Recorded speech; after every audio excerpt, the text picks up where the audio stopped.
Chapter 61 Mang is getting married. A week later, in the middle of the night, the moon was bright and the stars were sparse. Ning drove to the river. At this time, in addition to the roadside barbecue restaurant, only the 24-hour convenience store was still open. "Fourth brother, come and sit down." Seeing Ning coming, a burly man at the small dining table greeted him warmly. The table was already full of freshly grilled skewers, and it seemed that he had been waiting for a long time. Ning went over with a smile on his face and greeted, "Boss, it's been a long time." The burly man was Ning's college roommate, named Mengdu. Mengdu was not a native of Jiangcheng, but a serious Northeast man. In addition to the eldest brother Mengdu and the fourth brother Ning, there are also the second brother Li Bin and the third brother Qian Wentao. After graduation, Li Bin and Qian Wentao both took the postgraduate entrance examination, and both landed and left Jiangcheng. The contact between the few people gradually became less and less. Only Mengdu and Ning would get together from time to time. "Boss, you said you were busy the last few times I asked you out, how come you're free to ask me out today?" Mengdu is a planner at an advertising company and a part-time coach at a gym. So he doesn't have much time to rest on weekdays and works almost every day. Of course, he makes a lot of money. His monthly income is over 15,000 yuan, which is considered good no matter where you are. "I asked you to come today because we brothers haven't gathered for a long time and we want to have a meal together. Secondly, I want to officially inform you that I'm getting married." "Really? Congratulations." Ning congratulated. Because he was driving, he didn't want to drink, but he still raised the glass in front of him to toast Mengdu. He was really happy for Mengdu. In college, Mengdu was a quiet guy who didn't talk much. He would blush for a long time when talking to girls, but one day, Mengdu brought Tangyuan, the beauty of the mathematics department, to Ning and others. The three people in the dormitory were stunned. They scratched their heads and couldn't figure out how this quiet guy got a girlfriend, not to mention that she was the beauty of the department. Later, in a three-party meeting in the dormitory, they learned that it was Tangyuan who took the initiative to pursue Mengdu. This made several people hate him even more. In fact, when the relationship between the two was exposed, many people were not optimistic. They thought the gap was too big. Although Mengdu looked good, he came from the countryside and his economic conditions were not good. He often worked part-time outside when he was in college. Tangyuan was a native of Jiangcheng, and his family had a house in the center of Jiangcheng. Even if he was not rich, he was at least a well-off life. Moreover, Tangyuan had many suitors, including some rich young men. Many people in the class thought that the graduation season of the two was the breakup season. But a few years later, the relationship was still the same, and the two were about to get married. Ning watched them all the way, and now they were finally going to achieve success, and he sincerely wished them all the best. "What? After a few years, you finally got your mother-in-law?" Ning raised his eyebrows at Mengdu and said with a grin. Ning knew that if Tangyuan's mother hadn't disagreed with their marriage, they might have been together long ago. There was no way. Mengdu was not a native of Jiangcheng, and his family was not well off, so it was normal for the girl's parents to make some reasonable demands. Fortunately, Mengdu was very hardworking and motivated. He was alone in Jiangcheng and had made a name for himself. Hearing Ning's words, Mengdu's expression froze slightly, and his hand holding the wine glass paused. A hint of complexity appeared on his face, and he shook his head and said, "No, it was Ran who secretly took the household registration book and ran away. She had a quarrel with her family, and then ran out and said she wanted to marry me, but I know she wanted to get her parents' blessings." At this point, Mengdu picked up the wine glass and drank it in one gulp, then put the empty glass heavily on the table, making a dang sound. Ning nodded, staring at the frustrated man in front of him without saying anything. What he saw most in Mengdu was helplessness. This was a competitive and indomitable Northeast man. But he would also be overwhelmed by the huge pressure. Of course, he was happy, at least there was a woman who could accompany him all the time and was willing to be with him. The two chatted for a long time, and after getting drunk, they became casual in their conversation. "Old 4, I remember that it was rumored that squad leader Jiang Shui liked you. Why didn't you have any ideas at the time?" Yi Ning smiled bitterly and shook his head. Jiang Shui was pretty, but she was very utilitarian. He still remembered that when he was about to graduate from his senior year, Jiang Shui came to him alone. She asked him a question: "What does your family do?" Yi Ning was also puzzled at the time, but still said that his parents were farmers. Suddenly, Jiang Shui's face was extremely disappointed. She left without even saying hello. Later, when he heard others say that Jiang Shui had a crush on him, Yi Ning knew what she meant at the time. I dare not have any ideas. Her family situation is not at the same level as my family, and there is no way there will be any results. Yi Ning has a lot of say on this point. What about now? I heard that Jiang Shui is about to return to China. Chapter 62. You still have Koenigsegg 1. I heard that she will invite us old classmates to dinner when she returns to China, and teacher Wang will also go. Why didn't you receive the notice? Yi Ning shook his head. He really didn't know about this. During college, he and Jiang Shui had a good relationship. But it was not close at all. So when it was rumored that Jiang Shui liked him, maybe she just had some good impression of Yi Ning's appearance. Brother was also the handsome man in the school back then. Now that so many years have passed, maybe she has forgotten it. At least if Meng didn't mention Jiang Shui today, Yi Ning wouldn't remember it. Hey, who cares? I don't care about other things. Anyway, you have to come to my wedding. Of course, drink. Yi Ning smiled and picked up the wine glass. In this way, the two drank until 2 in the morning. Yi Ning called a designated driver and took Meng directly to his villa.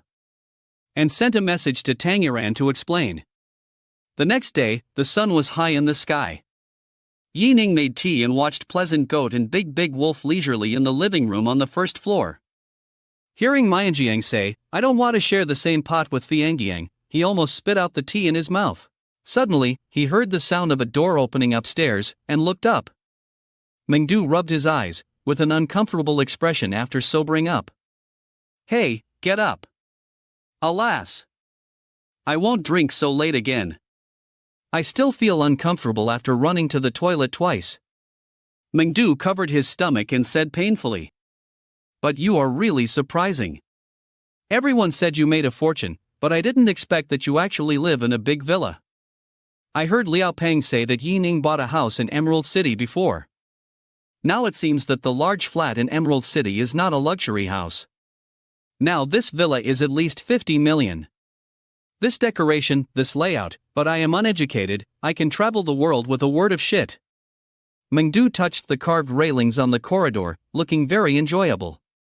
Such a house, even the boss of their company can't even dream of it. I really don't know how Yi Ning earned it. Or is this kid a super rich second generation? During college, I hid my identity. After 3 years, I invited the young master to return? It shouldn't be so ridiculous, right? What? Are you tempted? Buy a house. Yi Ning teased. Mengdu rolled his eyes and walked down the stairs. Do you think everyone is as rich as you? My goal is to buy a 3-bedroom and 1 living room house in the future, which is already very good. Now he has more than 100,000 yuan in savings. After working for a few more years, he should be able to pay a down payment in the vicinity of Jiangcheng. He dare not think about the city center. Even if he has a down payment, the pressure of mortgage in the future is not a joke. By the way, there is porridge and buns on the table. Do you have any plans for the afternoon? Yi Ning asked with his legs crossed. Mengdu came to Yi Ning with porridge and sat down, stuffed half a bun into his mouth, and puffed his mouth. Go back and change clothes later. I have classes this afternoon. Yi Ning nodded. Okay, I'll take you after dinner. You eat first. I have something to do now, so I'll go out first. Yi Ning got up and went upstairs to the bedroom first. In the eyes of Mengdu, he picked up a bag and left the villa. Half an hour later, Yi Ning returned home. Let's go, I'll take you home. Okay. After collecting the things, he went to the parking lot. Damn! You are actually driving a Mercedes-Benz G. This is a man's dream car. Last night, Mengdu was so drunk that he didn't know what car he was sitting in. Now he saw that it was a Mercedes-Benz G. His eyes were shining. He really liked this car. Not to mention the G, he couldn't even afford an ordinary Mercedes. After working for a few years, he bought a Changnanoshine as a means of transportation, which was already amazing. Don't keep staring at the one in front of you, there's another one next to it. Another one? After Yining's reminder, Mengdu saw that a black sports car was parked behind the Mercedes-Benz G.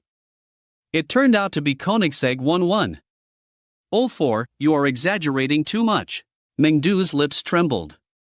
He knew that Yining was very rich, with a villa worth tens of millions and a car worth millions. But these things seemed so insignificant in front of the Koenigsegg 11 in front of him. This is a car that even the truly rich can't buy. At this moment, Mengdu really understood Yining's amazing ability. This teammate who used to sit in a double row with him in the dormitory was walking ahead of everyone. You couldn't even see his tail. Do you want to try it? Yining shook the key in his hand. Mengdu rubbed his hands, of course. But not this Koenigsegg, I'll just try the G-Class. It's okay, just drive it. Yining looked indifferent. Mengdu shook his head, he really didn't dare to drive the Koenigsegg, his hands were shaking before he even drove it. How could something worth more than 100 million be a trivial matter? Taking the key to the Mercedes-Benz G-Class, Mengdu just sat in it, closed his eyes and felt the spaciousness and comfort that the car brought him. He was originally burly, and such a car was comfortable to drive. It was really hot. Let's go. Yining sat in the passenger seat and closed the door. Okay. Mengdu gestured, stepped on the accelerator, and whizzed away. Half an hour later, the two arrived at an apartment in the west of the city. Chapter 63. Su Wire wants to take a shower? Come on, go up and sit down. At the door of the apartment, Mengdu invited with a cigarette in his mouth. Yining shook his head, forget it, you still have to go to fitness class later. After that, Yining took out a red envelope the size of a folder from the trunk and handed it to Mengdu. You and sister-in-law are getting married, I'll give you the money first. It's still 2 months.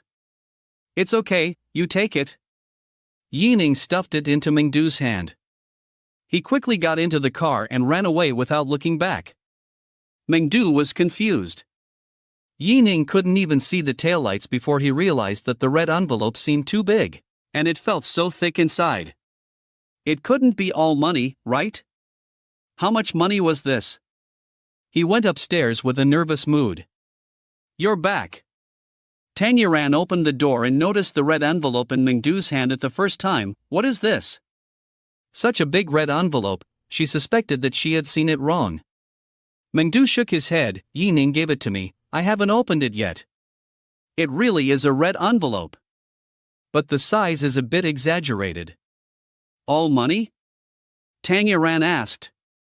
If it was all money, it would be at least over 100,000 yuan. I don't know, I haven't opened it yet. As he said that, Mengdu put the red envelope on the table and opened it carefully. In the distance, a dark red flashed. Mengdu took it out and saw that it was a square real estate certificate. There were also several property transfer contracts and a bunch of keys. The couple's pupils shrank slightly, and after looking at each other, they slowly opened the real estate certificate. On the house certificate, their names were written. Mengdu and Tanyaran swallowed their saliva at the same time, opened their mouths, and didn't know what to do. Emerald City. 400 square meters. Household owners, Mengdu and Tanyaran. Every time they read a line, the couple's hearts couldn't help but flutter and beat violently. This is also. Mengdu was speechless for a while. Quick, call Yining, how can we accept this nearly 10 million things? Tanyaran came back to her senses, her face anxious, and kept patting Mengdu's shoulders. A pair of jade feet stomped on the floor non-stop. Oh, okay, I'll call now. Mengdu took out his cell phone and dialed Yining's number. Yining was driving, saw Mengdu's phone, and pressed the answer button. Hello? Boss, what's wrong? What's wrong? You still have the nerve to say what's wrong? Do you know? Mengdu yelled into the receiver. Hello? Hello? Boss? What did you say? Hello? It's too windy here, I can't hear you. Boss, I'm hanging up first. Beep beep beep. Mengdu and Tang ran. Mengdu gritted his teeth and dialed the number again. Hello, the number you dialed is busy. Okay, Ning directly added Mengdu's phone to the blacklist and released it after getting married. This kid is so cruel. Mengdu grinned and said speechlessly. On the other end of the phone, Ning smiled and threw the phone aside. Fighting with me, boss, you are still a little naive. Drove to Emerald City. I haven't seen Sue Wire today. I miss her very much. Dong dong dong. Who is it? Sue Wire's crisp voice came from inside the house, like a silver bell. My husband has arrived, my beloved concubine, why don't you welcome him quickly? Bang! Sue Wire saw Ning's mean smile and rolled her eyes at him. But the joy in her heart could not be hidden, and her face was full of smiles. Where is Auntie? Ning looked around and didn't see Yu Qiu. Just left yesterday, come in quickly. Sue Wire took the initiative to hold Ning's hand and dragged him into the house. As soon as she sat on the sofa, Sue Wire hugged his waist, rested her head on Ning's chest, and buried her head in his arms. Why are you so proactive today? Ning asked in surprise. After a long time, Sue Wire's soft voice like a mosquito's whisper came. I miss my husband. Hiss. This girl, the lethality is too great. Ning couldn't help kissing her forehead and hugging Sue Wire's willow waist. Unexpectedly, Sue Wire suddenly struggled to get up and turned around to sit on Ning's thigh. She stared at Ning's face for a long time, and then took the initiative to put her soft red lips on Ning's mouth. The two of them lingered for a long time before Sue Wire let go. Her little face flushed, but she still said proudly, How is it? Have my skills improved? Ning was shocked by Sue Wire today. How did this girl change her personality? She was caught off guard by the sudden initiative. Of course, he also liked it. Damn, I don't have an M attribute, do I? It's really much better. Ning praised with a smirk. Sue Wire was very proud and shook her hair proudly, that's because I asked my mother for advice. Ning was shocked. Can parents teach you about this kind of thing? This silly girl is too fierce. But the mother-in-law is the same. How can she teach you so well? The two hugged each other in the living room until the evening, after dinner. Ning got up. Are you leaving? Sue Wire asked reluctantly. Aren't you going to start the live broadcast? Not today. Okay, then I'll stay with you. Ning sat down again and just reached out to hug Sue Wire, but she turned away. Like a loach, she slipped away. Sue Wire stood up and walked to the corner silently under Ning's puzzled eyes. After a long time, she showed her little head, hesitating for a long time, mustered up the courage, blushed and whispered, You watch TV first, I'll go take a shower. After that, she disappeared in a flash. Only the sound of the bathroom door closing and the sound of water running could be heard faintly. Ning was stunned for a long time. Shower? Ha? Shower. Chapter 64 Assistance from Mother-in-Law. Hearing the sound of running water in the bathroom, Ning felt uneasy. He couldn't even concentrate on watching Crayon Shinchan playing with the elephant, and stood up to pace back and forth between the living room and the balcony.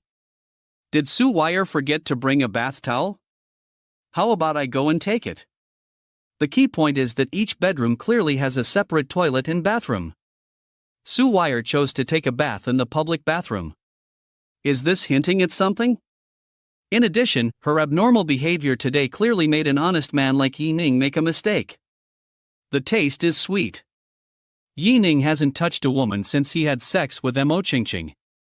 It's been more than half a month, and the old comrade is really feeling very suffocated. Forget it, I'd better take a shower to calm down. Ning randomly found a bedroom and went into the bathroom to take a shower. Half an hour later, Ning walked out of the bathroom in his pajamas with extremely clear eyes. This cold shower can really reduce heat. Just as he was about to look in the mirror, he heard a pop. The lights went out. Ning didn't understand and looked around. In the moonlight, a blurry figure can be seen standing quietly at the door. There is a faint fragrance when you sniff it carefully. The fragrance is lingering, making people excited and endless aftertaste. Where? Ning couldn't help swallowing his saliva. What is this girl going to do? He just calmed down. Su Wei stood there, silent for a long time. Finally, he sighed softly and asked in a crying voice, Ning, why don't you come to peek? Ning? Is it the right option to peek? Am I worse than an animal? Where, you? Before Ning finished speaking, a fragrant breeze blew and threw himself into his arms. At this moment, Ning realized that Su Wei was actually naked. Smooth skin, slender willow-like waist, stunning face, and towering peaks. All of them stimulated Ning's nerves. Where? Ning, take me. I'll go shopping. Of course Ning would not hesitate any longer. At this time, why pretend to be a gentleman? No, my mother has bought it. Su Wei's face was burning, as red as the sunset in the evening. Although there was only faint moonlight now, Ning could still see it clearly. This woman, I really don't know how she, who is usually extremely shy, can muster up so much courage tonight. Auntie, oh no, mother-in-law, I like you. Just as Ning gently put Su Wei on the soft silk quilt bed, the phone rang suddenly. Ning, phone. Don't answer it. Oh, answer it quickly, what if there is something urgent? Su Wei pushed Ning's chest and persuaded. In her opinion, it is good that a big boss like Ning can often spend time with her. It must be that he is very busy on weekdays and squeezed out free time. Someone is calling now, maybe it's something important in the company. Okay. Ning looked angry, picked up the phone, and didn't even look at who it was. Who? Tell me what's going on. Being interrupted at the critical moment, it would be strange if Ning's tone was good. Lao-san, although you blocked my number, you didn't expect me to call you with your sister-in-law's number. Mengdu's hearty laughter came from the other end of the phone. Even if Ning didn't turn on the speakerphone, Su Wei could hear it clearly. Looking up again, I saw Ning's face was dark, and there were countless black lines on his forehead. I almost couldn't help laughing out loud. Mengdu. Ning yelled at the phone, gritting his teeth and said, get as far away from me as you can. If you dare to call me again, I will call you every night until you eat tiger bien. After that, he hung up the phone and threw it aside. Staring at Su Wei, who was smiling happily under him, his eyes flashed with a fierce light. Licking his lips, revealing his fangs. You like to laugh, right? Let's see if you can still laugh later. Ning, stop, I was wrong. Su Wei pretended to be timid. It's no use admitting your mistake. You lit the fire tonight. The spring breeze blew, and the leaves rustled.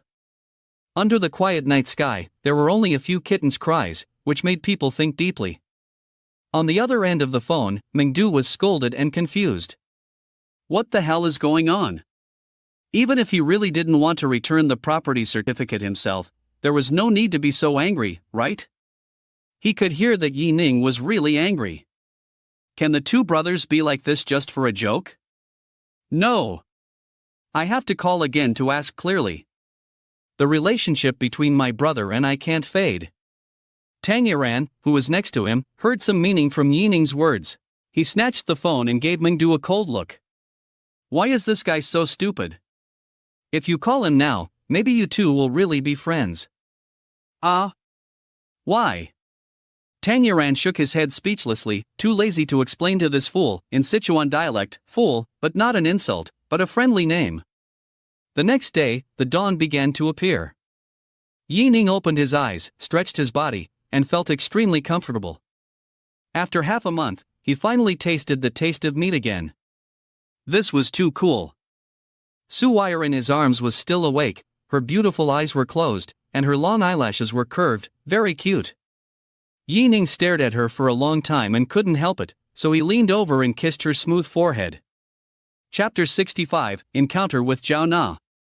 At this time, Yi Ning saw that Su Weier's tightly closed eyes were twitching, and the corners of his mouth could not help but rise. The little face with a smile was bright red. It turned out that this girl had woken up a long time ago, and she was embarrassed to open her eyes. Yi Ning smiled evilly and became playful. He reached into the quilt with both hands and scratched Su Weier's waist fiercely. Ha ha, Yi Ning, don't, let go quickly, ha ha. Don't tickle me, I'm ticklish, ha ha ha. After playing around, Su Weier almost laughed to tears. Her delicate body kept moving backwards, trying to escape from Yi Ning's clutches. Suddenly, Su Weier turned around, her body lightened, and fell off the bed. Yi Ning reacted quickly and rushed forward. He stretched out his hands to hug Su Weier's slender waist and lifted her up with force. Su Weier fell into Yi Ning's arms. Are you okay? Yi Ning gently patted Su Weier's smooth and beautiful back and comforted her. Su Weier shook her head. Yeah, it's okay. She said it was okay, but her little heart was beating non-stop. If you measure her heart rate now, it would be at least above 120.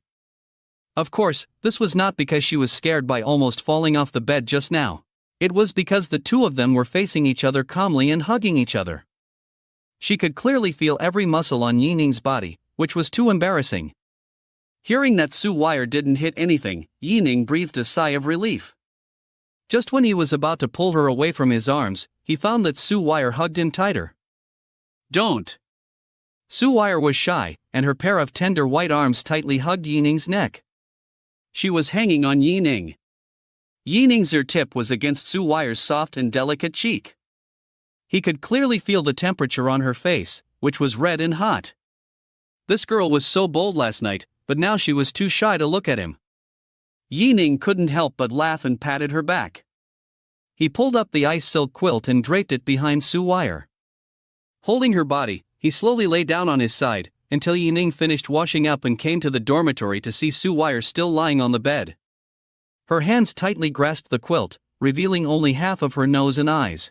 Yi Ning smiled and came to sit beside the bed, using his fingertips to gently help Su Weier smooth the messy hair on her forehead. Are you not getting up yet? You go out first, I'll get up later. Su Weier's eyes flickered, and she was a little afraid to look at him. Yi Ning smiled and nodded. Okay, then I'll go to the supermarket to buy vegetables and come back to cook for you. Su Weier said softly, staring at Yi Ning, hesitant to speak. Yi Ning suddenly realized, walked into Su Weier's room, and took out a set of clean clothes from the drawer of the wardrobe. Put it on the sofa beside the bed. He leaned over and was about to kiss her forehead, but Su Weier slightly pulled down the quilt, revealing her beautiful red lips. Yi Ning was stunned at first, then couldn't help but smile and put his face close to her. The cool and sweet touch, coupled with the fragrance that Su Weier exuded all the time, made Yi Ning a little moved again. He was afraid that if he didn't get up again, he would not be able to help it. Lips parted. He patted Su Weier's upturned face through the quilt, smiled and said, "Little fairy." He got up and left. Hearing the sound of the door closing, Su Weier slowly got up from bed. Gently opened the door, stuck his head out, and looked carefully at the living room. When he saw that there was no movement, he finally breathed a sigh of relief. Then, his brows tightened. Hiss. A trace of pain made her gasp. Enduring the pain, she walked into the bathroom. In the university town, there are many school district houses, and naturally there are supporting supermarkets. Yi Ning didn't drive, and it took more than 10 minutes to walk there. This supermarket is very large, with a total of 5 floors, divided into different floors. Yi Ning only needs to buy fresh vegetables, so he went directly to the 3rd floor. Thinking that Su Weier had just experienced her first time, Yi Ning bought some pork ribs and carrot stew. As soon as he walked to the meat counter, a familiar figure caught his attention. The woman was wearing a white shirt, jeans, and a small bag on her waist. She was very capable. But at this time, she had a worried look on her face. She took the pig's trotters prepared by the waiter and was about to leave. "Zhao Na, long time no see, I actually met you here." Yi Ning walked to her side and greeted her with a smile. Zhao Na was the best friend of his ex-girlfriend He Man Man. Although Yi Ning looked down on women like He Man Man who were greedy for money, he still had a good impression of Zhao Na. This girl was cheerful, hardworking, and very motivated. When he was with He Man Man before, she helped him a lot. He was grateful to Zhao Na from the bottom of his heart. Yi Ning. Zhao Na turned around and saw Yi Ning and was a little unrecognizable for a while. After not seeing him for a long time, Yi Ning had changed a lot. Not only was he more handsome in appearance, but his temperament was also completely different from before. Although she knew that Yi Ning was very rich now, after all, he had given her a Vacheron Constantin worth tens of thousands of yuan. But now Yi Ning is wearing all these famous brands, so she can tell that they cost at least 200,000 yuan. How much money does he have? Why, you don't recognize me? Seeing Zhao Na didn't say anything, Yi Ning smiled and waved his hand in front of her eyes. I can't recognize you. You are totally not on the same level as us now. Zhao Na came to her senses and slapped Yi Ning's hand away, shaking her head. Yi Ning was speechless. What level is this? Am I a god in heaven? The achievements you have made now are like the help of gods to me. Yi Ning developed too fast. In Zhao Na's opinion, even if he didn't have the blessing of gods, his ancestors' graves were still full of smoke. Chapter 66, A Man Remains Young Until His Death. Yi Ning was shocked. Everything he had came from the help of the system. If you think about it this way, isn't it like divine help? Zhao Na didn't know. She said it casually and almost guessed it right. By the way, why do you look so sad? Were you dumped by your boyfriend? Yi Ning changed the subject and joked. In his impression, Zhao Na has always been a carefree person. She is like a happy fruit all day long, and can chat with anyone.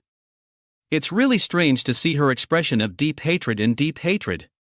Hearing Yi Ning's words, Zhao Na's expression was complicated. After a long while, she said, Yi Ning, can you go with me to see Man Man? She is not doing well now. Yi Ning was very curious at first. If Zhao Na had any difficulties, he would definitely help if he could. But when he heard that it was about He Man Man, he suddenly felt like he had eaten chicken ribs. It was boring. I won't go. Bye. Yi Ning picked up the shopping bag and turned to leave. Unexpectedly, Zhao Na grabbed Yi Ning's arm and begged, Wait a minute, Yi Ning Man Man just had an operation, so? Yi Ning sneered, Do I have anything to do with her? What's wrong with the operation? Could it be an abortion? Could it be my child? I tell you, Zhao Na, I am grateful for your care for me in the past. But this has nothing to do with other people.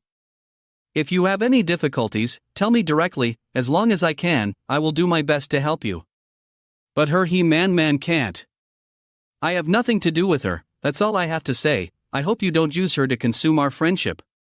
After saying that, Yi Ning broke free from Zhao Na's hand and left without looking back. Zhao Na looked dazed, standing there, watching Yi Ning's back, and remained silent for a long time. Yi Ning paid the bill and walked out of the supermarket, feeling a little heavy. It's not that she still has feelings for He Man Man, but she feels that what Zhao Na said was too heavy. She has always had a good relationship with He Man Man, and now He Man Man is in poor health, and she is also desperate to seek medical treatment. Thinking of this, Yi Ning picked up his phone and sent an apology text message to Zhao Na. Zhao Na, I'm sorry. I was a little excited today and said a few harsh words. I hope you don't take it to heart.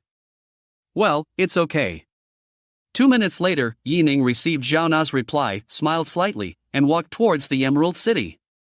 When he returned to Su Wire's home, he saw her just out of the bath, standing in front of the mirror fiddling with the hairdryer. Yi Ning walked over, took the hairdryer from Su Wire's hand, lifted her hair and helped her blow dry. This scene seemed a little familiar. Suddenly, Yi Ning thought of Mo Qingqing in Yangchang. At that time at Jinyan Hotel, he also helped Mo Qingqing blow dry her hair in this way. What's wrong? Seeing Yi Ning standing still, Su Wire asked puzzledly. Yi Ning came back to his senses, no, and continued the work at hand. Through the mirror, Su Wire naturally saw Yi Ning grabbing her hair in a trance. She shrugged her nose, snorted softly, and didn't say much. This bad guy must have helped other women blow dry their hair. Damn it! Damn it! Damn it! Seeing Sue Wire's cute expression of being angry, staring at herself in the mirror, looking fierce, Ning was amused, but also a little embarrassed. Grabbing Sue Wire's hair, thinking of Ching, what's the matter? It is said that men are young until they die, and the ancients are not deceiving me. Okay. Ning put the hairdryer on the sink, leaned over slightly, and hugged Sue Wire's waist from behind. Are you angry? Humph. Sue Wire raised his eyebrows. If it were you, what would you do? Ning smiled embarrassedly and scratched the back of his head. He laughed twice and stopped explaining. Sue Wire was a little helpless. This bad guy, it's really hateful. But as luck would have it, she just happened to like him. Who could she complain to? Especially after last night, she had already boarded the train and could not get her ticket refunded. Until now, Sue Wire didn't want to think too much. As long as she could always be with Ning, she was already very satisfied. I'll go cook for you, you go watch TV first. Just as he was about to let go of his hands, Sue Wire's hands grabbed him. Pouting, showing dissatisfaction. Seeing her like this, Ning hugged her again, found her peach-like cherry lips, and kissed them. After a few minutes, Ning let go of Sue Wire and turned to the kitchen. Seeing Ning walk out of the bathroom, Sue Wire felt her legs a little weak. Looking up at herself in the mirror, her pupils were sparkling and watery. The beautiful collarbone seemed to be stained with red clouds, extending all the way to the tip of her ear. She covered her face with both hands, and for a moment she couldn't believe that such a bold person was actually herself. Alas! It's all because her mother came a few days ago. She instilled a muddled story about men and women in her. Even the small umbrella was well prepared. Now, the big bad wolf finally ate Little Red Riding Hood. Ning came to the kitchen and saw the freshly washed quilt cover and bedsheet hanging on the living balcony outside the glass door. It was the same set that he and Sue Wire slept in last night. In the bright sunshine, a dark red mark could be vaguely seen in the center of the bed sheet. Chapter 67. I'll wear it for you tonight, okay? At noon, at Ning's call, Sue Wire walked out of the bedroom shyly. Seeing the steaming pork rib soup on the table, she looked incredible. In the morning, Ning said he was going to buy vegetables and cook, and she thought it was a semi-finished product. Unexpectedly, as a big boss, Ning could actually cook. And it looked quite good. In addition, the restaurant was filled with the fragrance of bone soup mixed with radish, and Sue Wire couldn't help swallowing her saliva. Seeing Sue Wire standing there in a daze, Ning smiled and pulled her to sit next to him. Then he personally filled a bowl and placed it in front of her. Why are you still standing there? Eat quickly, do you want me to feed you? No. Sue Wire knew that Ning was teasing her again, and she arrogantly rejected it. She picked up a piece of meat and put it in her mouth. The lingering aroma of meat and the sweetness of the soup base made her watery eyes light up instantly. This is too delicious. Can the food cooked by Ning be so delicious? Seeing Sue Wire's reaction, Ning knew that this meal was very much to her taste. He hooked the hair on her cheek with his fingertips and moved it behind Sue Wire's ear. Her white face and straight nose outlined a perfect picture, pure and beautiful.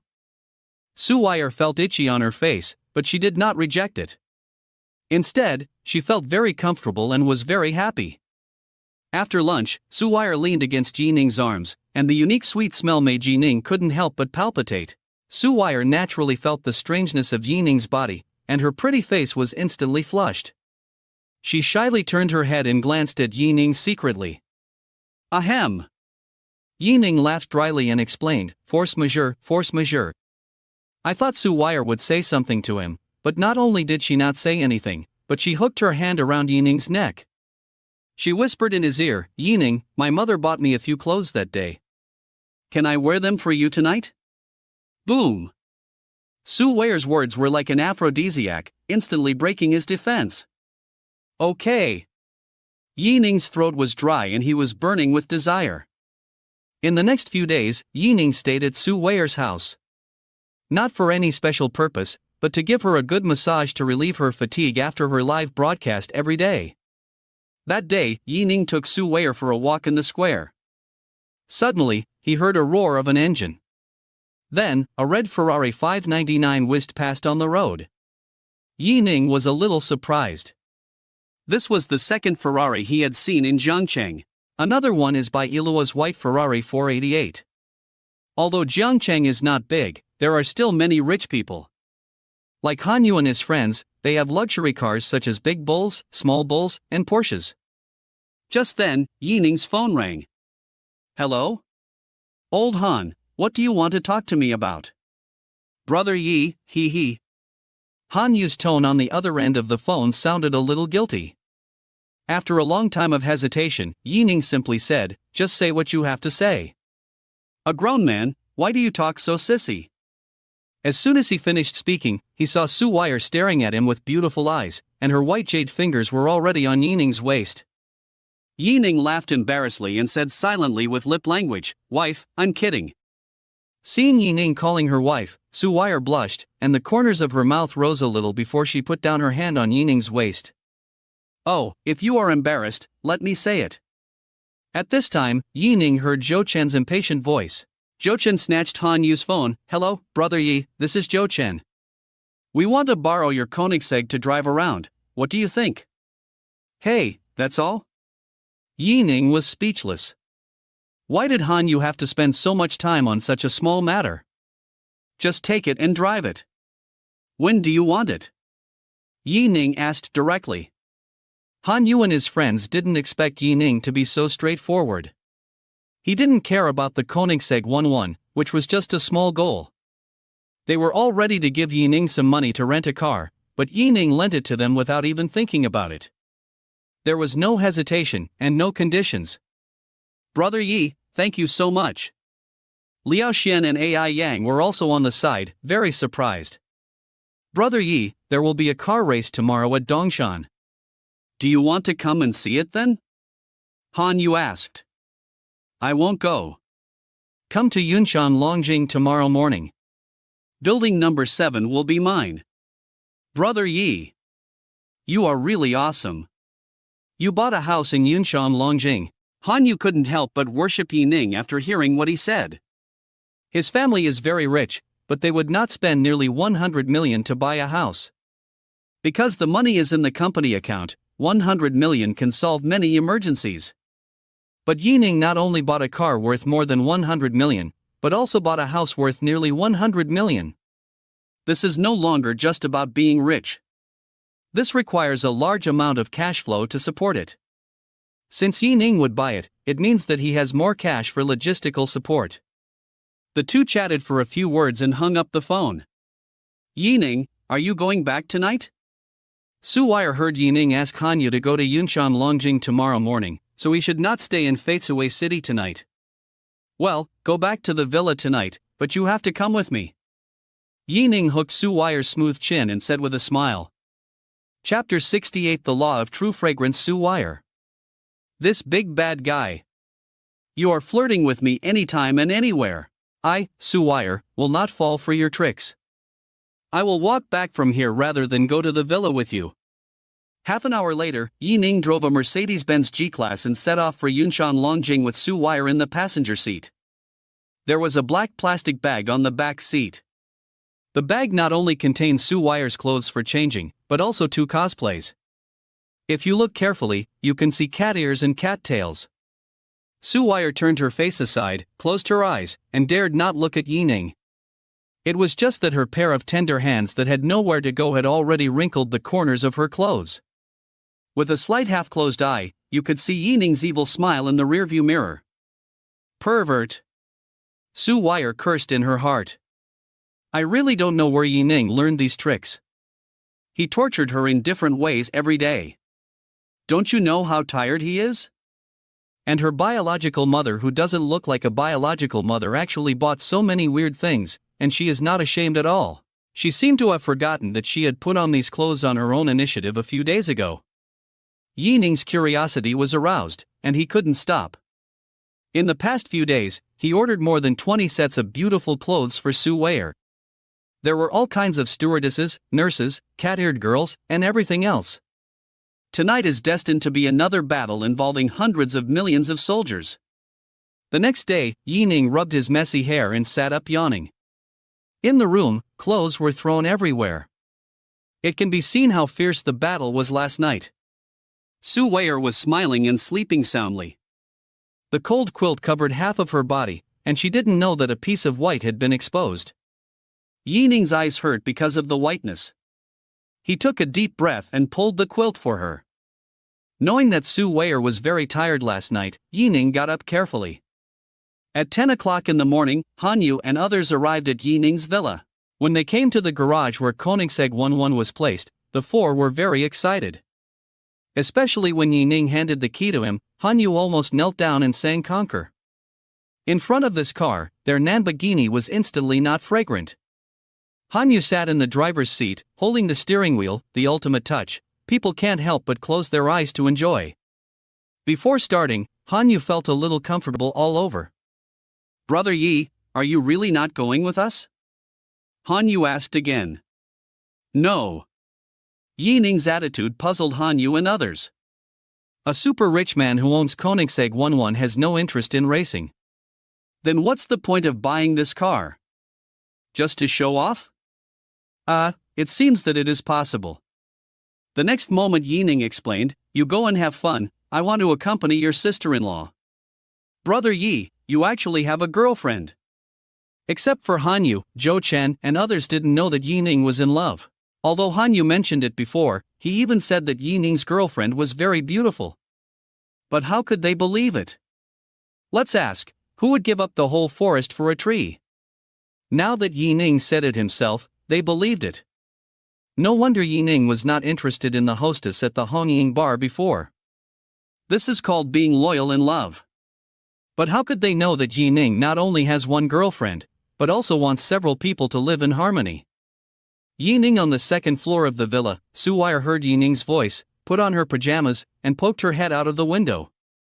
Seeing Hanyu and the others, she smiled and nodded and said, "Hello." "Hello, sister-in-law." Hanyu and the other four greeted. "Okay, you guys go quickly." Ning waved his hand and didn't even ask when to return the car. Leaving Yunxiang Longjing, Zhou Chen sat in the co-pilot of Koenigsegg 11, thinking. "What's wrong?" Hanyu glanced at him and asked. "Old Han, why do I feel that Brother Ye's girlfriend looks so familiar?" Although he only greeted her once, Zhou Chen always felt that Ning's girlfriend looked familiar. Especially the voice, it seems that he has heard it somewhere before. I have to say, Ning's girlfriend is really beautiful. It stands to reason that such a beautiful woman, as long as he has seen her, he should remember her. Strange.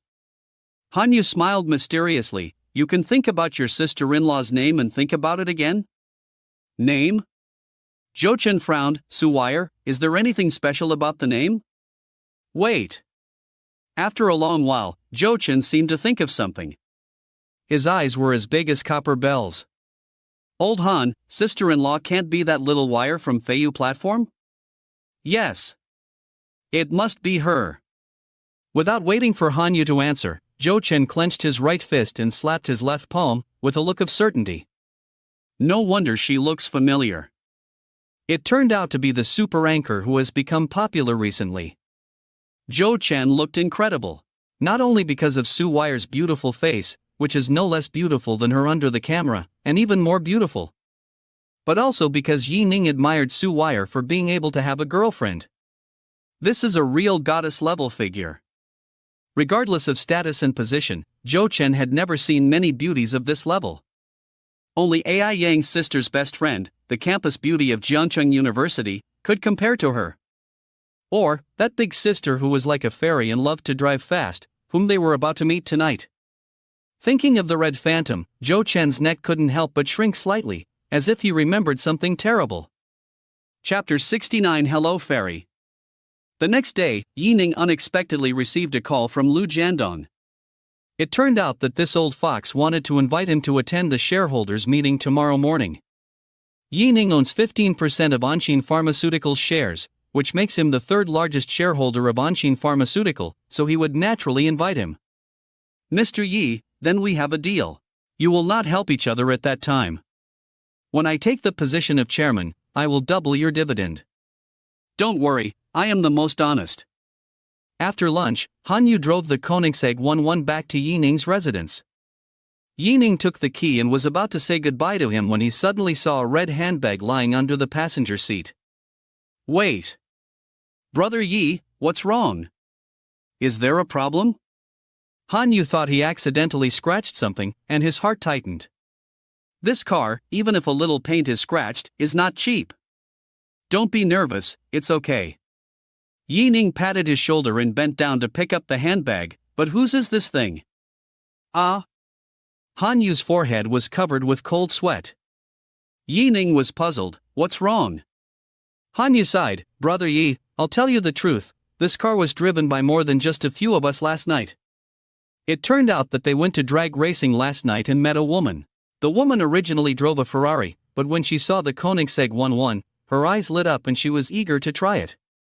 Everyone was an acquaintance, and the impression that the woman left on Han Yu and others was too terrible, so they had to lend it to her for 2 laps. When he heard that it was a Ferrari, Yi Ning's first reaction was Bai Iluwa. But thinking that Bai Iluwa should not be the kind of person who likes drag racing, then it can only be the owner of the Ferrari 599 that he saw in the square before. Okay. After explaining it clearly, Yi Ning would not say anything. Is this bag also that woman's? Yes, it's Sister Annie's. Seeing that Yi Ning did not blame him, Han Yu felt relieved. Sister Annie? Could it be Annie, the chairman of Anshin Pharmaceutical? Yi Ning looked surprised. It's her. Do you know her, Brother Yi? I don't know her.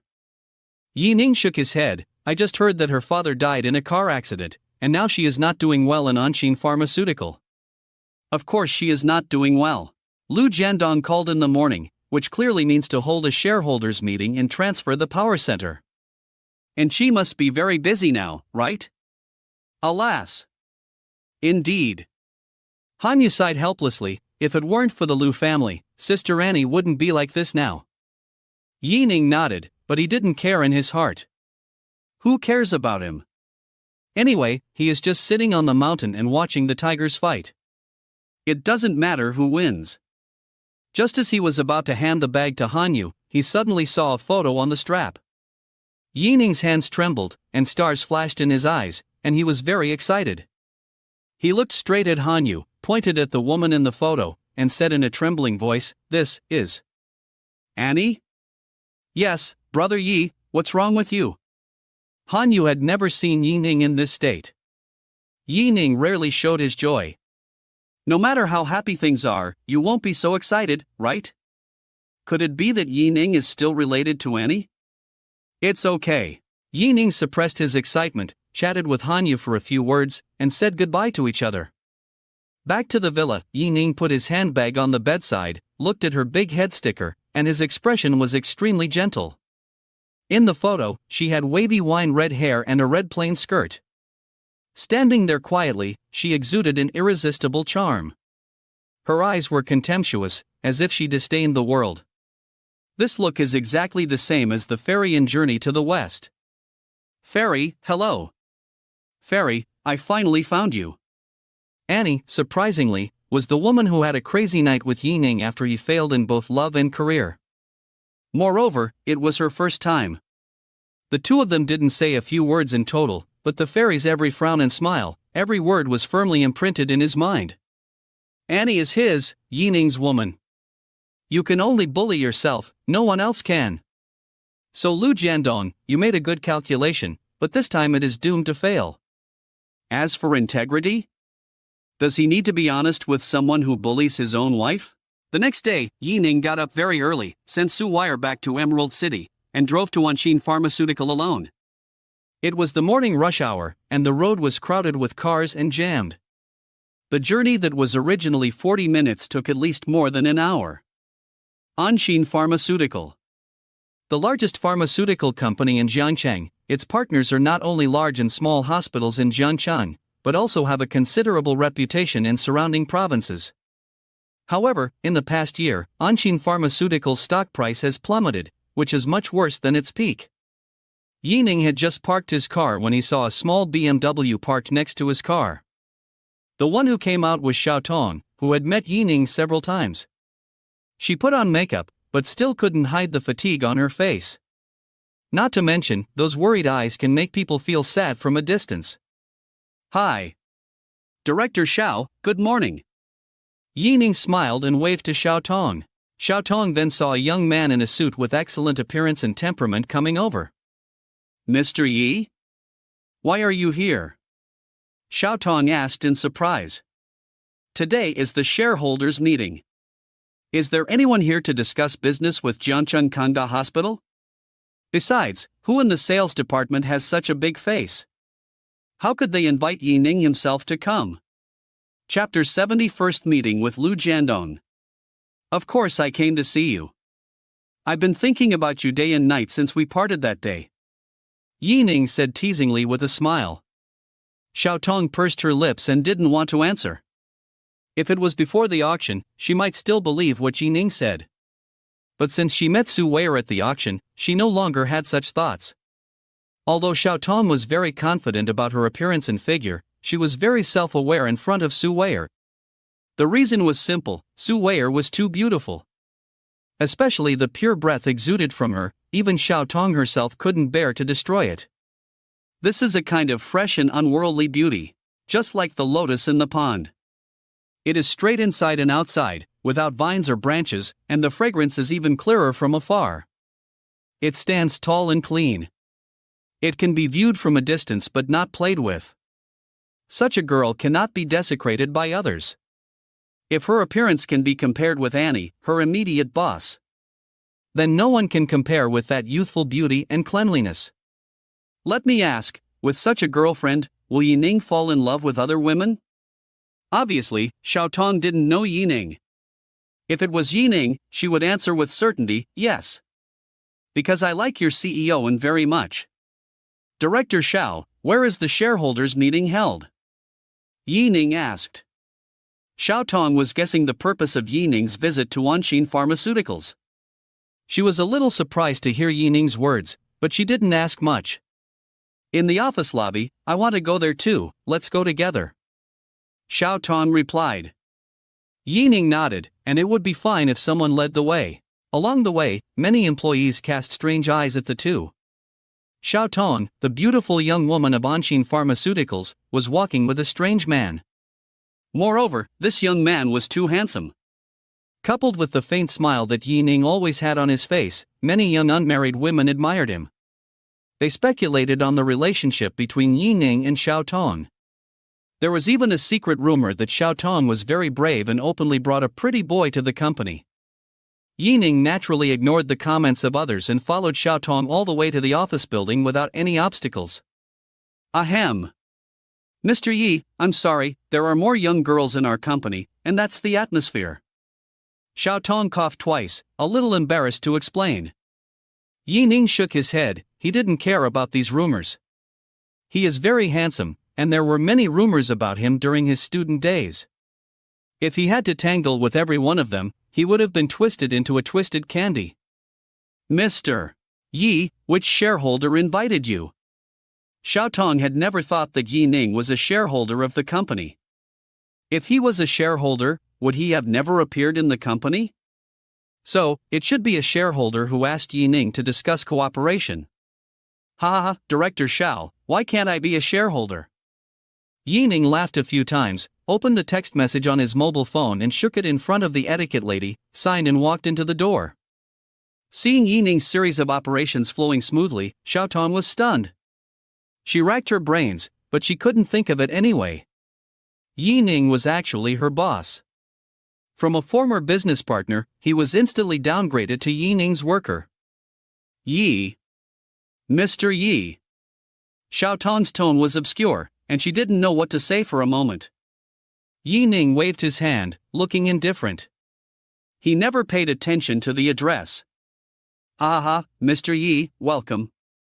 Suddenly, a hearty laugh rang out in the hall. A middle-aged man in a suit, glasses, and elegant and easygoing walked towards Yi Ning and stretched out his right hand. Yi Ning's mouth corners slightly raised, His expression was inexplicable, but he also stretched out his hand. "You are Mr. Liu, right? Seeing is believing. I have heard a lot about you." The old and the young met in the hall in front of everyone. Although it was the first time they met, they looked like good friends who had known each other for a long time. Behind Liu Jiandong, several other shareholders also came forward to greet Ning and show their goodwill to him. Obviously, Liu Jiandong introduced himself to them. At least the preparations were done well. At this time, Liu Jiandong patted the back of the head of the young man next to him. Liu Tianxian's body stiffened, and he looked at Ning with a complicated look. It was this man who made him lose face at the auction. Not only that, but after being slapped by Ning, he was dragged into a small dark room and beaten. After that, his father not only did not support him, but even scolded him severely. Now he has to apologize in person. Even if Liu Tianxiang was reluctant, he still gritted his teeth and bowed to Ning under the pressure of his father. "I'm sorry, Mr. Yi, I offended you that day. I hope you will be generous and forgive me." At the end, Liu Tianxiang's tone was full of tears, and he seemed very aggrieved. But in order to prevent his father's plan from being destroyed, apologizing to Ning was his only way out. It doesn't matter, it's normal for young people to be impulsive. You have to think carefully about what you do in the future. Ning replied with an air of old-fashionedness. As the third largest shareholder of Anxin Pharmaceutical, Ning naturally would not put himself in the same position as Liu Tianxiang.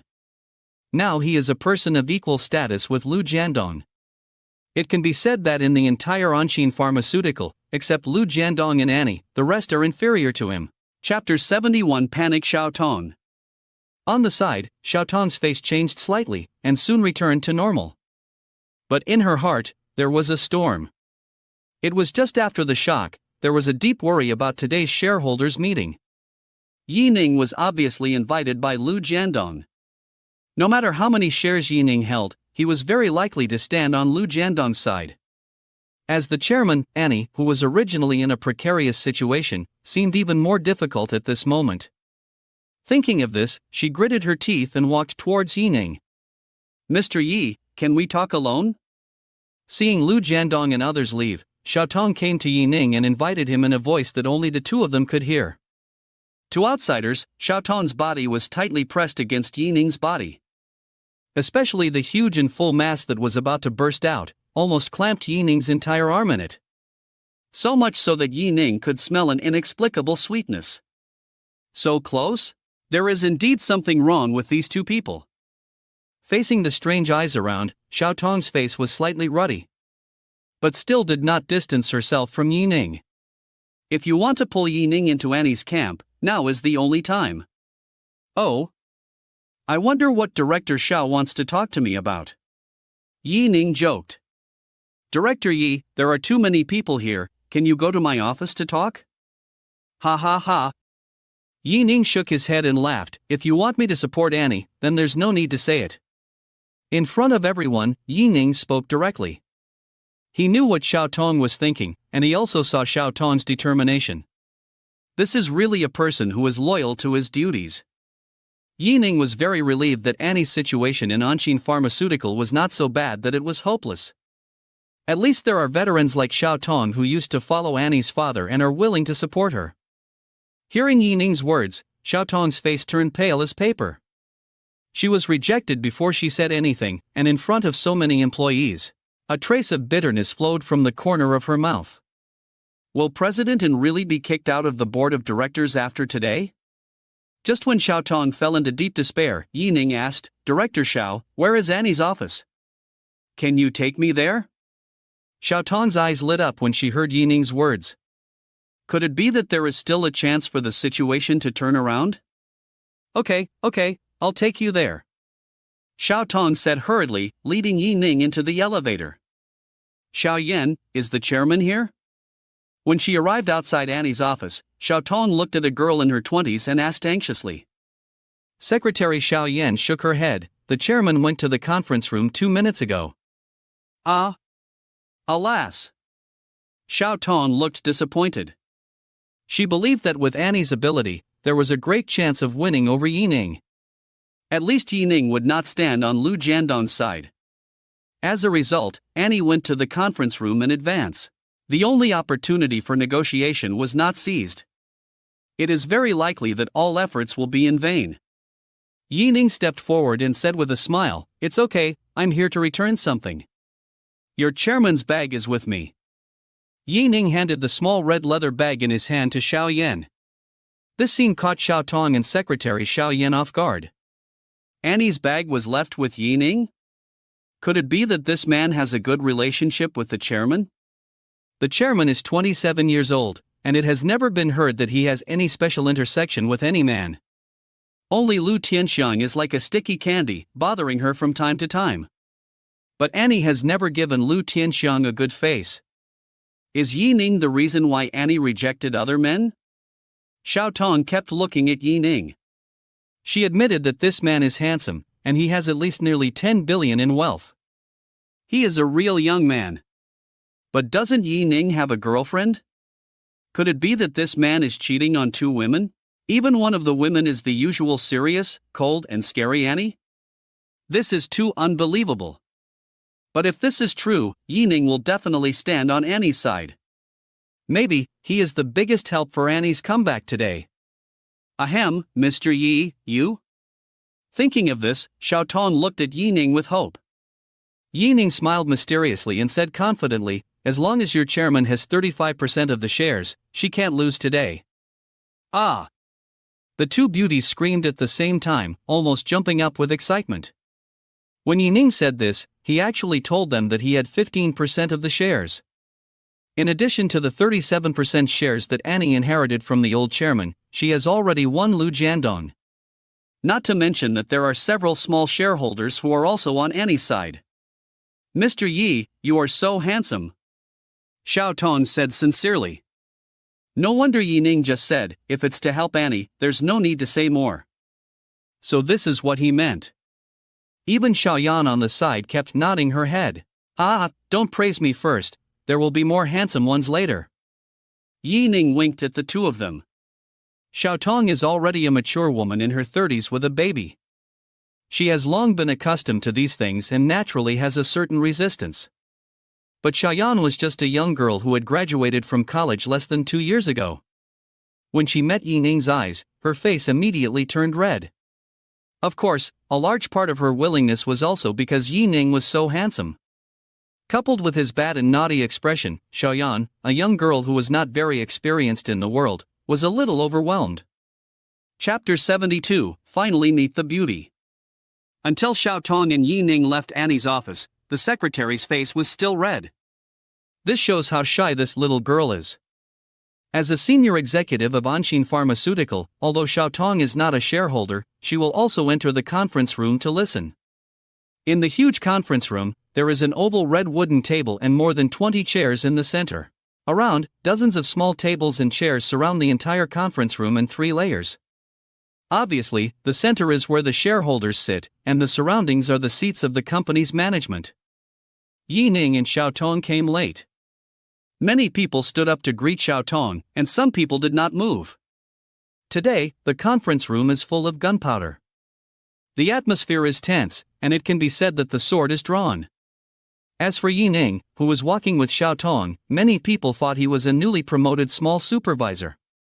But Yi Ning did not sit down at the outermost edge, but crossed Xiao Tong's position and walked straight to the center. This move naturally attracted the attention of many senior executives of the company. Some people even sneered in secret.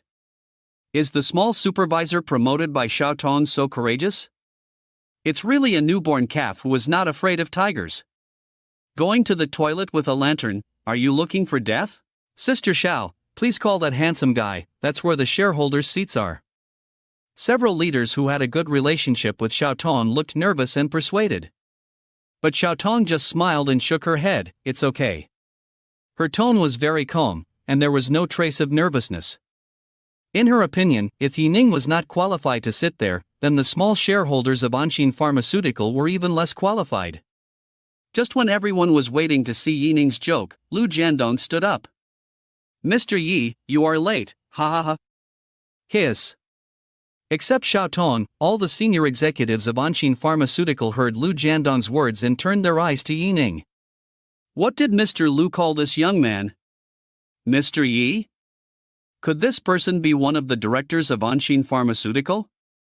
But Yi Ning didn't seem to hear Lu Jiandong's call, but cast his eyes on the woman sitting at the top, who buried her head, frowned, and kept flipping through the documents. She still dyed her hair burgundy, and the big waves were very charming. Although she lowered her head, it was still clear how delicate this face was. Flaming red lips, every move of her hands and feet reveals her charm. Annie is not just a fairy, but the most beautiful fairy in the world. Yi Ning's actions made Lu Jiandong frown slightly. His heart skipped a beat. Could it be that Yi Ning has a crush on Annie? It's not surprising, because Annie's beauty is unmatched. At most, she is almost the same. But Yi Ning is so young and has so much wealth, will he be bewitched by the beauty in front of him? Mr. Yi, let me introduce you. This is the current chairman of our Anshin Pharmaceutical, Chairman Anian. Lu Jiandong looked a little ugly, but he still forced a smile and introduced. Yi Ning's mouth corners slightly raised and nodded. He came to Annie's seat and stretched out his hand and said, Mr. An, it's nice to meet you. At this time, Annie finally raised her head, and the moment she looked at Yi Ning, her pupils shrank. She naturally recognized that Yi Ning in front of her was the man who had a crazy night with her that night. How is this possible? Why? Mr. An doesn't welcome me? Then I'll leave? Yi Ning raised his eyebrows at Annie and said with a playful smile. Everyone present, including Lu Jiandong, was a little incredible. He couldn't help but sweat for Yi Ning. This man is really brave, and he dared to tease Annie. But after thinking about it, Lu Jiandong was also happy to see this scene. As long as Annie gets angry and walks on the opposite side of Yi Ning. By then, the position of chairman he had dreamed of would be like a turtle in a jar, taking something out of a bag. Annie saw Yi Ning raised his eyebrows, and she couldn't help but laugh. If it was any other man, she might have kicked him long ago. But this time it was Yi Ning, and she actually thought this man was a little cute. In the shock of everyone, Annie stretched out her right hand and shook Yi Ning's hand. Welcome, Mr. Yi. As she said that, she secretly scratched Yi Ning's palm with her fingertips, which made Yi Ning's heart excited. This goblin is so lethal. Yi Ning sat down in his seat, and the touch of the handshake just now remained on his palm. It must be said that Annie's hands are really soft. The smooth skin and the cool touch made him linger.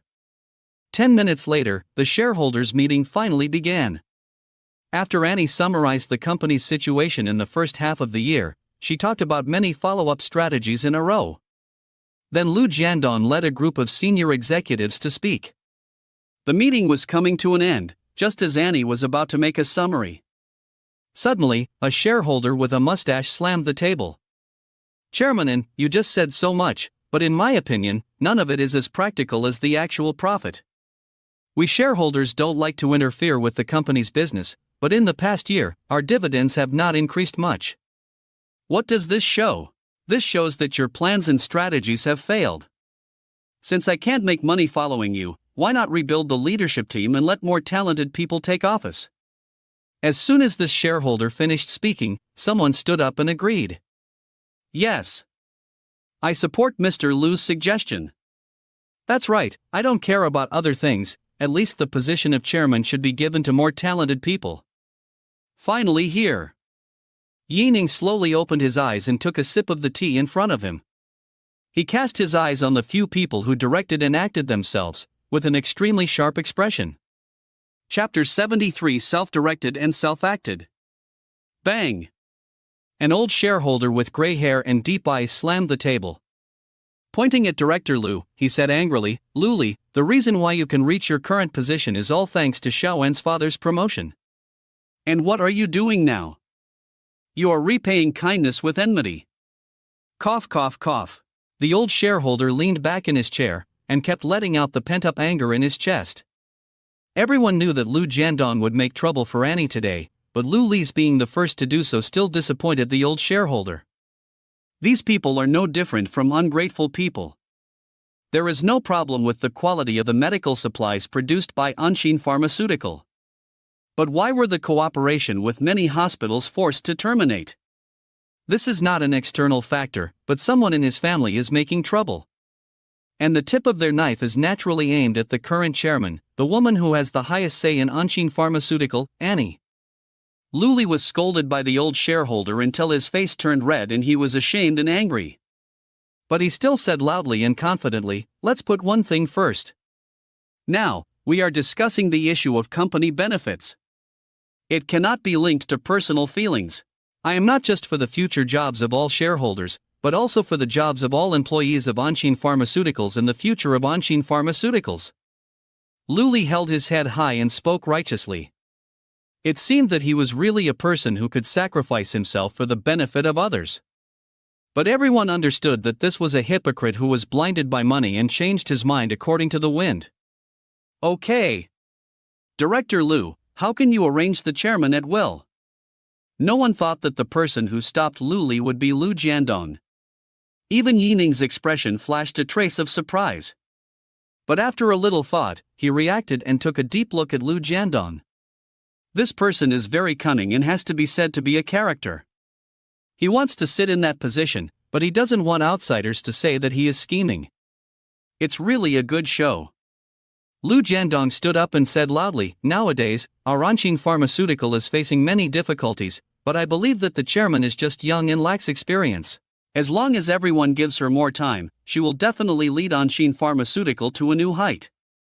The words that seemed to defend Annie were actually hinting at her lack of management ability. And he quietly painted a pie for everyone present. In today's society, everyone knows that painting a pie is just bluffing. Some shareholders who did not want to participate in the fight between Lu Jiandong and Annie and only wanted dividends could not help but fall into deep thought. In the past year, the dividends they received from Anshin Pharmaceutical did not increase much compared with the data in previous years. How many more years will it take to reach the level of the old chairman in the past? So many people began to consider Luli's suggestions. Why don't we try changing the chairman? What if it really achieves unexpected results? Seeing several neutral shareholders fall into deep thought, the stone hanging in Lu Jiandong's heart fell. He immediately winked at Luli secretly. Luli understood, looked aggrieved, and begged, "Boss Lu, it's not me, Luli, who arranged the chairman, but my family is really struggling to make ends meet. Please forgive and consider us small shareholders." "That's right." Luli clapped his hands and pretended to be enlightened.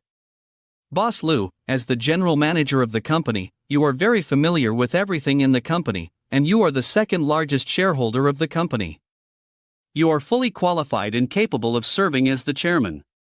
After speaking, he did not forget to emphasize two sentences, "Yes. Boss Lu, please serve as the chairman and carry forward Anshin Pharmaceutical."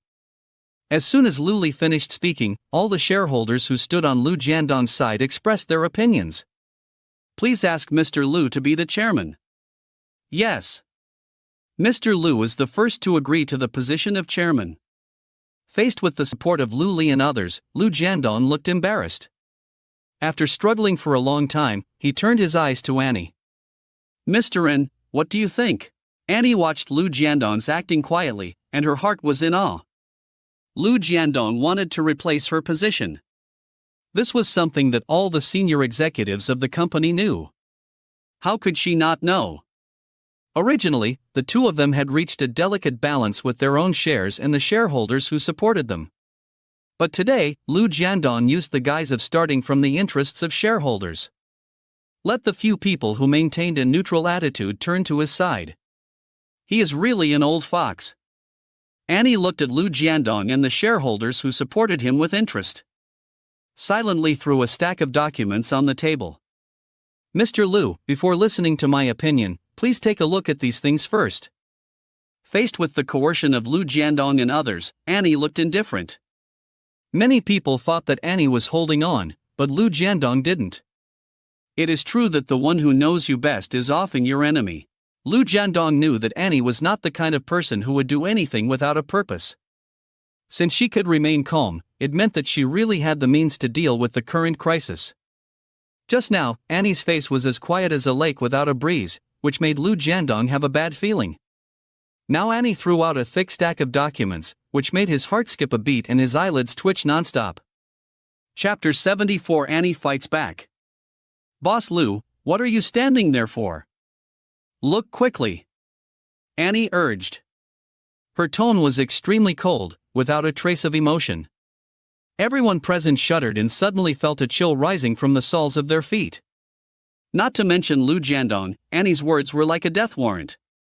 Cold sweat broke out on his forehead, who was always indifferent. He swallowed his saliva, and his claws that grabbed the documents were trembling. Finally, Lu Jiandong touched the papers. The things were not cold, but in Lu Jiandong's view, it was like putting his hand into a deep pool of ice, and the frost was biting. He wanted to retract his hand, but in front of everyone, he had no courage at all. Lu Jiandong took a deep breath, made up his mind, and took the documents in his hand.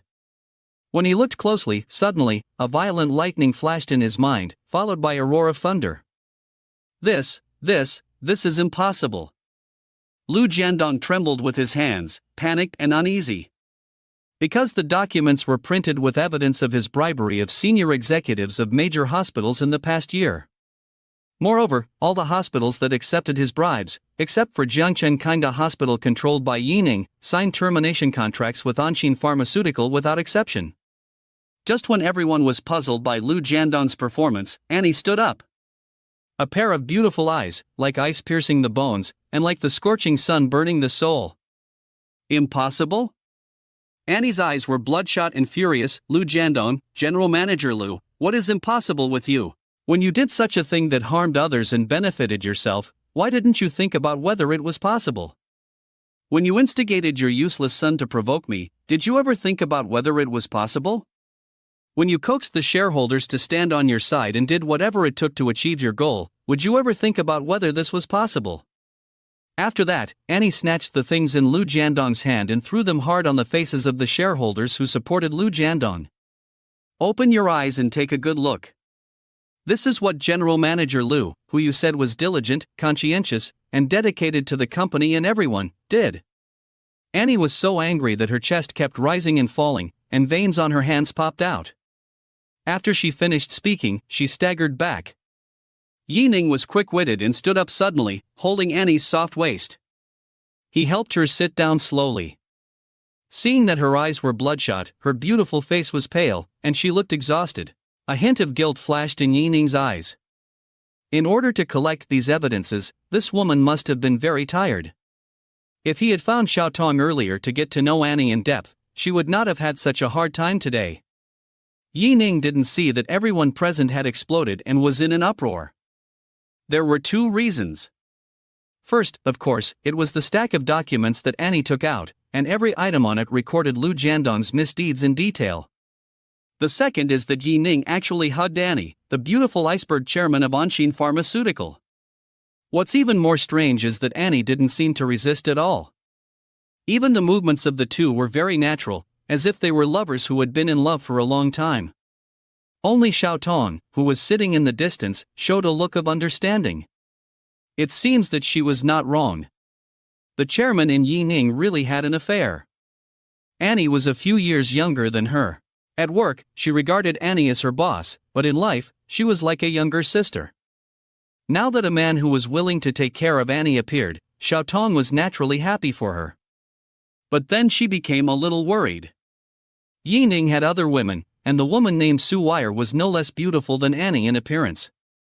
Ning was the same. Why did he have to be a scumbag when he was so handsome? Alas! Xiaotong couldn't help sighing, and could only shake her head helplessly. Some things were not something she could interfere with. This, Lu Jiandong, you are really ambitious, ahem. The old shareholder who supported Annie from the beginning read the document and pointed at Lu Jiandong with a dry finger. Boss Lu, is this true? Lu Jiandong, you dare to deceive us. Lu Jiandong, I understand that you want the position of chairman, but you dare to do such a hypocritical thing. For a while, the voices supporting Lu Jiandong turned into condemnation from all the people. These shareholders are like fence-sitters, leaning to whichever side the wind blows. Especially when it comes to their wallets. Facing the accusations of everyone, Lu Jiandong slumped in his chair. He was originally elegant, but he became very helpless. Finally, as if he remembered something again, he looked at Ning. Yes. And Ning. He is the third largest shareholder of Anshin Pharmaceutical. Ning is a standard businessman. If you give him enough benefits, he will be able to win him over. As long as Ning supports him, he still has hope of turning the tables. Mr. Yi, as the third largest shareholder of the company, what is your opinion? Lu Jiandong kept winking at Ning, hinting at something. Ning stared at Lu Jiandong in astonishment for a long time. Isn't this a fool? Even a big boss like Lu Jiandong, when faced with a difficult situation, would he try desperate measures? He suddenly felt that this man was quite pitiful. Of course, Ning would not sympathize with him. Other things can be put aside, but what's the matter with you instigating your son to mess with my wife? I'm not a cuckold king. Chapter 75, What a Fairy. Ha, Lu Jiandong, I've said that I won't interfere in your affairs. Ning looked like he had nothing to do with it, and he didn't care. Of course, this was adaptive non-interference. If it was Annie who was in trouble now, Ning would have stood up long ago. Lu Jiandong thought that Ning didn't understand what he meant, and said unwillingly, Mr. Yi, as long as I become the chairman, I will give you 1/3 of my dividends in the future. 1/3? Ha, Lu Jiandong, you are so generous. Lu Jiandong was delighted to hear Ning's answer. Just as he was about to thank him, he raised his head and met Ning's playful eyes. Lu Jiandong, why don't you give me all the shares you hold? Maybe I can consider it, ha. At this time, Lu Jiandong didn't know that Ning was playing tricks on him. He looked around desperately and found that no one dared to support him. Even those subordinates who usually flattered him like dogs turned their faces away. He was angry, and a surge of blood rushed to his heart and rushed to the top of his head. His head was dizzy, his eyes were white, and he fell backwards. Boss Lu. Lu Jiandong. In the end, it was Annie who took charge of the situation and arranged for people to send Lu Jiandong to the hospital. Later, the shareholders who followed Lu Jiandong came to Annie and bowed their heads to apologize. Ning stood aside all the time, looking at them indifferently, without speaking. He believed that with Annie's methods, it was more than enough to deal with these fence-sitters. He just needed to accompany her here, that was enough. Until everyone left, Annie and Ning were the only two people left in the huge conference room. Ning finally walked towards Annie. Annie looked at Ning, obviously a little tired, but still forced a smile and asked, How is it? Little brother, sister is awesome, right? Ning nodded, did not speak, just opened his arms and hugged the beautiful girl in his arms. Annie was not as tall as Su Wire, but she was not short either. Wearing high heels, she was only a little shorter than Ning. Ning gently hugged Annie's slender waist and buried his head in her big waves. The fragrance of roses filled the air, making Ning feel as if he were in it, extremely comfortable. Annie didn't expect Ning to be so bold. Her whole body stiffened slightly, and her white arms were placed stiffly in front of her. She was a little overwhelmed for a moment. After a little struggle, she gave up. Annie's feelings for Ning were complicated. Maybe she was still a nanometer away from liking him, but she definitely had a good impression of him. Otherwise, she wouldn't have been entangled with Ning that night. After that night, it was hard to say if she regretted it. But there was definitely a melancholy emotion in it. Originally, when she thought she would never meet this man again, today, Ning actually appeared in front of her alive. Even as the third largest shareholder of Anshin Pharmaceuticals. This is too magical. What's even more incredible is that now this little man is hugging her tightly, as if he wants to melt her into his body. Okay, this is a conference room with surveillance. Annie patted Ning's back with her scallion white hands. Through the thin short sleeves, she touched Ning's muscles. The first picture in Annie's mind was the scene of touching Ning's muscles that night. For a moment, she felt her cheeks getting hot. Who are you? You did something bad and just walked away with your pants up. Do you know that you have to take responsibility? Ning slowly let go of the beauty in his arms, gently touched Annie's cheek, and his eyes were a little red. Fairy, you have to compensate me for mental damages.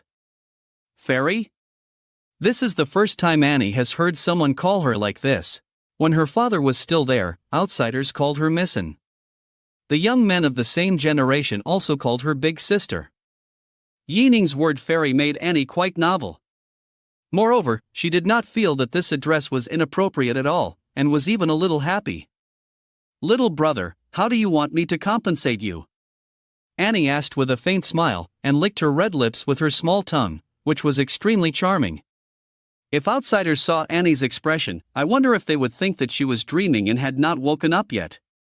Because the chairman of Anshin Pharmaceutical has always been a cold woman.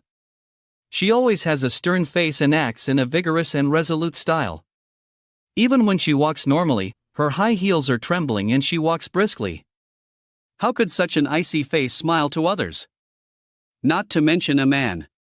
They don't know that Annie has always had two sides. When she is serious, she can intimidate all employees of the company with her aura alone.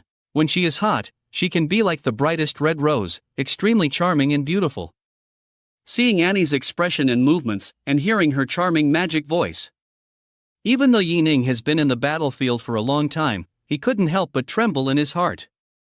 The temperature in his body rose, and even the air was a little hot. Hiss, ha!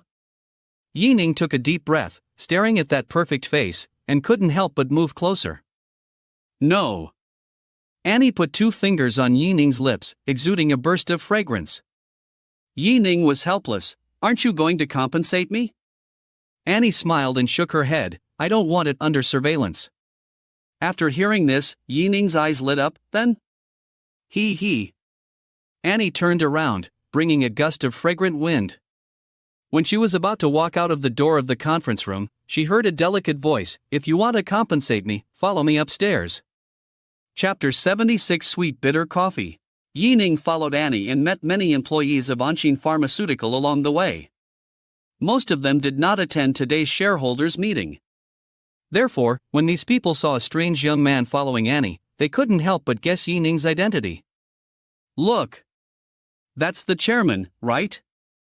Who is the man behind her? So handsome." Standing with the chairman, it can be said that they are a perfect match. What if he is the chairman's younger brother? Brother! Didn't you see that the chairman looked shy? Even if he is a younger brother, he still needs his younger brother. Although I didn't see that the chairman was shy, your analysis seems to make sense. Following Annie to her office, Secretary Shayan made a cup of coffee for each of them, and then closed the door and left tactfully. Ning picked up the coffee and took a sip. A strong bitterness flowed in his mouth, filling his taste buds. Ning frowned, pursed his lips, and quickly put it down. He was afraid that if he took another sip, the whole village would have to wait for the food to be served. "You don't like this?" Seeing Ning's reaction, Annie was a little amused. She took a small spoon and kept stirring in her cup of coffee. "I can't appreciate it. Coffee is too spicy." Ning shook his head to show his dislike. Strangely enough, Ning himself doesn't hate bitterness. For example, he likes bitter melon fried eggs. But he really doesn't like coffee since the first time he came into contact with it. Annie's eyes turned, as if she thought of something fun. She leaned slightly towards Ning, and her slender white arms were on Ning's shoulders. She put her mouth close to Ning's ear and whispered, "Little brother, I have sweet coffee here, do you want to drink it?" After saying that, she deliberately showed the tip of her tongue and gently stroked Ning's earlobe. The warmth and softness made Ning shudder all over. He turned his head and looked at Annie with an incredible face. This woman is too good. If he hadn't seen the bright red on the sheets with his own eyes, Ning would have doubted whether Annie was an old driver. This driving skill is first class, and she also has a perfect grasp of men's psychology. Of course, this is also what attracts Ning the most. Seeing Ning standing there without saying anything, Annie stretched out her index finger and tapped Ning's cheek. She licked her red lips with her tongue, whistled a little, and shook her head quickly, her red hair fluttering. "Come on, do you want to drink it?" This action is even more charming than a fairy. Ning wanted to immediately transform into Sun Wukong to subdue demons and monsters. "Yes," he said without hesitation. Annie smiled and nodded. "That's good. As she said that, she picked up the gradually warming coffee, opened her lips and teeth, and took a small sip. A faint bitter taste remained in her mouth. Then, she quickly moved her face towards Ning, facing his mouth, hesitated a little, and then kissed him. A faint bitter taste permeated, but it quickly dissipated, followed by a rich sweetness. Is this the sweet coffee that Annie said? It's really likable. Ning couldn't help hugging Annie's slender waist, and as if he was not satisfied with the status quo, his hands slowly climbed up. Snap! Annie stopped Ning's action in time and pulled away. Staring at Ning with a smile, "Little brother, you are not honest." Ahem. Ning was a little embarrassed after being exposed. But he had no choice. It was already like this. As the most affectionate person in Zhangchang, could he not do anything? Okay, I've given you the compensation, so let me rest for a while. Annie crossed her fingertips and stretched forward. She bent down to take off her high heels, revealing a pair of jade feet wrapped in stockings. She found a comfortable position, rested her head on Ning's thighs, and closed her eyes. During this time, Annie's mouth always had a faint smile. It was completely different from her usual coldness. Perhaps, only Ning could appreciate her other side. She was like a locked diary, and only the person with the key could open the lock in her heart. Ning put one hand around Annie's slender waist and the other hand on her delicate face. Suddenly, he felt that this moment was so beautiful. Since meeting Annie, Ning's world has changed dramatically. It can be said that the source of everything can be traced back to that night. Fortunately, he saw this woman again today and naturally held her in his arms. Thinking about it, Ning also felt heavy eyelids and fell asleep unconsciously. When he woke up, the person in his arms was gone. He vaguely heard someone whispering outside the office door. The next second, the door slowly opened, and Annie walked in lightly in a pair of slippers. Ning reacted quickly and closed his eyes at the first time. Rustle. Although Annie walked very lightly, if you listen carefully, you can still recognize a little bit of sound. Ning clearly felt that Annie had walked in front of him. After a long time, the rose fragrance became stronger, and a warm breath approached. The soft touch touched his face. Ning opened his eyes and hugged Annie while she was not paying attention. And screamed, but her red lips were immediately blocked. Chapter 77 Lu Tianxian provoked. Dawn. In the office, the two kissed passionately. When they were in a state of love, the knock on the door brought them back to reality. Director Lu wants to see you. The voice of Secretary Xiaoyan came from outside the door. Zixasuosuo. Annie was as fast as lightning and quickly pushed Ning away. She stood up and perfunctorily tidied up her wrinkled skirt and messy hair. She sat down on the office chair seriously. Annie's behavior made Ning laugh silently. Especially after seeing Annie roll her eyes at him, his expression became extremely serious, just like the Ice Queen on the top of the snowy mountain. The speed of changing faces is comparable to Sichuan opera face changing. I won't watch the intangible cultural heritage without you. Annie cleared her throat. Come in. Ning was wondering who this Director Lu was. When the door opened, it turned out to be Lu Tianxiang, the stupid son of the landlord. Seeing Ning sitting on the sofa, Lu Tianxiang was stunned. Following Ning, he suddenly found the pair of red high heels under the coffee table. He looked a little ugly, as if he had thought of something. In Anshin, who doesn't know that Lu Tianxiang is pursuing Annie? Even if his father Lu Jiandong encouraged him because he coveted Annie's shares. But only he knew that he really wanted to get Annie's favor.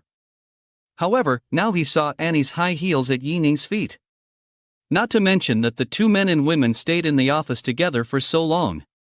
What are Ning and Annie doing? What else can they do? Play the exciting happy Candy Crush? Thinking of this, Lu Tianxiang's heart was ignited with anger. Taking a deep breath, he forced his anger down. Annie, why is he here? Lu Tianxiang gritted his teeth, with a questioning tone. Director Lu, you should call me the chairman. Annie's eyes were horizontal, and her tone was cold. Also, Director Yi is the third largest shareholder of Anshin Pharmaceuticals. Is it strange that he appeared in my office? Yi Ning was speechless when he heard the first sentence Lu Tianxiang said. It's true that he is the stupid son of a landlord. How can a subordinate question his boss without knowing the truth right after entering the room? Even if it was Lu Jiandong, he could only question Annie. He would not question with a cold face as if his mother had died. Lu Tianxiang was speechless after being rebuked by Annie's two words. Seeing that Annie had no intention of asking Yi Ning to leave, he did not say anything more. He could only change the subject and said, "Bosson, my cousin's wife just found me and said that she was fired." Is that true? That's it. Annie felt bored after hearing what Lu Tianxiang said. She stared at the computer screen and replied, "That's right, I fired her myself, and the finance department has already started to settle her salary." Hearing Annie's lukewarm words, Lu Tianxiang said anxiously, "Why, Mr. In, that's my relative." "What's wrong with your relative? Your relative can do nothing all day and become a small supervisor without knowing anything? If everyone in the company is like you, nepotism, wouldn't it be a mess? What do you want the people below to think? What do those who really create benefits for the company think?" Annie scolded. But Lu Tianxiang wanted to say something. But he saw Annie waving her hands impatiently. "Director Lu, you don't have to say anything, there is no room for negotiation on this matter. If you have nothing else to do, get out first." Seeing Annie so tough and not giving him face at all, Lu Tianxiang could only sigh helplessly. He knew that Annie was using their Lu family as a knife. Today is just a small supervisor dismissed, tomorrow who knows who it will be. But now he can be said to have no way out. His biggest support was lying in the hospital, and he could only watch the power cultivated by his father being disintegrated step by step by Annie. Before leaving, Lu Tianxiang glanced at Yi Ning. Seeing that Yi Ning's eyes were focused on Annie, he was too lazy to even look at him. Treating him as air, the flame of humiliation rose in his heart. A flash of inspiration came to his mind, and Lu Tianxiang smiled and said to Yi Ning, "Mr. Yi, I was ignorant before and offended my sister-in-law. I am really sorry." After saying that, he bowed deeply before turning around and leaving, with a very sincere attitude. As soon as these words came out, Yi Ning secretly thought it was not good. When the office was closed again, only he and Annie were left in the room. He secretly looked at Annie, and sure enough, he saw her examining him meaningfully. Why did those beautiful eyes look at me, as if I was in the ice and snow, and I felt creepy? Hee, wife, the weather is so good today." Yi Ning laughed dryly. "Wife?" Annie repeated meaningfully. "Is there something missing? Shouldn't you add the word little in front of the name? Add the word little? Little wife. No. Yi Ning shook his head frantically. How is this possible? You're going to never admit it, right? Annie's beautiful eyes condensed, and she stretched out her slender index finger to make a one sign. I just want to ask you one question. Who is the sister-in-law that Lu is talking about? Yi Ning didn't dare to speak immediately. Of course he knew it was Sue Weiler, but was he able to say that? You can't say anything. Seeing Yi Ning silent and embarrassed, Annie pointed to the door and said, "The door is over there, you, go out." Chapter 78. You said you wanted to teach me a lesson. Yi Ning stood up, walked around the desk, and came behind Annie. He opened his arms and wanted to hug her. But Annie turned around and pressed her white arms against Yi Ning's chest. She urged, "I have to work now, you should leave quickly." It seems that Annie is really angry. That's right, a dignified and beautiful female chairman. How could she share a man with other women? Yi Ning was a little helpless and could only lower her head and walk out of the office. Just as Yi Ning closed the door, Annie's voice suddenly came from the office. "By the way, give me your Koenigsegg 11 to play with the day after tomorrow." Well, that's it. Annie didn't look up, her eyes were fixed on the computer, and her fingertips were rapidly tapping the keyboard. I just don't know why, a pair of enchanting eyes are smiling from time to time. It seems to be smiling, but it seems not. Yi Ning's gloom was swept away. It turned out that he was being arrogant. With a sly smile on his face, he deliberately dragged out the tail sound. I know, my fairy wife Annie paused, forcibly restraining the corners of her mouth that wanted to rise. He closed his eyes and took a deep breath, snorted coldly, and returned to work. Taking the elevator downstairs, Ning hummed a song and walked towards the door with a smile. Lu Tianxiang waited at the door for a long time, just wanting to see Ning's frustrated expression. But contrary to his wishes, Ning actually laughed so happily. Humming a song, his steps were brisk, and he was almost dancing. Lu Tianxiang opened his mouth and stared at Ning in surprise, trying to see Ning's disguise from his face. Impossible. How could Annie, a proud girl, be indifferent when she heard that Ning already had a girlfriend? He was holding on. Yes, it must be like this. Thinking about it, Ning had already walked to the door. When they passed by, Lu Tianxiang looked sarcastic and whispered in a voice that only the two of them could hear, Ning, you are very unwilling to be driven out by Annie, right? What? You want to teach me a lesson? Ning's face changed drastically and he deliberately raised his voice. Lu Tianxiang was confused. Did he say that he wanted to teach Ning a lesson? Before he could react, he felt a violent impact on his stomach. Lu Tianxiang lost his balance and took 2 steps back, and was kicked to the ground by Ning. Ah! Lu Tianxiang cried out in pain, holding his stomach. Ning raised his hand with a gloomy face. Slap!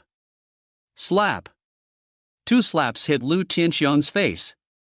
I let you off last time, but you still want to teach me a lesson. Do you think you are a slut? Ha! Lu Tianxiang was dazzled by Ning's slap. His cheeks were swollen, and the burning pain came straight to his heart. The noise was so loud that it naturally attracted the attention of everyone present. Director Lu was beaten, go and help. You are a fool, the person who beat him is one of our bosses. I heard that he is also related to Director In. Many people saw him hugging Director In today. So awesome? What should we do? Just pretend you didn't see it, do what you should do. That's right, I can't stand the people of their Lu family for a long time. Now I see Lu Tianxiang being beaten. To be honest, it feels good. Even in the monitoring room, the security guards on duty turned the camera to other places after seeing that the person being beaten was Lu Tianxiang. Lu Tianxiang thought that with his prestige in the company, someone would definitely come to help him. As a result, until Ning shook his tired hands and let him go, no one came to persuade him to stop fighting.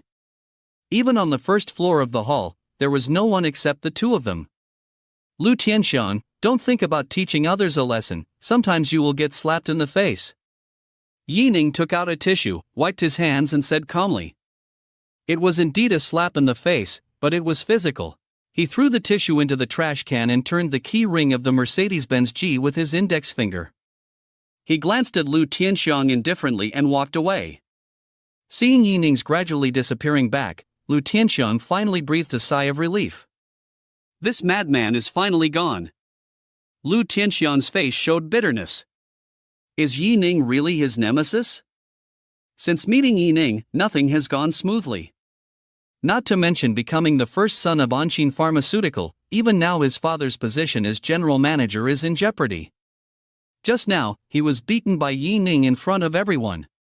Will Lu Tianxiang be able to hold his head up in Anqin Pharmaceutical in the future? Not long after, Shoyan walked into Annie's office. Chairman, this is the information you want. Shoyan put a folder on Annie's desk and took the initiative to add a cup of coffee for Annie. By the way, Chairman, Director Lu was beaten downstairs just now. Annie raised her head with a surprised look. After thinking carefully, she came up with an answer in her heart. Did Ning do it? Well, I heard that Director Lu threatened Director Yi and wanted to teach Director Yi a lesson, so Director Yi did it directly. Shaoyan explained. Is Ning okay? Annie asked hurriedly, with a little urgency in her words. Director Yi is fine, but Director Lu was kicked and slapped by Director Yi. It's okay as long as Ning is okay. Annie breathed a sigh of relief, nodded to show that she knew, and opened the folder to check. Seeing Annie's reaction, Shaoyan thought to herself, the chairman really treats Director Yi differently from other men. Director Lu, rest in peace. I hope you can find someone who loves you in heaven. Xiaoyan closed the door, leaned against the door, and prayed silently for Lu Tianxiang. Chapter 79 Basic Professional Ethics of a Scumbag. As for Yi Ning, he was already on his way to Su Weier's house. He was very uncomfortable with being teased by that goblin today. Now Yi Ning urgently needs to calm down. As a scumbag, you must never let the woman you are about to meet smell the scent of other women on you. This is basic professional ethics, and Yi Ning naturally understands it. Arriving at a flower shop, Yi Ning spent money to buy a bunch of roses. The scent is exactly the same as Annie's. With roses as a gift, Annie would never doubt it. It is impossible to overturn. Ding! The host spent 999 yuan for Su Weier, got a critical hit, and was rewarded with a garden villa in the Rose City of Magic City. Another villa? It's in Magic City. Not bad, not bad, a few hundred yuan in exchange for a villa in Magic City, it's a good deal, okay?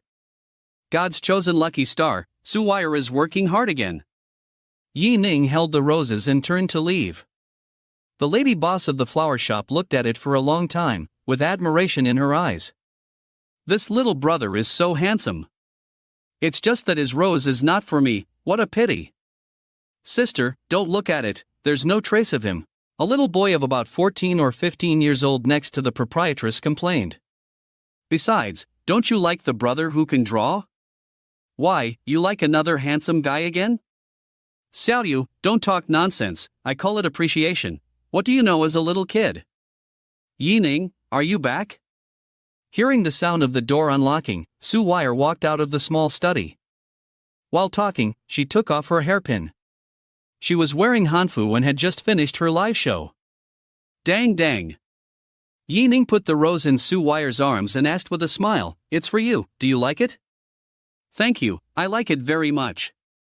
Su Weier moved one of the petals and sniffed it lightly with her little nose. The fragrant smell made her feel relaxed and a sweet smile appeared on her face. Su Weier put the rose next to the baby's breath and continued to look in the mirror and remove the headdress. A few minutes later, Su Weier took off the last hairpin. The black and thick hair poured like a waterfall, smooth and natural. So beautiful. Yi Ning stared at the beautiful girl in front of him, breathing a little hurriedly. Just as Su Weier was about to continue taking off her hanfu, Yi Ning strode forward. He grabbed Su Weier's delicate little hand. He leaned close to her little ear and whispered, "Don't take it off yet, just try it on, okay?" Su Weier didn't know what Yi Ning meant at first. But when she met Yi Ning's fiery eyes, her pretty face flushed like a rosy cloud in an instant. This big bad guy. I think about these as soon as I get home. But she didn't resist, just buried her little head slightly. Staring at her little feet, her little hands pulled the edge of her skirt, and didn't say anything. Seeing the girl's reaction, Yi Ning knew that she had agreed. As Su Weier exclaimed, he picked her up in a princess hug. He walked into the bedroom and hooked his heels. Squeak, dong. The door was closed. Soon after, bursts of moans came from the room, moving the heart. It was more than an hour later when the bedroom door opened again. Su Weier had already changed into her home pajamas. Her hair was still a little wet and she smelled of shower gel. But her walking posture looked a little unnatural.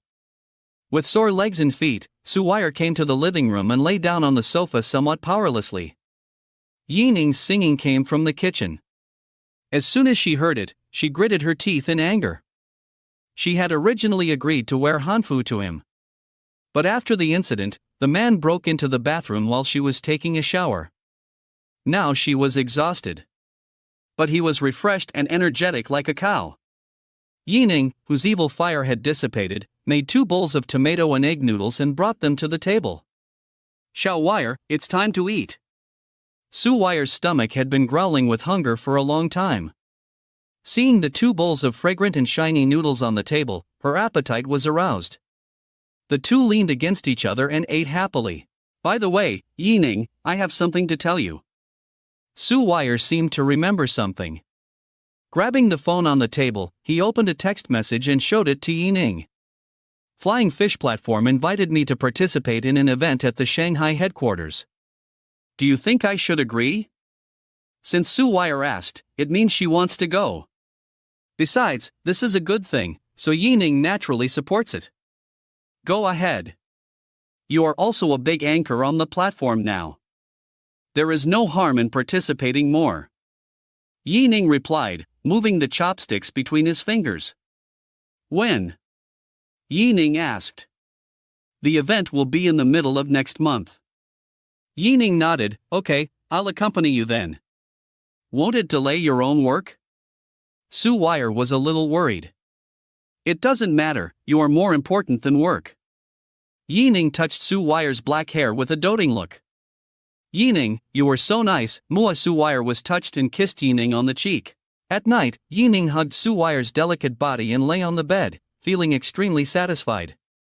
Su Wire rested her head on Ning's chest, and the two watched the cartoons playing on the phone together. Of course, Ning's other hand was not idle either, like a qualified climber, bravely climbing to the top. Just as both of them were breathing heavily, the screen suddenly changed. A video call came in. Ning's pupils shrank slightly, and his heart skipped a beat. Because what was displayed on the screen was Anne's portrait. Chapter 80 each has its own merits.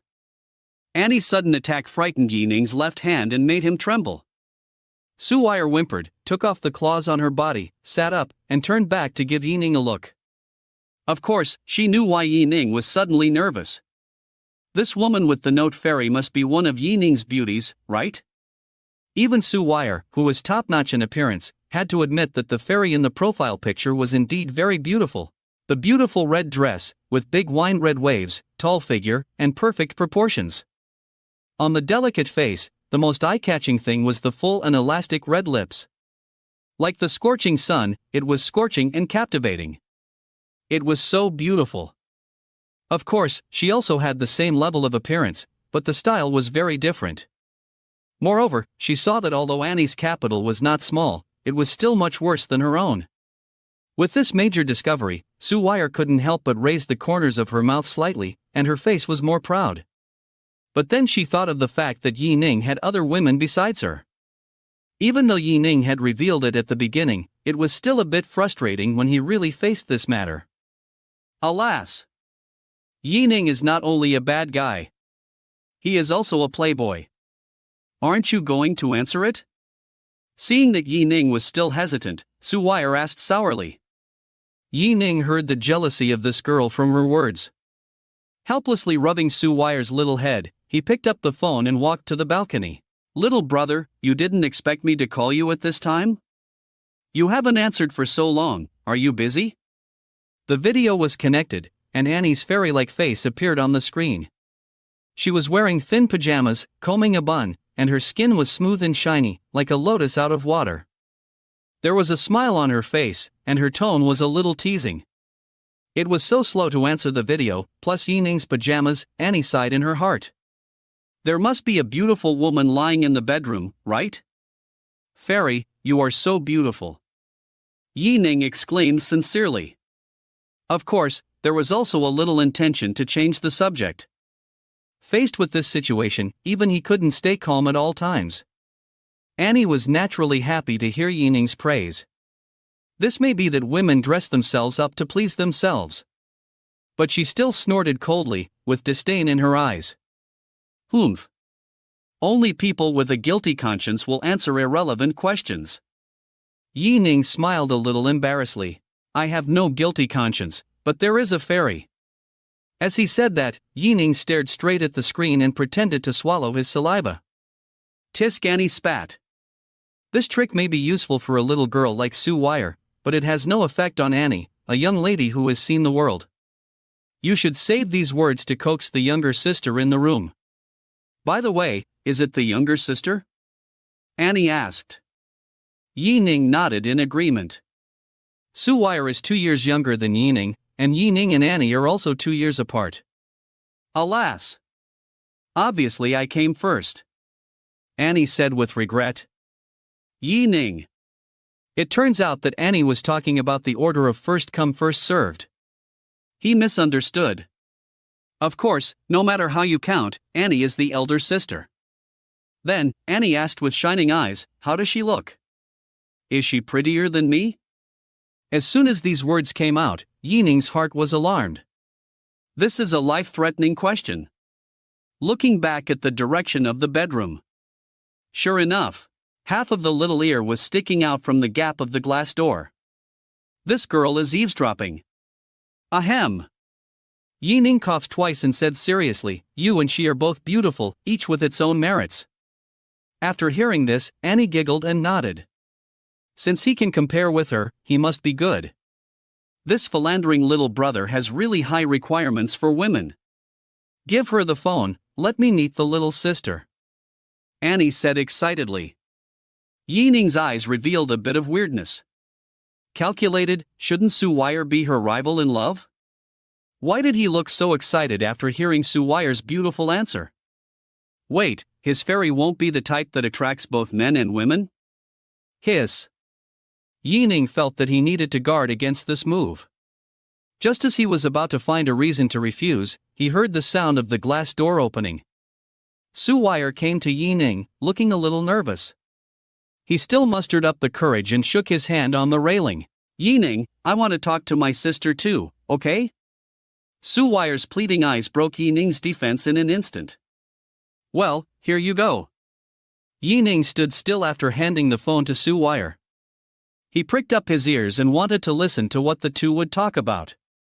This was not his gossip, but if he was not careful, the harem would catch fire, and the person who would burn would be himself. At this moment, he heard Annie say, little sister, find a quiet place first, and let's talk about things between women. Su Wire thought about it and felt that it made sense. She smiled and nodded, holding the phone and walked towards the room where she usually broadcast live. After closing the door, she also locked the door to prevent some bad guys from eavesdropping. As for her behavior of eavesdropping on Yining's speech just now, she had long ignored it. Chapter 81 Under Pajamas. Su Wire's series of actions were smooth and flowing, and Yining looked at the empty bedroom with a confused face. Is this the tacit understanding between women? Yining had been alone in the empty room for a long time, and finally heard the sound of Su Wire opening the door, accompanied by the laughter of the two women. Su Wire walked into the dormitory with her mobile phone, her face flushed, her little hands covering her mouth, and she was shaking with laughter. The huge stone hanging in Yining's heart finally fell to the ground.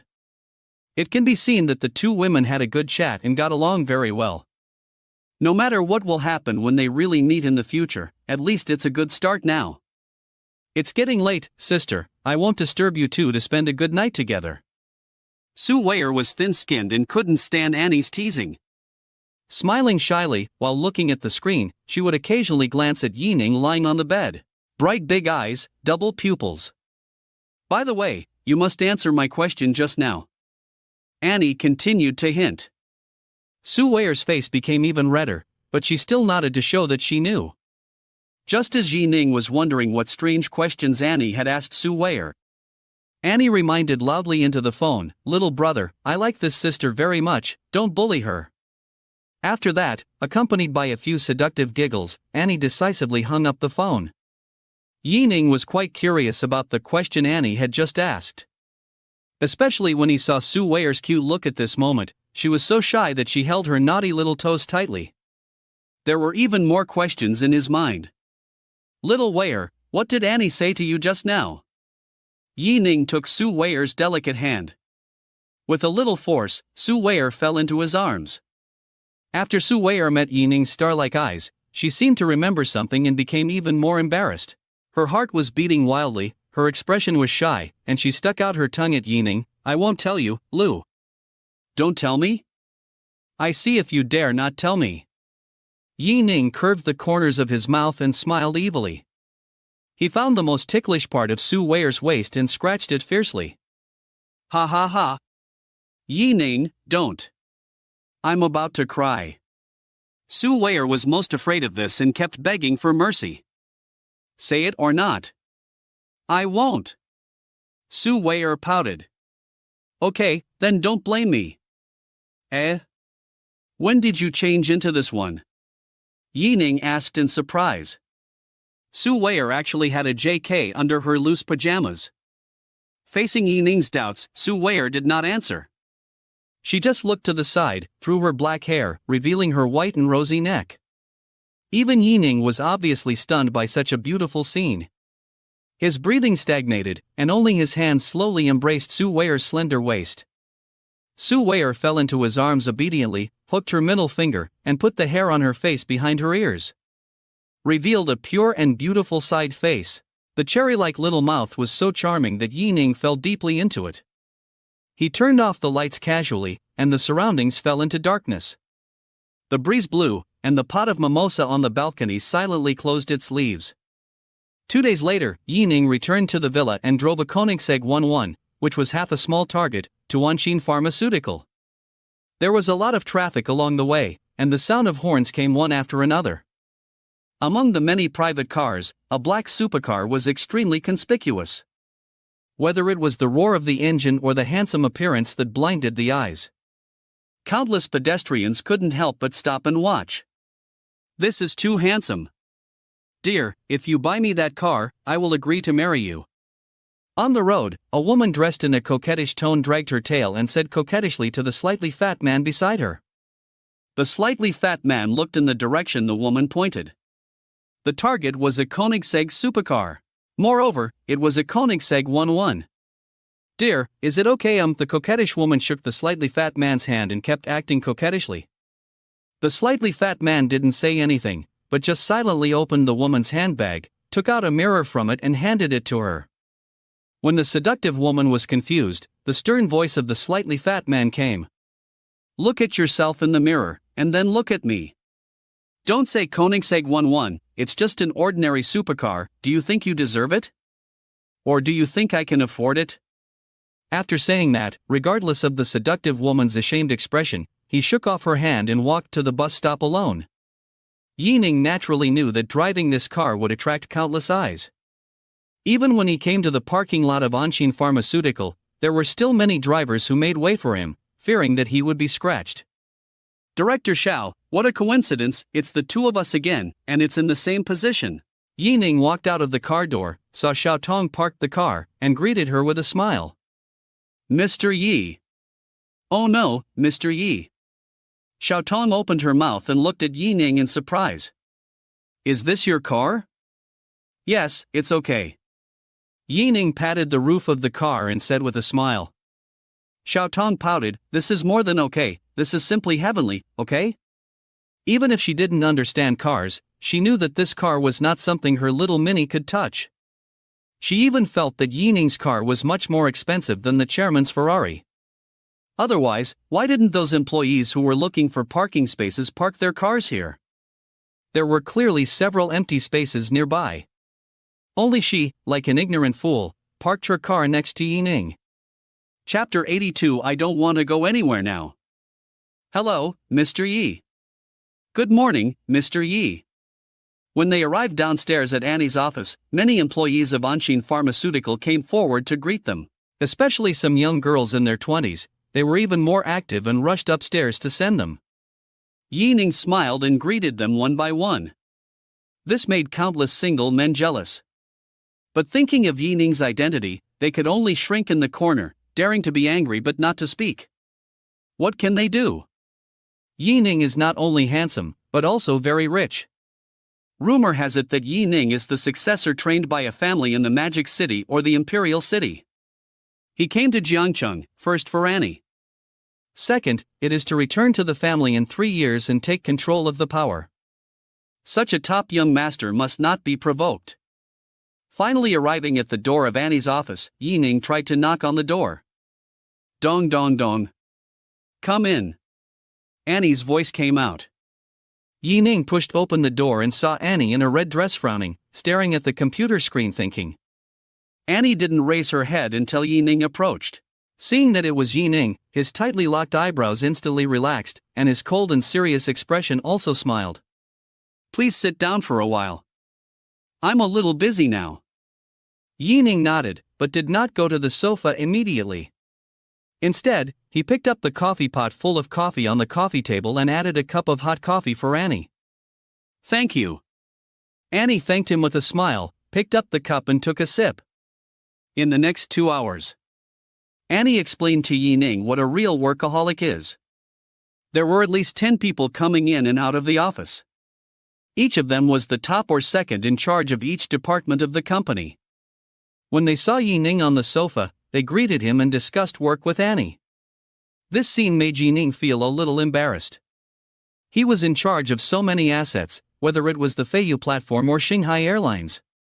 He hardly managed even the Jiangnan Commercial Street in Jiangcheng. Am I a little too idle? Annie is like this, which is the normal working state of a company boss. Unlike Ning, he fishes for 3 days and dries the net for 2 days. Secretary to do when there is work, secretary to do when there is nothing. No, he is a big boss, but he doesn't even have a secretary. Or rather, he doesn't need one, because he can't do any real work anyway. Look at the hard-working people, and then think about myself who flirts with girls every day. Ning, whose face is as thick as a city wall with artillery, feels a little ashamed. Ning felt an itch on his face. He opened his eyes and saw a breathtakingly beautiful face only 10 centimeters away from him. Annie half bent over, pinching a small tuft of her hair with her white fingertips. She scratched Ning's cheek with the fine hair ends. She stopped when she saw Ning woke up. Just when Ning thought Annie was going to sit next to him, Annie stretched out her hands and placed them on Ning's strong shoulders. She knelt on the sofa with her knees and sat astride Ning's thighs. Ning also hugged Annie's soft waist and pulled her into his arms with a little force. Annie stuck to Ning. When did I fall asleep? Ning asked with a smile. Annie pursed her red lips, smiled and shook her head. When I was done, you were already sleeping soundly. Is there any work later? No, let's go racing together in the afternoon. Speaking of racing, Annie's eyes were shining and bright. Ning really had no interest in racing, but since Annie liked it, he would accompany her no matter what. Okay, where are we going now? Ning nodded in agreement. Facing Ning's question, Annie's face flashed with charm. She put her lips close to Ning's ear and whispered, "Little brother, I don't want to go anywhere now, I just want to be with you, haha." Her tone was charming, like a ball of fire, burning Ning's soul. This is really an out-and-out fairy. And her Taoism is so deep that it is rare in the world. Even Ning, who has been walking in the rivers and lakes for many years, almost couldn't resist. Ning held Annie's beautiful face with both hands and kissed her plump red lips. The golden sunlight poured into the house through the window, making the whole house a little brighter. I don't know if it was because of the light, Annie's face seemed to become a little more rosy than before. She wouldn't be as shy as Su Wei or Mo Qingqing to dig out a 3-bedroom and 1 living room. But she still felt a little embarrassed to kiss Ning passionately in the office. Especially the undulating mountains, which showed her inner restlessness. Little brother, you are very skilled. Annie, who had recovered, put on a half-smile on her face again and said slowly. Ning knew that Annie was implying that he had other girlfriends. But he could only shake his head and would not refute. Whether it was Annie in front of him, Su Wei, or Mo Qingqing and Yang Chang, they were all people Ning would not give up. Of course, there was also Bai Yilua, who didn't smile much, but drew a sketch for him when he was sleeping soundly. What? You were holding me in your hands, but you were leaning towards other women? Seeing Ning's eyes rolling, as if he was recalling something. Annie couldn't help but complained, Sister Wire is right, you are really a complete playboy. Chapter 83 Dongshan Racetrack. After lunch, Annie briefly explained her work to her secretary Shayan, and then left the company side by side with Ning. It was different from when Ning came. Although there were many people who came forward to say hello, their tone was more serious. Especially those little girls, none of them dared to come forward. They just looked at the backs of Ning and Annie, with sad expressions and very lost. Ning and Annie are really a perfect match. The two of them walking together are the real golden boy and jade girl, a talented man and a beautiful woman. Not to mention competing with Annie, the little girls don't even have the courage to face her. Walking into the parking lot where there were few people, Annie took the initiative to take Ning's arm. The two were very close. The soft touch blew the lake in Yining's heart, and his heart was excited. Although it is not as big as Xiaoweier, it is also very full. As for Emoqingqing, it doesn't matter, it's also very cute. Coming to Yining's car, he took the initiative to hand over the driving rights to Annie. Annie pursed her sexy red lips and smiled. Little brother, you are so good, Muad. She kissed Yining on the corner of his mouth, leaving a faint red mark. Sitting in the main car, Annie touched the steering wheel, her charming eyes shining. She stared straight ahead, her expression very excited. The engine buzzed. Like a mountain beast, roaring, resounding in the silent parking lot. Hold on, Annie said while stepping on the accelerator and speeding away. Koenigsegg 11 once again became the most beautiful guy on the road, especially when she saw that the driver was a very beautiful lady. It also made many male compatriots shout, "Rich woman, please support me. I don't want to work hard anymore." Yining was also envied for this. He is so handsome, and he sits in the passenger seat. At first glance, he has a little white face. This is Yining's first time to Dongshan Racecourse. The scenery here is beautiful and pleasant. There are already many supercars parked in the parking lot. Lamborghini, Ferrari, Porsche, etc. Of course, the prices of these cars are mostly around 6 million, and very few exceed 10 million. There is no one of the same level as Yining's Koenigsegg 11. Because Yining's car is not something that can be bought with money, and the level of the rich kids in Jiangcheng is far from enough to play with such things. Old Han, look. Koenigsegg. Liao Xin patted Han Yu's shoulder and pointed to the front and exclaimed. Oh. Don't be surprised, is there anything better than Yi Brothers' Koenigsegg 11? Han Yu looked indifferent. But he still looked in the direction Liao Xin pointed. Seeing the dark shadow clearly, Han Yu's pupils shrank slightly. Damn. It's really Brother Ye's car. The voice was so loud that Zhou Chen and Ai Yang also noticed the figure of Koenigsegg 11 at the first time. They all widened their eyes in surprise. How could Yi Ning come here? Doesn't he dislike racing? Racing is not as important as the sweet time between him and his sister-in-law. But if you say that this is not Yi Ning's car, Han Yu and others will definitely not believe it. Let me ask, who else in Jiangcheng can afford this car except Yi Ning? Koenigsegg 11 is getting closer and closer, and it happened to stop not far from Han Yu and them. After a while, Yi Ning's chic figure was seen. He walked quickly to the other side of the car, opened the door of the main driver, and stretched out his hand. Han Yu and others wondered why Yi Ning came out from the co-pilot. Thinking about it, several people walked to Yi Ning together. At this time, a slender and white little hand stretched out from the main driver, and Yi Ning took the initiative to hold it. This scene made Han Yu and his friends stunned. Because the woman standing next to Yi Ning, who else could it be but Big Sister Annie? They rubbed their eyes and thought they were hallucinating for a moment. But when their eyes focused on Yi Ning and Annie again, they realized that they were not mistaken. That's right. Red skirt and red hair, beautiful appearance, tall figure. Who else could it be but Annie? But the two of them were holding hands. How is this possible? Brother Yi, big sister, what are you doing? Han Yu asked. The other three also looked at Yi Ning in confusion, hoping to get an answer from him. When Yi Ning was thinking that the title of big sister was quite interesting. Annie raised her and Yi Ning's hands and smiled, "Can't you see it?" After that, she gently lifted her red hair that was a little messy by the wind. "We are together." Hiss! Han Yu and his friends took a breath of cold air. Although they had guessed it, they were still a little caught off guard when Annie admitted it herself. Especially when Big Sister actually announced their relationship with a happy face. There was no trace of falsehood. The other second-generation people who knew Annie were also dumbfounded. In their hearts, Annie had always been synonymous with indifference. The eldest sister's appearance was indeed impeccable. But there were very few people chasing after her. It was not that they didn't want to, but that they didn't dare. Annie's family background was at the top of the second-generation circle in Jiangcheng. In addition, Annie's master's degree in finance from the Imperial Capital University could beat all the young men present.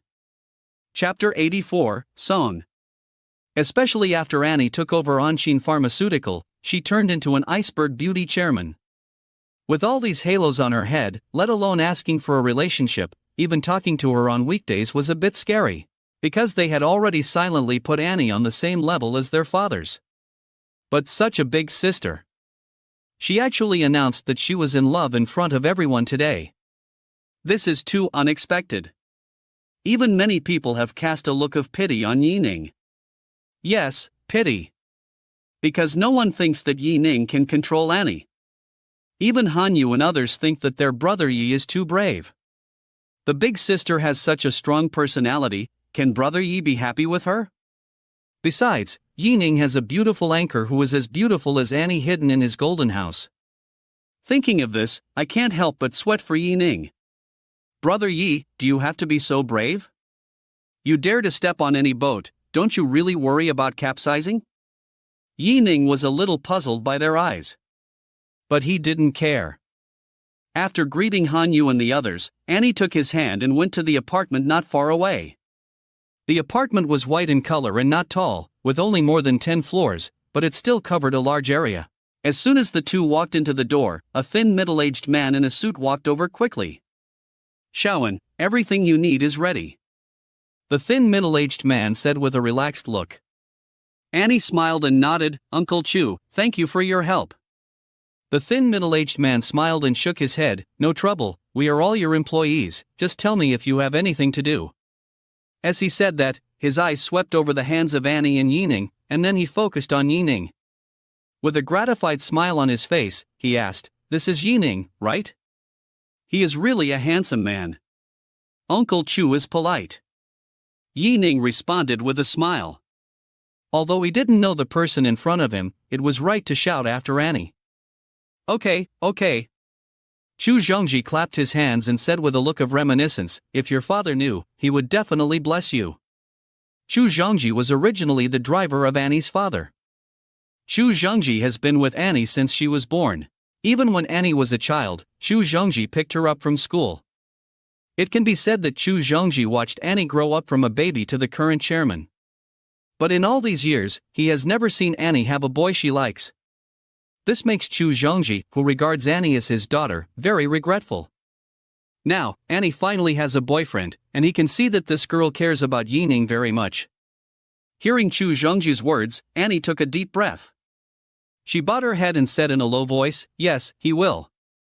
Annie's tone was a little low, and Yi Ning knew that she was thinking about her father. He held her hand a little tighter, and passed the warmth to her through the palm of his hand. Of course, Annie noticed it, and smiled slightly at Yi Ning's affectionate face. At this moment, she was not the cold and frosty chairman, nor was she the enchanting fairy. She was just a girl who lost her father and was lovable. Go change your clothes quickly, the track will start in half an hour. Chu Zhongji looked down at his watch and urged. Okay, see you later, Uncle Chu. Annie waved. Yi Ning also nodded at Chu Zhongji, Uncle Chu, we'll go up first. The two walked into the elevator hand in hand, and Annie told Yi Ning something about her. It turned out that this huge Dongshan racetrack was a 25th birthday gift from Annie's father. As a result, a year later, his father died in a car accident. Annie likes to drive and doesn't need a driver. Chu Zhongji volunteered to come to the Dongshan racetrack to help manage it. Yi Ning finally understood why Annie, who was serious at Anshin Pharmaceuticals, didn't act like a boss in front of Chu Zhongji, and even respected him very much. Annie is the boss of the Dongshan racetrack, so naturally she has a room dedicated to her. Opening the door, the whole room is spacious and bright. Especially the floor-to-ceiling windows of the townhouses make the view more open. Even the tall tower on the opposite hilltop is clearly visible. The scenery here is really good, Yi Ning exclaimed sincerely. Do you like it? I asked Uncle Chu to reserve a room for you.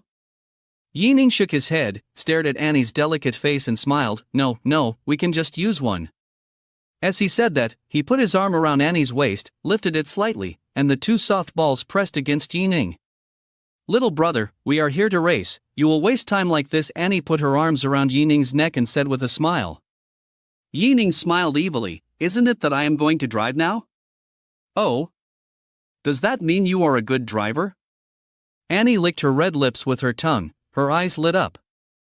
Yi Ning winked at Annie. Don't you know whether my driving skills are good or not?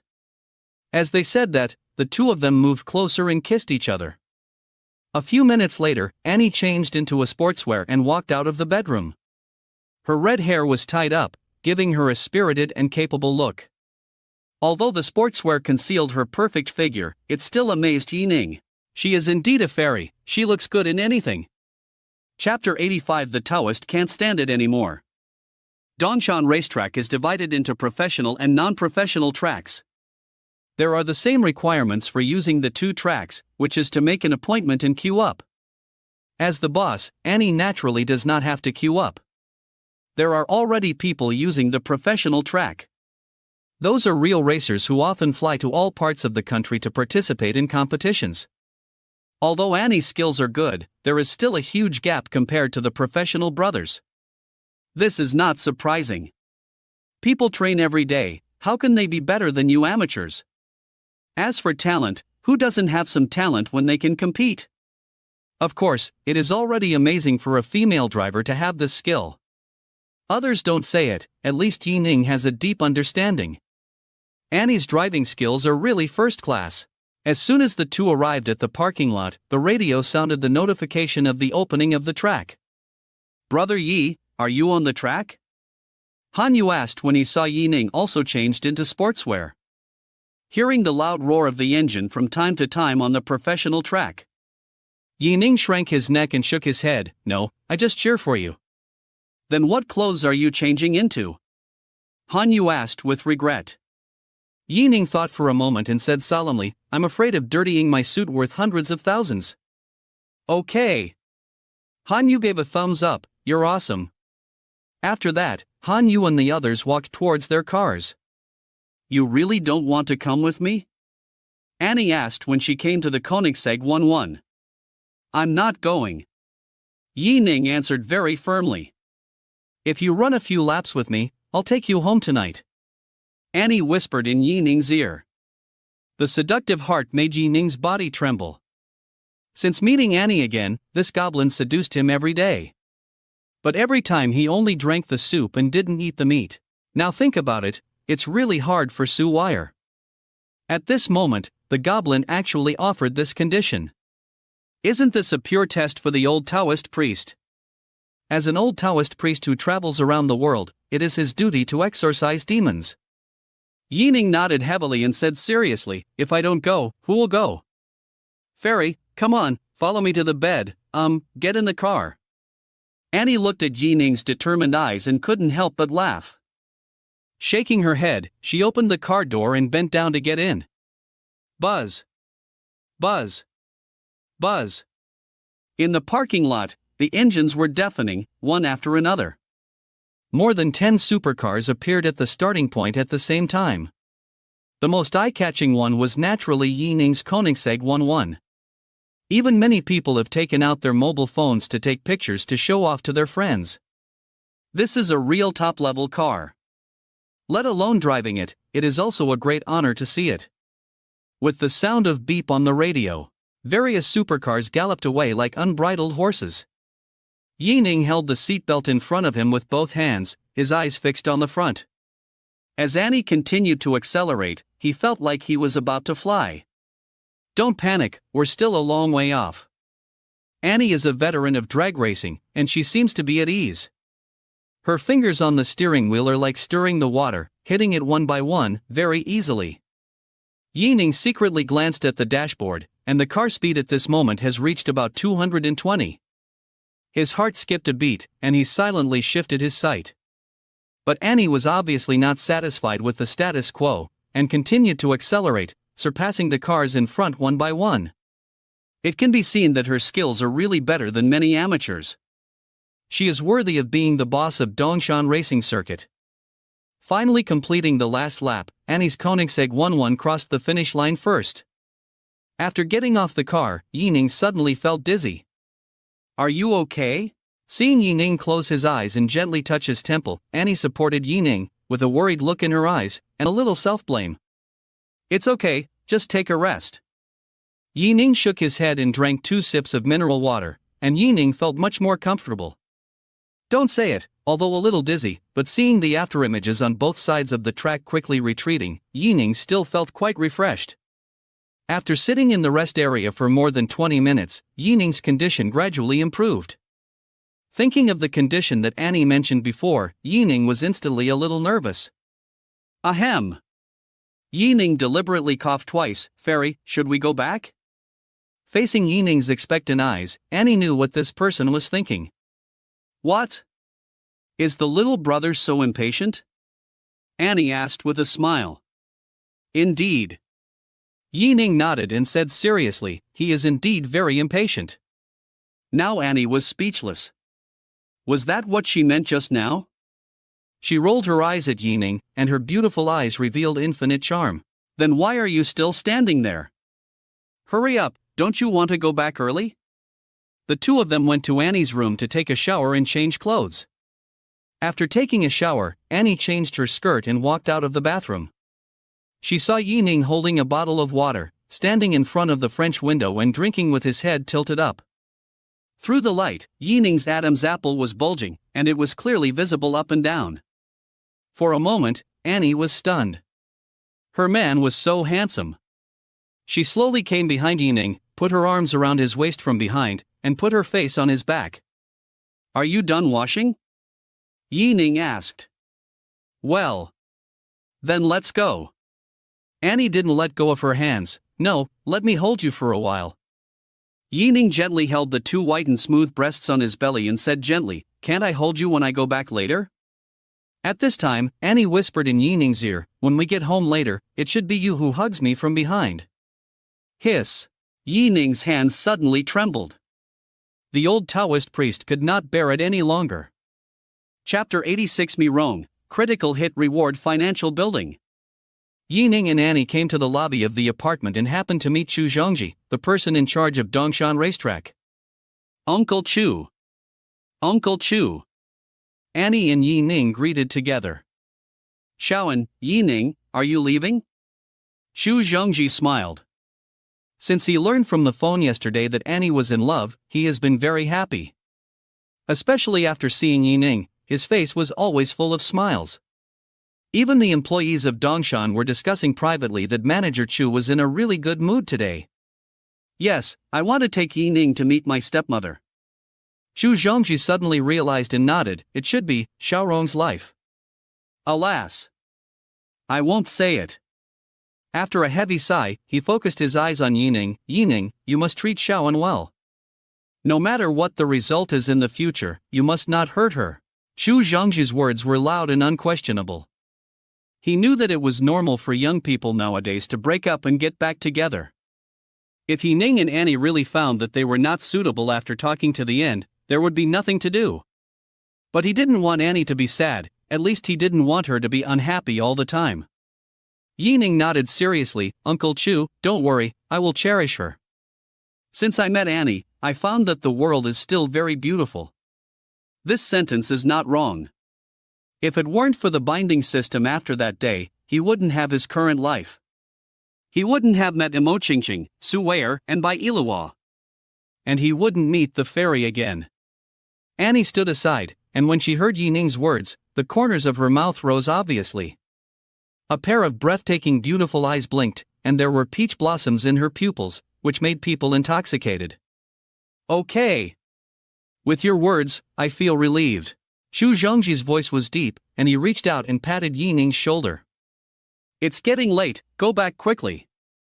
Chu Zhongji habitually looked at his watch and reminded with a smile, Shaoan, remember to say hello to Xiaorong for me. I know, Uncle Chu, goodbye. After leaving Chu Zhongji, there were still many people waiting in line in the parking lot. It's just that Han Yu and his car are no longer there, and it is likely that they have gone to find a place to be free and happy. Annie handed the car keys to Yining and motioned for him to drive. According to Annie's guidance, Yining knew. It turned out that her home and her villa in Yunshan Longjing were in the same area, not far away. If you think about it carefully, it's right. This is a high-end residential area developed by many real estate developers. There are many villa communities, which have become one of the gathering places for wealthy businessmen in Jiangchang. Annie's family is prominent, and it is normal to have a house nearby. Unlike Yunshan Longjing, Annie's house is called a villa, but it is more like a Chinese courtyard. Although the floor is not high, it occupies a large area. Especially the small bridges and running water in the yard, pavilions and waterside pavilions, which made Ning particularly like it. It's not bad to spend money to buy a house here. You're back today. Maybe she heard the sound of pushing the gate open, and a beautiful woman dressed in plain clothes, with her hair tied up, who looked about 37 or 80, walked out of the hall. Seeing that the person standing at the door was Annie, Mi-rong was very happy. Annie has now taken over her father's position and is busy almost every day. Except for holidays, she rarely goes home and usually lives in the employee dormitory of Anshin Pharmaceutical. Mi-rong was about to step forward when she saw a handsome man standing next to Annie. Just as she was puzzled, Annie spoke first. "Mom, this is Ning, my boyfriend." Annie took the initiative to take Ning's arm and secretly poked Ning's waist with her finger. Ning understood and handed over the gift she bought on the way. "Hello, Aunt Me, my name is Ning, and I'm Annie's boyfriend. You just need to teach me Xiao Ning." To be honest, if Ning met Mi-rong normally, he would never call her aunt. Because Mi-rong is only a dozen years older than him, he should call her sister. But who said she is Annie's stepmother? She is of a higher generation. Mi-rong was stunned for a long time until Ning handed the gift to her. She said loudly with a surprised face, "You actually found a boyfriend." Her reaction made Ning confused for a while. Even if Annie is an iceberg chairman, the type who keeps strangers away, there is no need to be so surprised that she suddenly finds a boyfriend, right? And he is so handsome. Isn't it normal for Annie to like him? Perhaps she felt that her reaction was a bit too much. Mi-rong calmed down and smiled a little embarrassedly. She took the paper bag from Ning's hand and combed two messy hairs. "I'm sorry, Xiao Ning, did Auntie scare you just now?" No, Auntie, Annie has a strong aura on weekdays, and it is indeed difficult for other men to get close to her." Ning shook her head and explained with a smile. Mi-rong looked at Ning with a strange look in her eyes, then lowered her head and took out the silk scarf from the paper bag. With a happy look on her face, she thanked him. "Xiao Ning, thank you, Auntie likes this gift very much." Ding! The host spent 26,000 yuan for Mi-rong, triggered a critical hit, and was rewarded with the Magic City Rhine Capital Financial Building. The financial building in the Magic City. Although Ning didn't know the specific location of the Rhine Capital Financial Building. But with the word Modu in it, how could it be an ordinary thing? Anyway, I will accompany Su Wire to the Magic City to participate in the Feiyu Live event. It's not bad to visit my own industry while I'm there. Speaking of which, he also has a villa there. Chapter 87. The wind is gentle. In the evening, Mi-rong was the chef, and Annie and Ning were helping out. Ning could not believe that Annie, as the chairman, was also very skilled in cutting vegetables and cooking. It was obvious that she often cooked at home. Beautiful and intelligent is a term used to describe fairies. Ning smiled and looked like he had found a treasure. While Mi-rong was cooking, she drove Ning and Annie out of the kitchen. The two of them snuggled up on the sofa and watched TV. Ning felt his shoulders sink. Annie put her hands on his shoulders, exhaling sweetly, as if to take credit. He, little brother, you didn't expect me to cook, did you?" Ning smiled and nodded, and put his arm around Annie's waist. "It's really a surprise." He, this is a surprise, but what if there is a bigger surprise later?" "What bigger surprise?" Ning raised the corner of his mouth, his face sly. "Raw rice. Cooked rice." Annie's voice was very low, but it was like a sharp arrow piercing Ning's chest. After saying that, her plump red lips gently touched Ning's cheek. She stood up with a sweet laugh and left Ning's arms.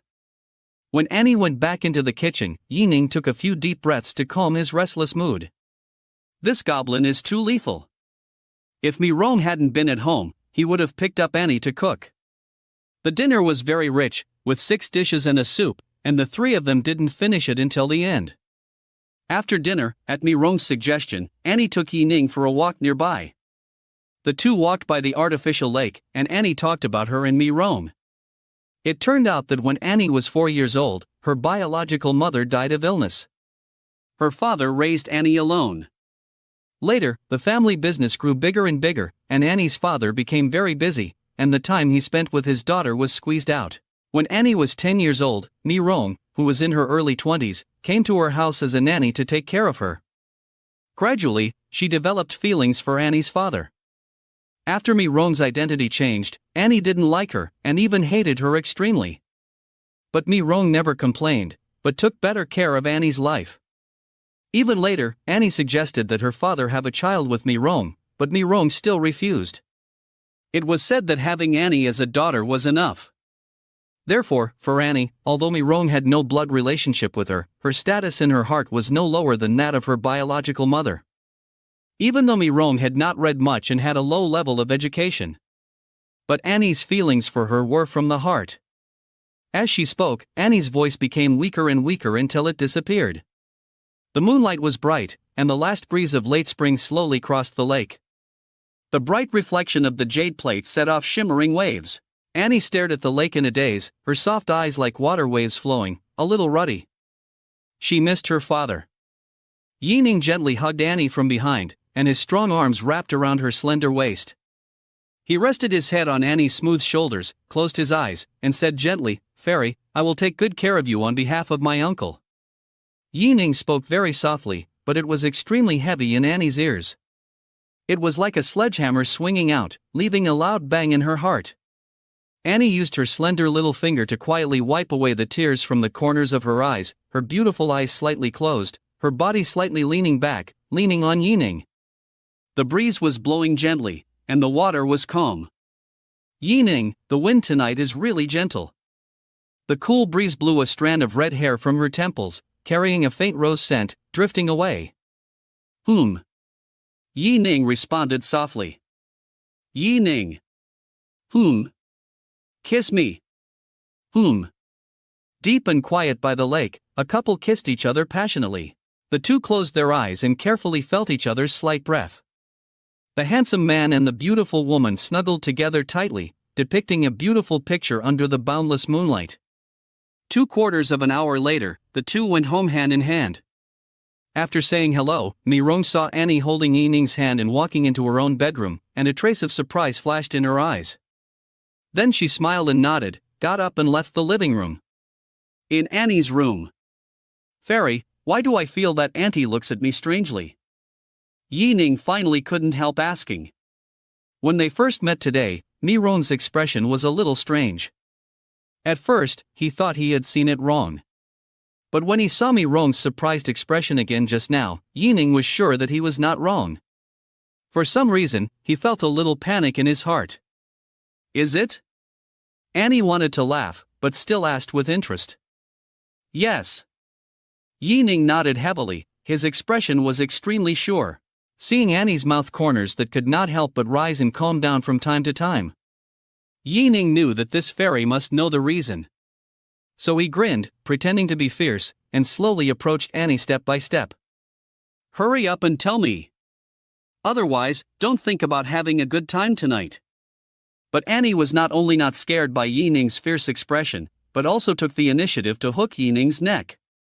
"Little brother, I want to see how you can't let me have a good time." Ning took the opportunity to put his hands on Annie's thin waist.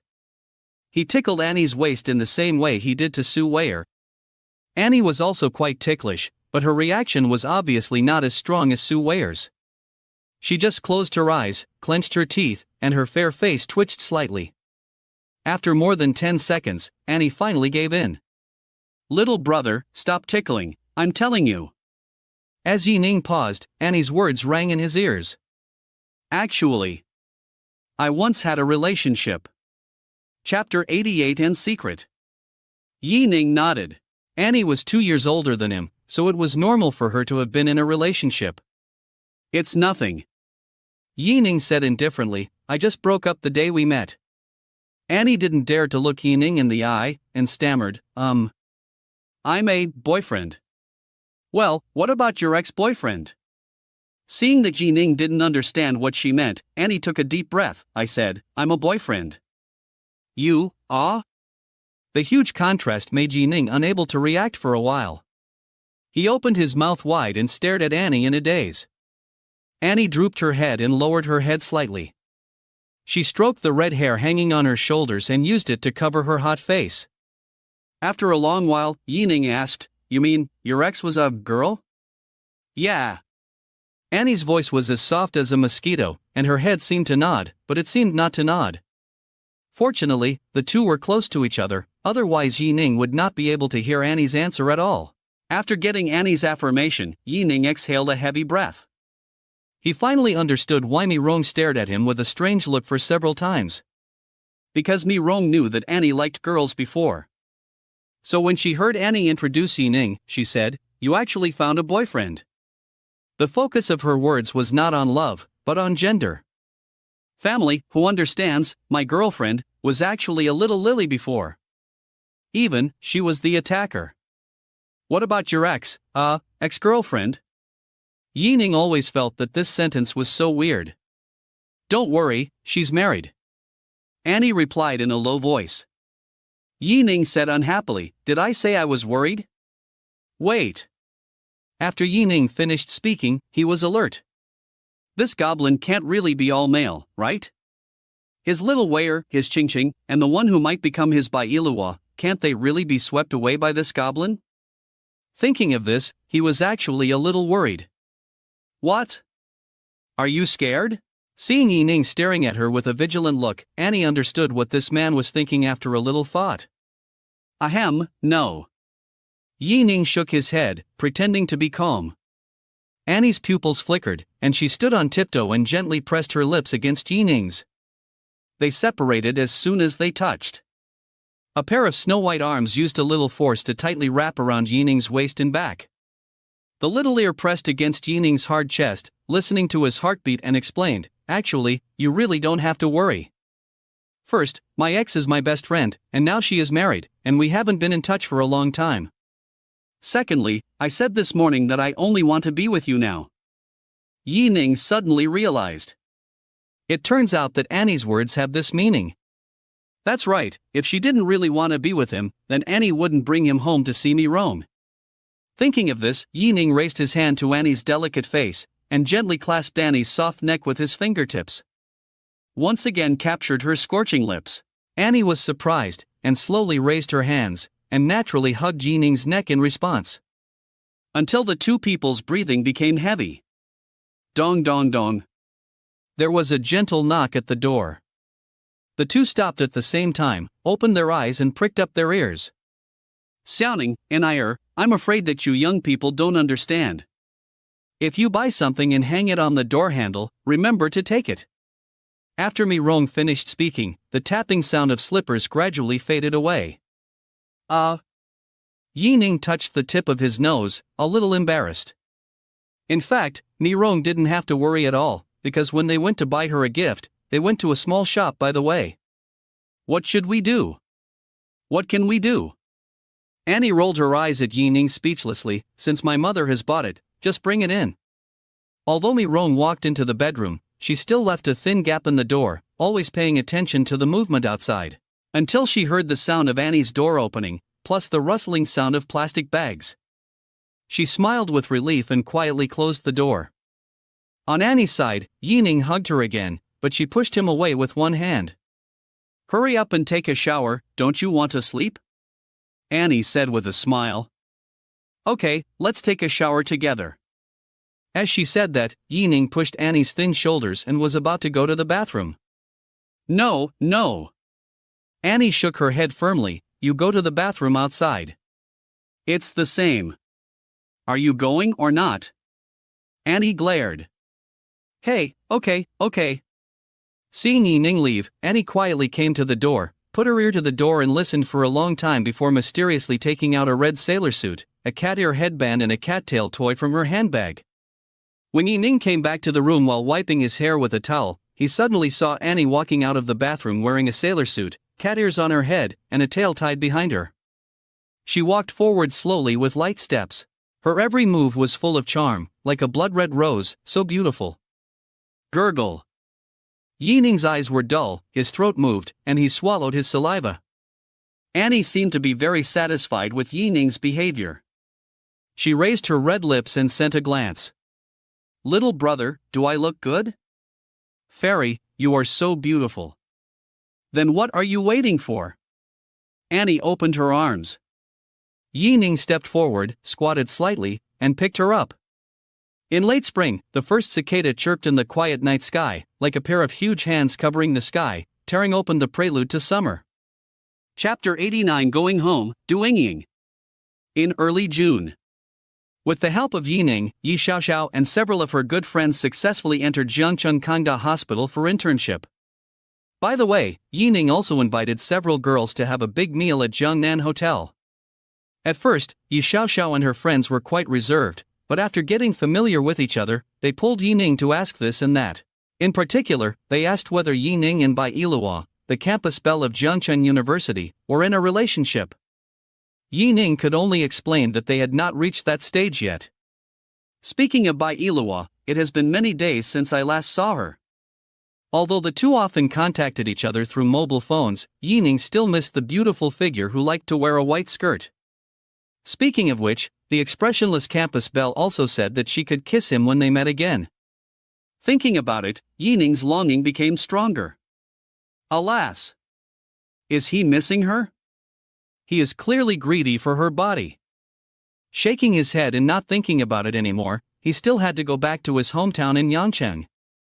Yi Xiaoguo's college entrance examination was coming soon, so he naturally had to go back. Although Ye's mother had told him to bring Su Wei'er with him next time he went back, Yi Ning thought about Yangcheng and Imoqingqing, so he decided to forget it. Even though both women knew that he had more than one woman, if they really met, it was unknown what it would be like.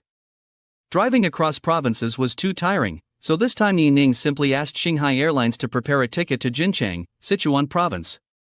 Yi Ning's appearance was beyond expectations. And he was wearing branded clothes all over his body, which must be worth hundreds of thousands of yuan. Such a rich and handsome young man appeared in the first-class cabin, which naturally attracted the attention of many beautiful stewardesses. Especially those single stewardesses who wanted to catch a rich husband. The look they gave Yi Ning was more like a wolf finding its prey, glowing green. If Yi Ning hadn't put on a serious expression that said, "Keep away from strangers," maybe the brave ones would have come up and added their contact information.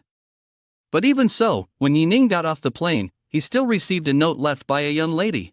At the same time, he raised his eyebrows at Yi Ning, and even when he said, "Sir, I wish you a pleasant journey," his voice was full of coquettishness. But Yi Ning was unmoved. When he walked out of the airport, he silently threw the small note into the trash can. He didn't even have the desire to open it and take a look. It's not that the flight attendant is not pretty.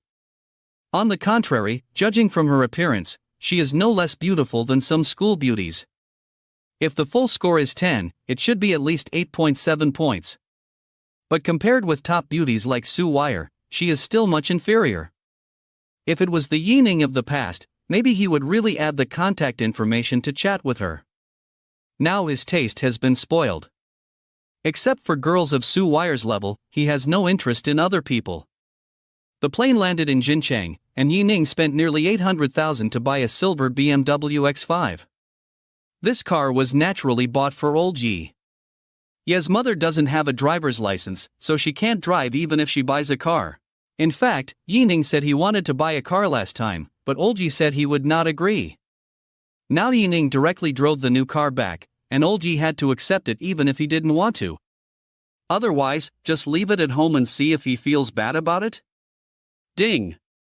Host spent 786,000 yuan and received 5 times the cash back, a cashback of 3,930,000 yuan. Another nearly 4 million has arrived, barely enough. At this moment, Yi Ning couldn't help feeling a little floating. 4 million is also called barely enough? You know, before the binding system, 400 yuan can be used as his rent for nearly half a month.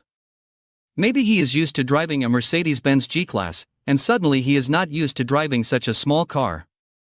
Speaking of which, even if it is Koenigsegg 11, Yi Ning feels that it is not as easy to drive as his own G-Class. When he drove the car to the gate of the old community, he suddenly remembered that his family had moved to Jingshuiwen No. 1 villa a long time ago. Patting her head and about to turn the car around, she heard a young woman's voice. "Ning, is that you?" Ning couldn't help but exclaimed when she saw the man sitting in the driver's seat, holding the steering wheel, with a confident smile on his face. Because the current Ning was too different from her impression. Although Ning's appearance had not changed much, he just changed his hairstyle. But his mental outlook could be said to be much better than before. Since Ning graduated from university and started working, every time she went home for the new year, Ning could see a trace of haggardness and decadence in his eyes. But where is the previous decadence in Ning now? He is completely confident like a successful person. And this brand new BMW X5 shows that Ning is living a very good life now. Ning lowered all the half-closed windows. What came into view was Ning, who was wearing a light blue short-sleeved shirt and denim shorts, wearing thin-framed glasses and a ponytail. She was holding something she had just bought from the convenience store at the door, and she looked at herself in the car with an incredible look on her face. Ning waved to Ning and said with a smile, "Sister Ning, you are back too?" Ning's father and old Yi had a good relationship, and the two families originally lived in the same community. Ning had excellent grades since she was young and was a child of other families. Later, after graduating from a prestigious university, she was successfully hired by a large company in Jincheng, and her future was promising. She was a well-known top student in the old community. Of course, this was also related to her father's somewhat ostentatious personality. But it was harmless. Chapter 90, Guide to Identifying the Biological Mother. Ning, is this your car? Hearing Ning's greeting, Ning was sure that she had not recognized the wrong person. At the same time, her heart was in turmoil. She didn't know what happened to Ning. But she was sure that at least at the beginning of the year, Ning definitely didn't have the ability to buy a BMW worth hundreds of thousands. "It's mine, too." Ning nodded. This car was bought for old Ji, but it was indeed written in his own name. After getting Ning's affirmative answer, Ning exhaled a breath of turbid air. "You are too amazing." "What's wrong?" "Ning, why did you take so long to buy things?" At this time, a tall and thin man with a gentle appearance came to Ning and took the plastic bag from Ning's hand. "Ning, let me introduce you, this is my fiancée Xinchang. This is my playmate who grew up with me, Ning." Ning and Xinchang nodded and greeted at the same time. Xinchang is about the same height as Ning, gentle, with no wrinkles on his clothes. He should be a meticulous man on weekdays. Moreover, he took the initiative to take Ning's things when he saw her, so he must be very nice to Ning on weekdays. Otherwise, Ning wouldn't have such a happy smile on her face when she introduced Xinchang. At least in the first impression, Ning had a good impression of this man. "Then Sister Ning, I won't disturb you and brother-in-law, bye. By the way." Ning stuck her head out of the window again and said with a smile, "Don't forget to treat me to a drink when you get married, haha."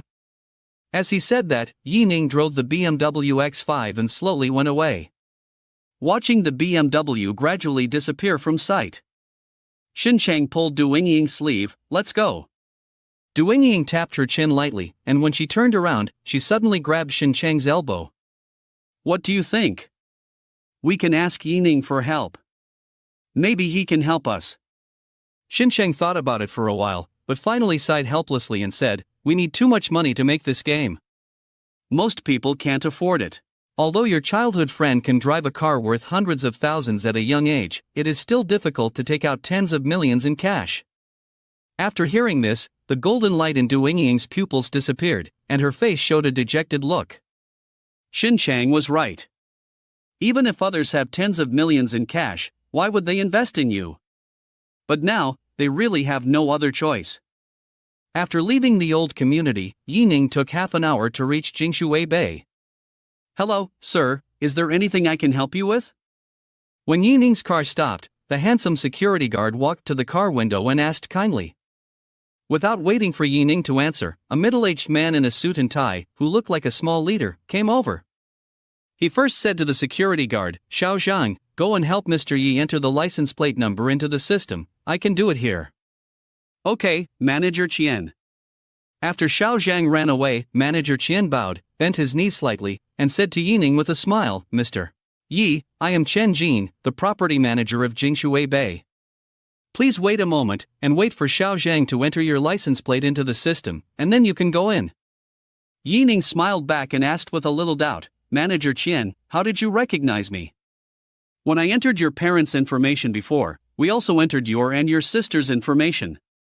It's a coincidence that I accidentally saw a photo of you and your sister. In fact, Yi Ning didn't know that Chen Jin said it was a coincidence. In fact, he had specifically seen photos of Yi Ning's family. Just kidding, as the property manager of Jingshui Bay. If he can't even recognize the whole family of Villa Number 1, then is he still qualified to stand here? After that, the voice of the security guy rang out on the intercom in his hand. Manager, Mr. Ye's license plate has been registered, and you can drive in. Okay.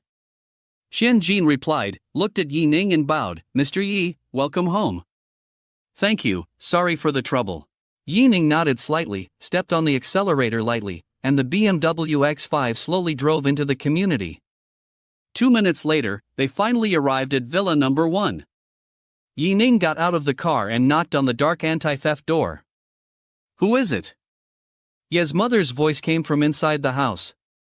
Mom, it's me, your son. Hearing Yi Ning's voice, Ye's mother opened the door about 10 centimeters.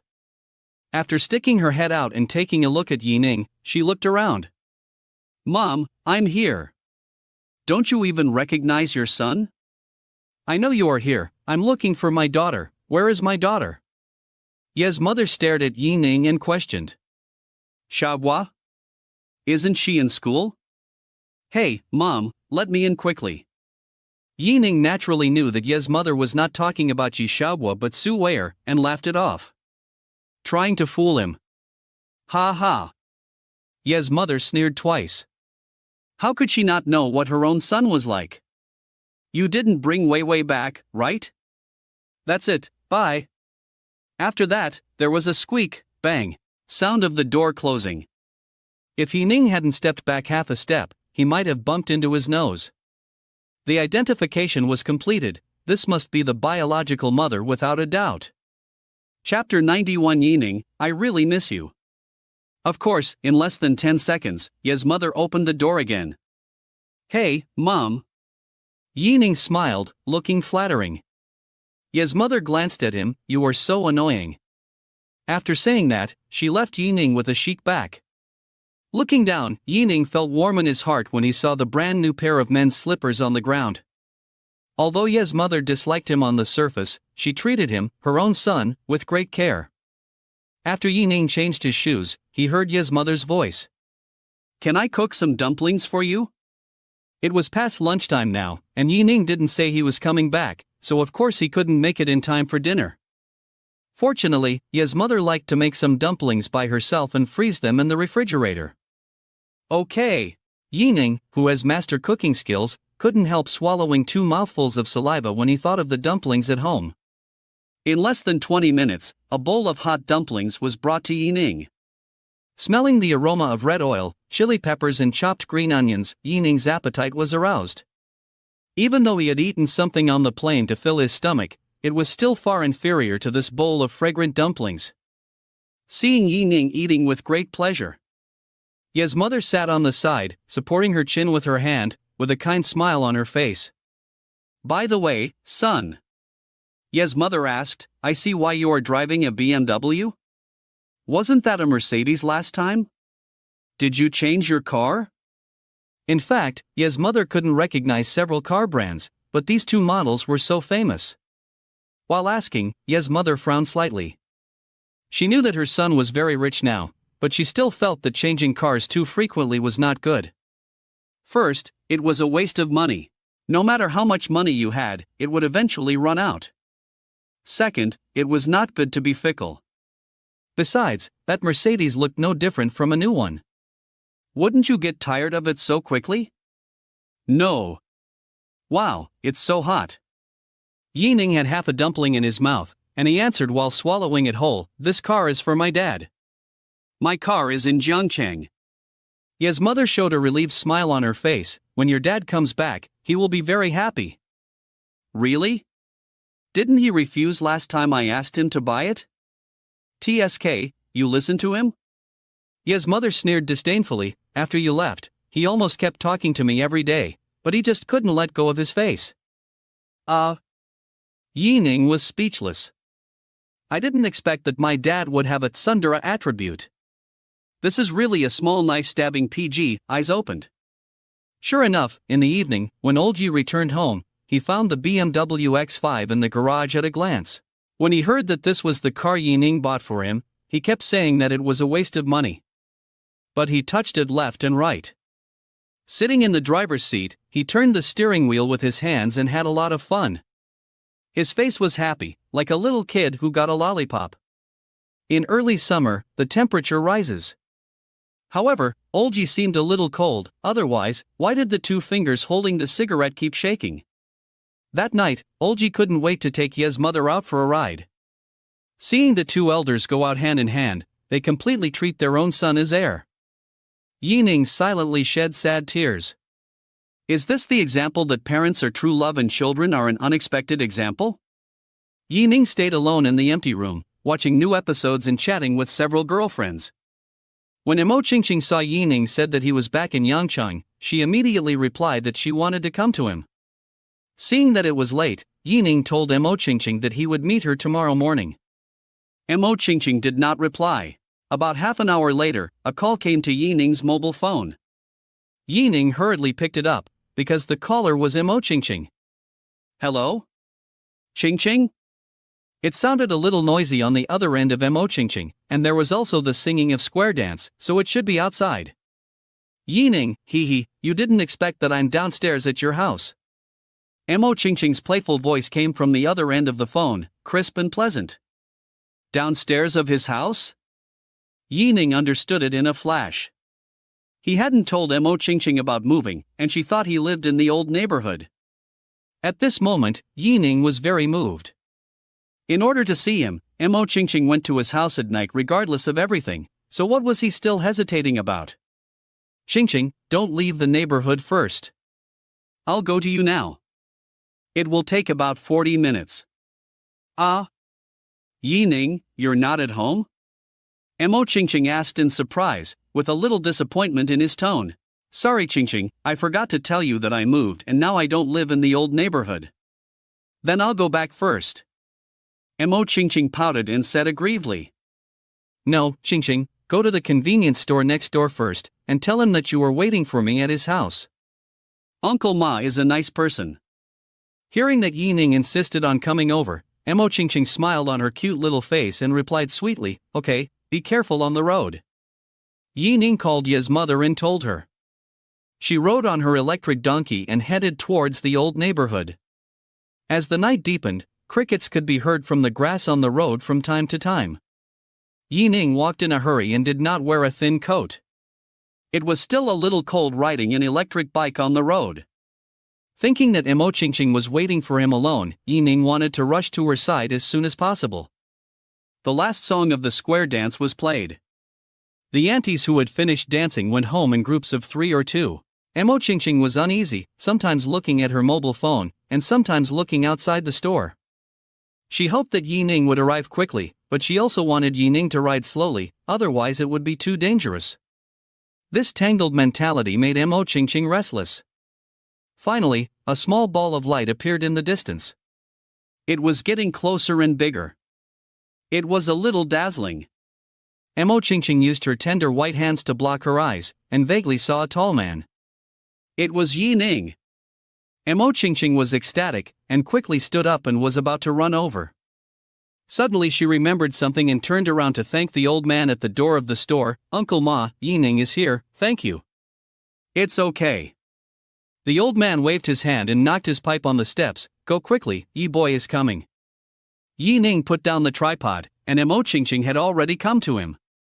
Her eyes were red, and she looked up at Yi Ning's face without saying a word, but the longing revealed in her beautiful eyes was incomparably strong. Qingqing! Yi Ning called out, stretched out his arms, and hugged her petite and soft body in his arms. Yi Ning! I really miss you. Mo Qingqing cried, but she sounded so happy. Chapter 92, Looking Ahead and Looking Back.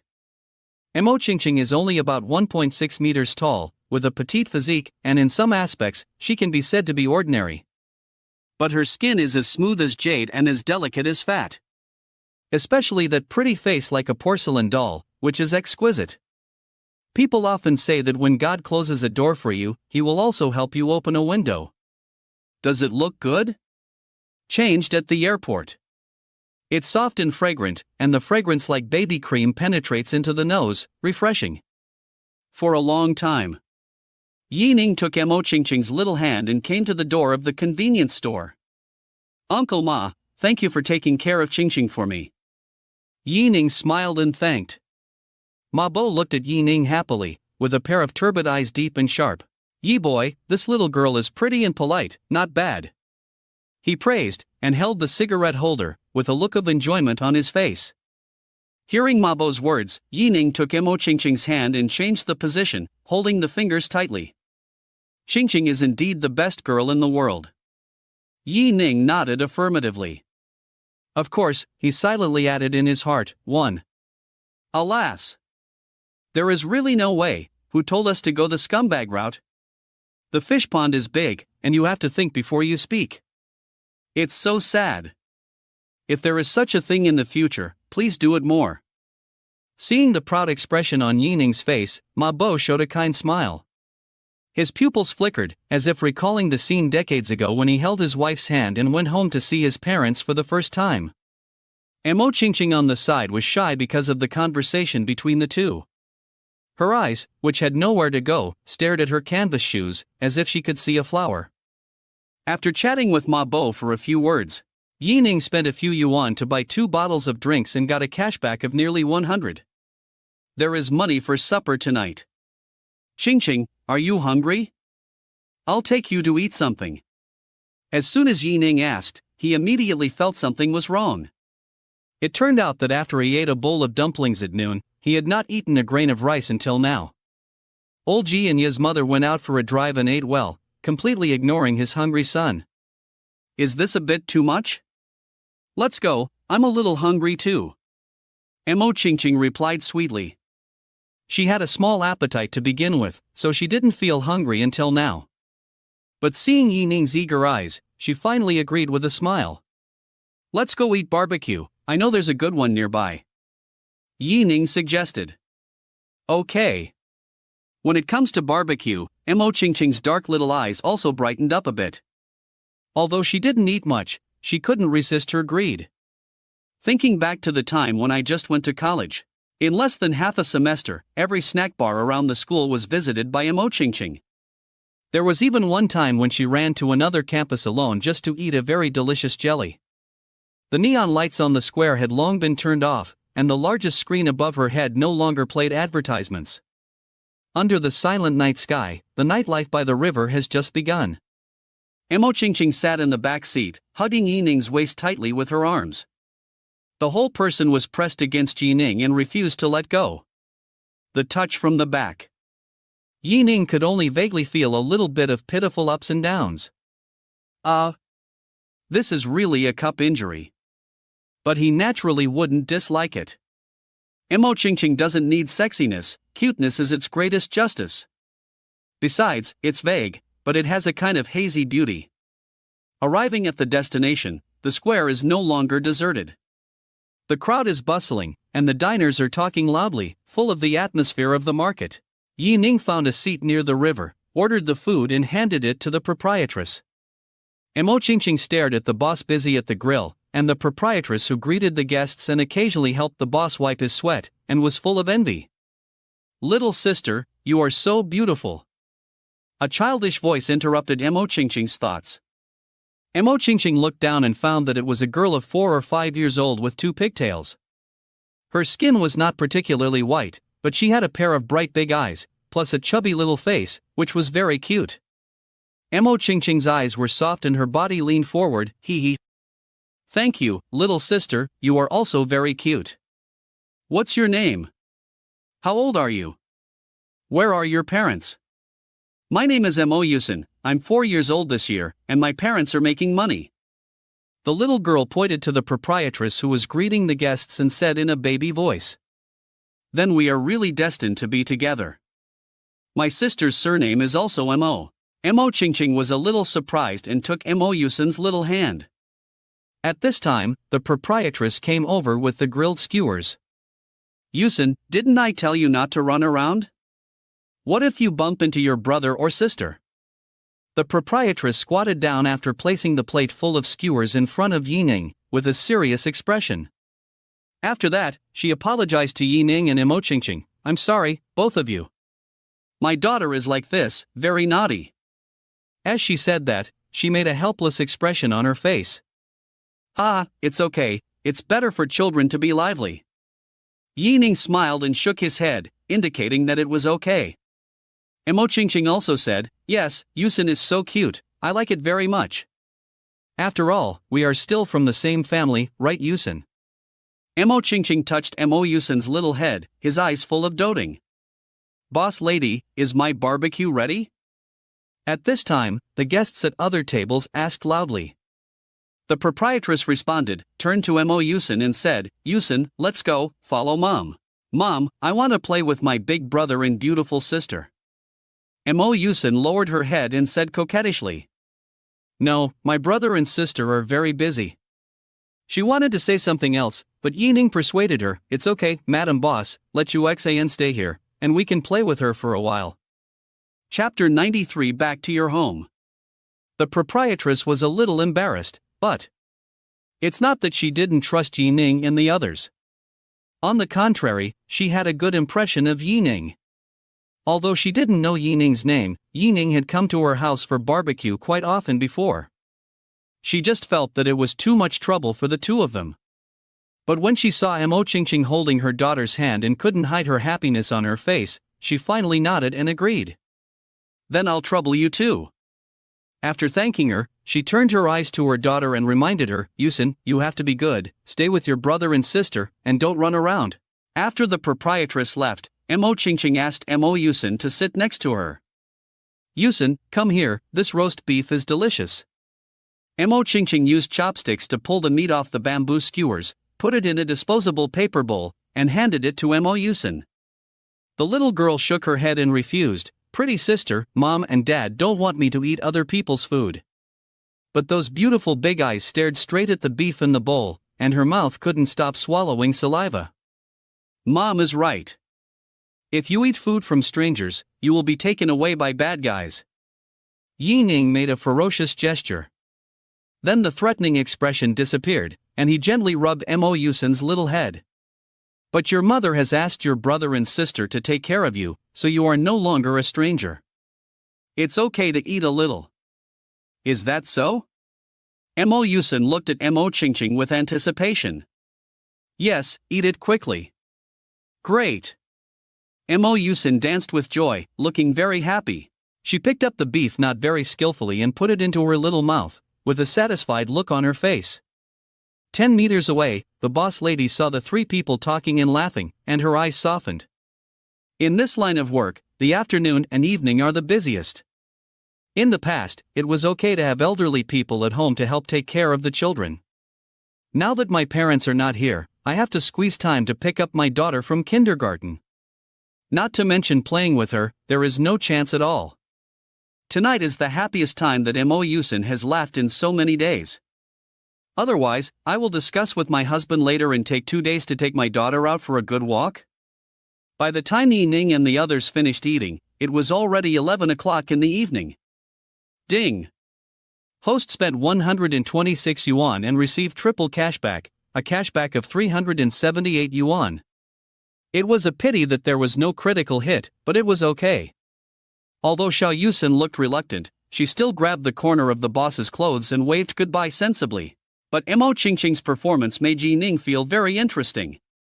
He looked back every 3 steps, especially when he was sitting on the electric car, and he would look over there from time to time. So reluctant? Then give birth to one. Ning teased. No, I won't. Mo Chingching's face was ruddy.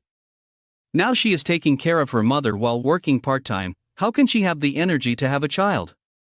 And she has to prepare for the postgraduate entrance examination later, so she has no time to think about having children. Seeing that Ning didn't speak, Mo Qingqing grabbed his shirt and exerted a little force. Biting her lower lip, after a long silence, she finally mustered up the courage to whisper, wait until I finish the exam, then we will be here. Her voice became smaller and smaller, and her head lowered. The cool breeze blew on her face, but her cheeks were burning with shame, as if they were roasted by fire. What? Yi Ning raised the corners of her mouth and showed a wicked smile. You. Humph. Mo Qingqing was ashamed and angry, and gently hit Yi Ning's solid back. This person is so bad. Knowing that he would be so shy when he said these things, he would chase and ask to the end every time. Ask if you want to ask, and like to laugh at others when you see yourself blushing. How can there be such a hateful person? Passing by a store with good business at night, Yi Ning asked Mo Qingqing to wait in the car and ran over in a hurry. Mo Qingqing looked at the 4 words on the sign and knew what Yi Ning was going to buy. She rolled her eyes at Yi Ning, and her beautiful little face was red. But she didn't stop him, but was a little looking forward to it. Ha, young man, you're so lucky. The boss saw Mo Qingqing standing next to the electric bike through the translucent door curtain and secretly gave Yi Ning a thumbs up. Ha, of course. Yi Ning winked at the boss, and the 2 strange men smiled in tacit understanding at the same time. It was a tacit understanding. Here, take it. Yi Ning handed the black plastic bag to Mo Qingqing. I don't want it. Really? No. Mo Qingqing's tone was extremely firm and resounding. Yi Ning narrowed his eyes, put his mouth close to Mo Qingqing's little ear, and whispered, what you mean is, are you ready to give me a big fat boy? Yi Ning leaned very close, and a warm air drilled into Mo Qingqing's cochlea. It made her whole body shudder, numb all over, and her little heart beat fast. The blushed face was instantly flushed and soaked into the ears. Yi Ning. If you do this again, I will ignore you. Mo Qingqing was ashamed and angry. Humph. Send me home. Home? To whose home? Of course, to your home. Mo Qingqing said, clenching her teeth, her limbs sore and numb. The moonlight was bright, Mo Qingqing looked shy, and she clung to Yi Ning's back. She refused to respond to Yi Ning's words. Chapter 94. Do you like it? Back in the old neighborhood, Yi Ning took out the rusty key and opened the door. The layout of the house was basically unchanged, and it was cleaned very well. It seemed that old Ji and Ye's mother would come here from time to time. It's not surprising, the 2 old people's communication circle is here. Especially Ye's mother's card friends are all here. This is her biggest hobby. How can she give up just because of moving? Although those rich old ladies in the villa area also like to play cards, they win and lose a lot. Ye's mother is indeed not short of money now, but she only plays for entertainment, not gambling. So they can't play together. Just after closing the door, Mo Qingqing threw herself into Yi Ning's arms. Bringing the ball, no. Carrying the bean to hit someone, right?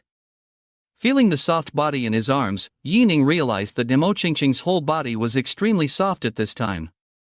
Combined with the fragrance emanating from her body, Yi Ning's eyes became blurred. Yi Ning, now. I want. Whispering, but in an instant, it broke Yi Ning's defense line. The solid heart of Taoism was shattered in an instant. Yi Ning easily picked up Mo Qingqing, lowered his head and kissed her cherry lips, and walked towards the bathroom step by step. The next morning, Yi Ning, who was sleeping, noticed something strange on his body. He suddenly opened his eyes, and his pupils widened. Qingqing, you. Hearing Yi Ning's surprised voice, Mo Qingqing raised her head, her pretty face red like a ripe apple. She asked timidly, do you like it? Yi Ning's mouth was dry and his breathing was heavy. Not long after, the messy bedroom reappeared, the beautiful scenery of spring breeze. Near noon, Yi Ning took Mo Qingqing out of the door. Just as he arrived at the garden downstairs in the community, he happened to meet Du Yingying and Xin Chang. Yi Ning, is this your girlfriend? Du Yingying stared at Mo Qingqing and sighed that the girl was so beautiful. Yi Ning nodded and admitted, and introduced each other. Qingqing, you are really beautiful, and why is your skin so good? Du Yingying praised sincerely. Du Yingying is already very pretty, and people often approach her when she walks on the street.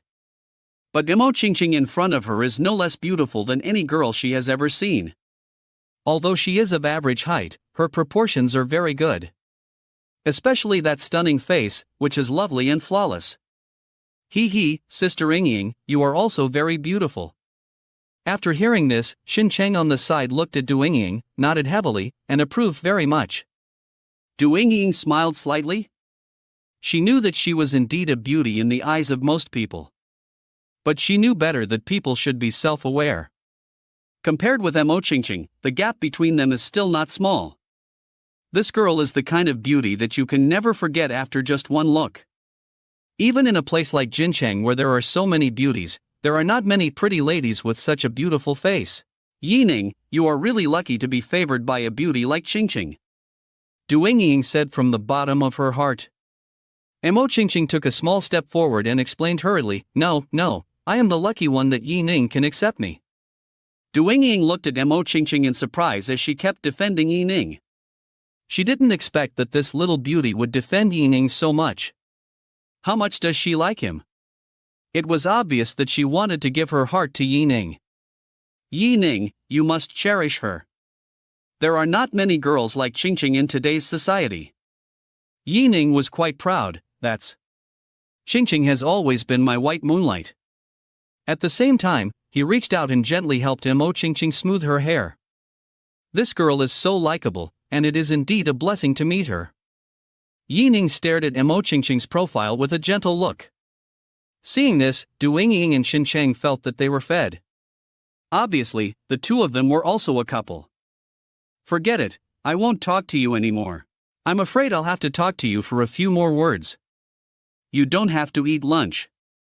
When he was about to turn around and leave, his steps suddenly stopped. By the way, Yining, is Xiaogua going to take the college entrance examination soon? Yes, in 2 days. Yining nodded. He came back just to cheer for his sister. One of you two siblings is already working, and the other is about to go to college. Think about how time flies. Du Yingying looked into the distance and murmured. Indeed. Yining was about to agree, but suddenly noticed something strange. Hey, wait, isn't that right? Du Yingying asked in surprise, what's wrong? You are obviously not 2 years older than me, why do you talk like an old man? Have you been possessed? Yining seemed to have discovered some horrible secret. His eyes widened and his pupils shrank slightly. He took Mo Qingqing's soft little hand and silently took a half step back. I'm taking your sister away. Du Yingying scolded with a smile. Hiss. You still want to take over Xiaogua's body, I will never agree. Forget it, I'm too lazy to argue with you. Knowing that she couldn't win the argument with Yining, Du Yingying took Xin Cheng's hand and turned to leave. But Xin Cheng quietly put his other hand behind his back, gave Yining a thumbs up, and silently praised him. He is a taciturn man, how could he win over Du Yingying? Today, seeing someone who could make his fiancée speechless, he actually felt a little refreshed. What? Are you very happy? Just when Xin Cheng was secretly happy, a cold voice came from his ears. Xin Cheng was frightened, is it? Ha ha.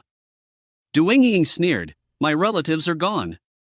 After saying this, Xin Cheng couldn't help but shiver all over. With a bitter smile in his heart, they say that there are obstacles before marriage and saviors after marriage. Why is he already afraid, before he even gets married? Chapter 95 College Entrance Examination is coming. 2 days later, the sun was shining brightly and the sky was clear. In the scorching summer, senior high school students entered the examination room one after another. As in previous years, the examination room for Yangcheng High School students was arranged at Yangcheng Foreign Language School. On that day, Olji drove and arrived at Yangcheng Foreign Language School early. Not long after, he finally saw buses with banners hanging on them arriving at the school gate one after another. When Yining was looking for a bus from Yangcheng High School, he felt someone patting his shoulder gently. Brother! He didn't expect me to appear behind you? Yi Xiaogui was wearing a blue and white school uniform with short sleeves and thin school pants, with a ponytail, exuding a youthful campus atmosphere. She was very surprised to see Ning before the exam. Although her brother didn't say anything, he still came to the outside of the examination room to cheer her up on the day of the college entrance examination. She was so happy. Let's go. Ning rubbed Yi Xiaoguo's thick hair with a doting look in his eyes. Mom and Dad are here too. I'll take you there. Yi Xiaoguo smiled and tapped her fair chin. She took 2 steps forward and took Ning's arm. By the way, where's Qianqian? Ning asked. Yi Xiaoguo stared at Ning meaningfully for a long time, and said with a hint of meaning, "Brother, you shouldn't be asking about Qianqian, right?" Ning was a little embarrassed. Since Yi Xiaoguo and Mo Qianqian didn't walk together, Mo Qingqing should have come to the scene like him. As for asking Mo Qianqian, of course it was just a byproduct. He. I knew it. Yi Xiaoguo looked contemptuous. At the same time, a trace of worry flashed across her expression. Why didn't she realize that her brother was so fickle before? While flirting with Sister Wei, he was also flirting with Sister Qingqing. There might even be a beautiful sister that she didn't know about. What if one day, the car really overturned? What should I do? After a few steps, the two saw Ye's mother and Olji standing on the side of the road. Ye's mother was wearing a plain skirt and holding a floral umbrella, which made her look very elegant. Olji was wearing casual clothes and took the initiative to wear sunglasses. From a distance, he looked really handsome. Mom and Dad, I miss you so much. Seeing their daughter holding Ning's hand and running over impatiently, the two elders smiled at the same time. Hey, let me take a good look at my daughter. Ye's mother took the initiative to step forward, handed the parasol to Ning, and looked at Yi Xiaoguo's pretty face again and again. Olji patted his daughter's shoulder gently and said earnestly, "Do your best and don't put too much pressure on yourself." Yi Xiaoguo's grades were usually good. As long as she performed normally, she didn't dare to think about the top universities in the country, but it would be no problem to get into an ordinary first-class university. Compared with Ning's high school grades, it was much better. Don't worry, there are exams almost every day this semester, and this one feels no different from the previous ones. Yi Xiaoguo nodded and replied. Several people wanted to talk to Yi Xiaoguo more about not being nervous. Now hearing her say so, they all smiled and said nothing more. It can be said that none of the people present, including Ning, know more about the types of questions and test-taking skills of today's college entrance examinations than Yi Xiaoguo. Two people who know nothing, plus one who knows a little, are teaching one who knows everything. Isn't that nonsense? Sometimes, 3 cobblers are not necessarily as good as 1 zhuge. Hey! Xiaoguo! Gather! I could vaguely hear a voice calling Yi Xiaoguo from a distance. Looking over, I saw a pretty and cute little girl with her hands raised high, waving and shouting. It was Mo Qingqing's sister, Mo Qianqian, and beside her stood a cyan figure. Mo Qingqing was wearing a light green floral dress today, with shoulder-length hair tied into a pigtail. Her fair skin glowed faintly under the sunlight. The two sisters stood together, like the most beautiful lotus, beautiful beyond words. Oh, that girl is pretty too, the one next to her is her sister, right? So beautiful. Ye's mother naturally saw the two sisters of the Mo family, especially when she saw Mo Qingqing, her eyes lit up. Mo Qingqing was so beautiful that she only needed to stand there to attract countless eyes. Yes, that's my best friend Qianqian who I often mention. As for her sister, you should ask my brother, he knows her better than I do. While Yi Xiaoguo was hinting at something, he deliberately poked Ning's waist and abdomen with his little elbow. Right, brother. After saying that, Yi Xiaoguo smiled slightly and ran towards Mo Qianqian. When Ning heard Yi Xiaoguo bring up the topic of Mo Qingqing, he knew that he was in trouble. Sure enough, when Yi Xiaoguo had just walked a short distance, Ye's mother quickly shifted her gaze to him. Son, there is something behind Xiaoguo's words just now. Can you analyze it for Mom? What does she mean? What do you mean? Ning felt a little guilty and kept winking at Olji. But Olji was not only indifferent, but also whistled as if it had nothing to do with him. You don't want to tell me, right? Then let me ask directly, what is your relationship with that girl? We are high school classmates. High school classmates, that's just one of the relationships, right? Ning was a little embarrassed after being exposed by Ye's mother, and smiled awkwardly. How could she, as a mother, not understand her own son? It would be strange if that girl and Ning had an ordinary relationship. Thinking back to playing mahjong in the old neighborhood yesterday, someone said that her daughter-in-law was beautiful. Now it seems that Mo Qingqing's appearance can't be described by the word watery and beautiful? Compared with Su Weier in the video, it is clearly no different. No. There is still a big gap in some aspects. Son, what about Wei Wei? Did you break up? Ye's mother looked into Ning's eyes. Ahem, no. Ha! Ye's mother sneered, poked Ning's temple fiercely, and said angrily, you are just fooling around. Why are you still standing there? Why don't you go and pull that girl over for me and your dad to see? What's the matter with letting others stay in the sun all the time? Oh. Looking at Ning's back, Ye's mother looked helpless. In the past, Ye's mother would wake up with laughter in her dreams when she saw such a beautiful girl liking her son. Now, she didn't know what to do for a while. Looking at Mo Qingqing holding hands with Ning in the distance, and thinking of the pure-looking Su Weier, she felt dizzy. As soon as he turned around, he saw Olji looking at Ning and his wife and nodding his head. Why? Are you envious? Ye's mother's eyes narrowed slightly. Olji was shocked and asked back, me? What am I envious of? What do I have to envy? It's better not to. Seeing Ye's mother retract her gaze, Olji felt relieved. While the two were talking, Ning pulled Mo Qingqing's hand and walked towards them. When Ning and the others came closer, Mo Qingqing's facial features became clearer. A pair of big eyes shining with bright stars, a straight nose, and a small mouth. Especially the white and flawless skin, which seemed to be as delicate as a baby's. She lowered her head and hid half of her body behind Ning, looking a little cramped. Chapter 96 Mo Qingqing meets parents. After Ning pinched her little hand, Mo Qingqing finally mustered up the courage and took a half step forward. Uncle, Auntie. Okay, my name is Mo Qingqing. Mo Qingqing's palms were sweating, and her little teeth were trembling when she spoke to Ning's parents. Her crystal clear little ears were red and she was extremely shy. Such a look was so rare. Ye's mother was captured by Mo Qingqing in an instant. This girl made people feel no dissatisfaction. I really don't know what her son did.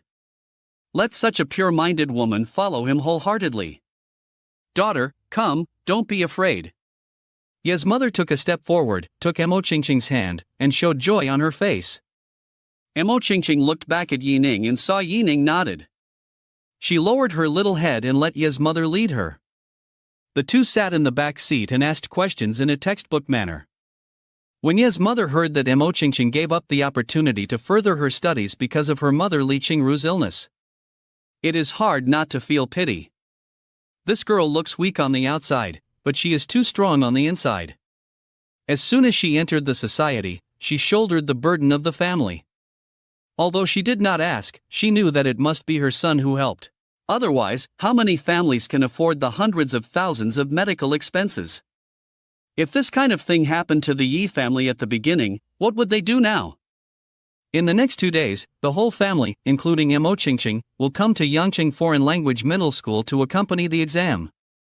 Until the last English exam, the paper collection broadcast sounded, and the college entrance examination was officially over. Seeing Yi Shaogua holding Mo Qianqian's hand with ease, the two walked out of the school gate at the same time. Ning and others breathed a sigh of relief. At least from their expressions, it can be seen that the two performed well. Dad, Mom. He. Yi Shaogua jumped up and down. Uncle, Aunt, hello. Mo Qianqian was much quieter and greeted Ye's mother and Olji first. Then, both of them focused their eyes on the interlocked hands of Ning and Mo Qingqing. See, Qianqian, I told you that we would become real sisters. Mo Qianqian also nodded in agreement, smiling very happily. Since the last time they met, she could see that her sister liked Ning. Now that the two of them are finally together, as a younger sister, she is naturally happy for Mo Qingqing. Let's go, I've prepared delicious food for both of you, and I'll reward you well. Ye's mother said. Since the BMW X5 couldn't accommodate them, Yi Ning and Mo Qingqing suggested that they take a taxi. In the taxi, Mo Qingqing closed her eyes, smiled at the corners of her mouth, and leaned in Yi Ning's arms. Her white jade fingers gently rubbed Yi Ning's hand on her abdomen, feeling extremely comfortable. Yi Ning, the college entrance examination is over, are you going back to Jiangcheng? Mo Qingqing's tone was slightly depressed. She knew that Yi Ning would not stay in Yangcheng for too long. Yi Ning was naturally reluctant to let Mo Qingqing go, and suggested, Qingqing, why don't you and your aunt come with me to Jiangcheng? I can prepare a house for you and your aunt can live together. Not only Mo Qingqing, in fact, Yi Ning also intends to let his parents move to Jiangcheng. But they all said that Yangcheng is their route and they can't leave. Even if Yi Ning has more money in the future. When he is old, he will return to this small city. This city carries all his childhood memories and covers every bit of his childhood. It can be said that before going to college, his world was only as big as Yangcheng. When he gets old, he also hopes to make his world as small as Yangcheng. My mother probably won't agree. Mo Qingqing shook his little head. After hearing this, Yi Ning also expressed his understanding that it is normal to have such an idea. After refusing, Mo Qingqing continued, but in 2 months, my mother should be almost well. At that time, I will take her to Jiangcheng for a trip and find you by the way, okay? Mo Qingqing's face was full of hope. She naturally didn't want to be separated from Yi Ning for too long. As long as she went to Jiangcheng, even if she couldn't see Yi Ning every day, at least they would get to know each other more frequently. Okay. Yi Ning pressed his face against the top of Mo Qingqing's head, rubbing it again and again. He would definitely support Mo Qingqing's decision. Before he knew it, the taxi had stopped at the Jinyang Hotel. Hello, Mr. Yi. A burly man in a suit, nearly 1.9 meters tall. Behind him stood no less than 10 hotel executives in suits. Seeing Yi Ning and Mo Qingqing sitting in the back seat of the taxi, the burly man opened the door for him personally. He even greeted them loudly with his voice open. The voice was loud and deafening. The taxi driver was startled. He looked at Yi Ning from the rearview mirror with a strange look in his eyes. From the beginning, he felt that this young couple with extremely high looks were not simple. Although the girl was dressed in ordinary clothes, she had an exquisite and beautiful face. The man was even more amazing. Not only was he handsome, but his gestures also had the aura of a superior. The current situation confirmed the taxi driver's guess. However, it was quite unusual for a big boss to take a taxi with his girlfriend. Yi Ning helped Mo Qingqing get out of the car. Seeing the burly man in front of him, he couldn't help but punch him in the chest. He laughed and scolded, of course, you've become the general manager, and your words and deeds have changed a lot. The burly man was naturally Yi Ning's good brother, Li Hu. Yi Ning originally thought that this kid still needed some time to grow up. Unexpectedly, he seems to be doing well now, at least he hasn't made any serious mistakes. He. Li Hu scratched the back of his head, a little embarrassed. How could he manage a hotel? Now he is still learning from others. It was just something Yi Ning told him to do, so he naturally had to do his best. Not only because Yi Ning was the boss of Jinyang Hotel, but also because Yi Ning and he were brothers. If he couldn't do this well, then he didn't need Yi Ning to tell him to resign and go back to screw. Afterwards, Yi Ning greeted the employees behind Li Hu one by one. Under the leadership of Li Hu, Yi Ning came to the private room on the top floor of the hotel. The entire private room was nearly 100 square meters, but there was only a round dining table in the middle. In the private room, there were only 2 waiters with delicate appearance and tall stature. Old Yi, Yima, Xiaoguo, and Mo Qianqian were already sitting and waiting for them. Brother, you're here. Sister. Son, bring Qingqing here quickly. Seeing Yi Ning and the 2 people who walked into the private room, several people greeted them together.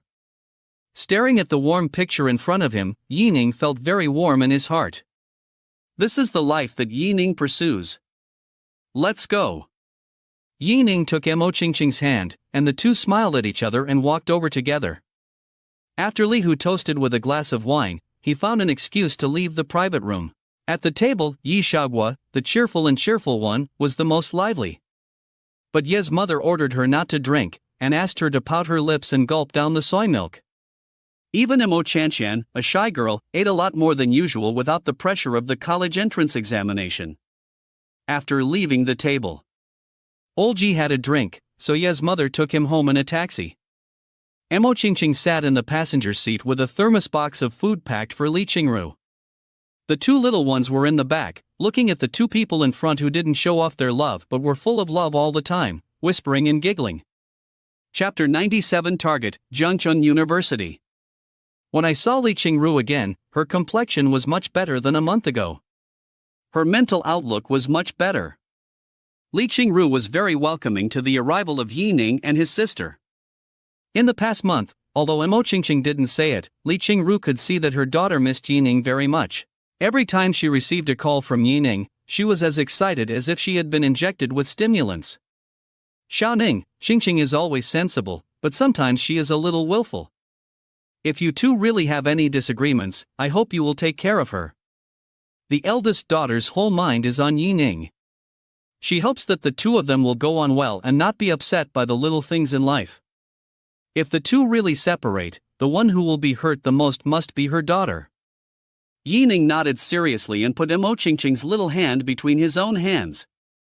Don't worry, Auntie, I will definitely cherish Qingqing. Li Qingru nodded with relief. With your words, I feel relieved.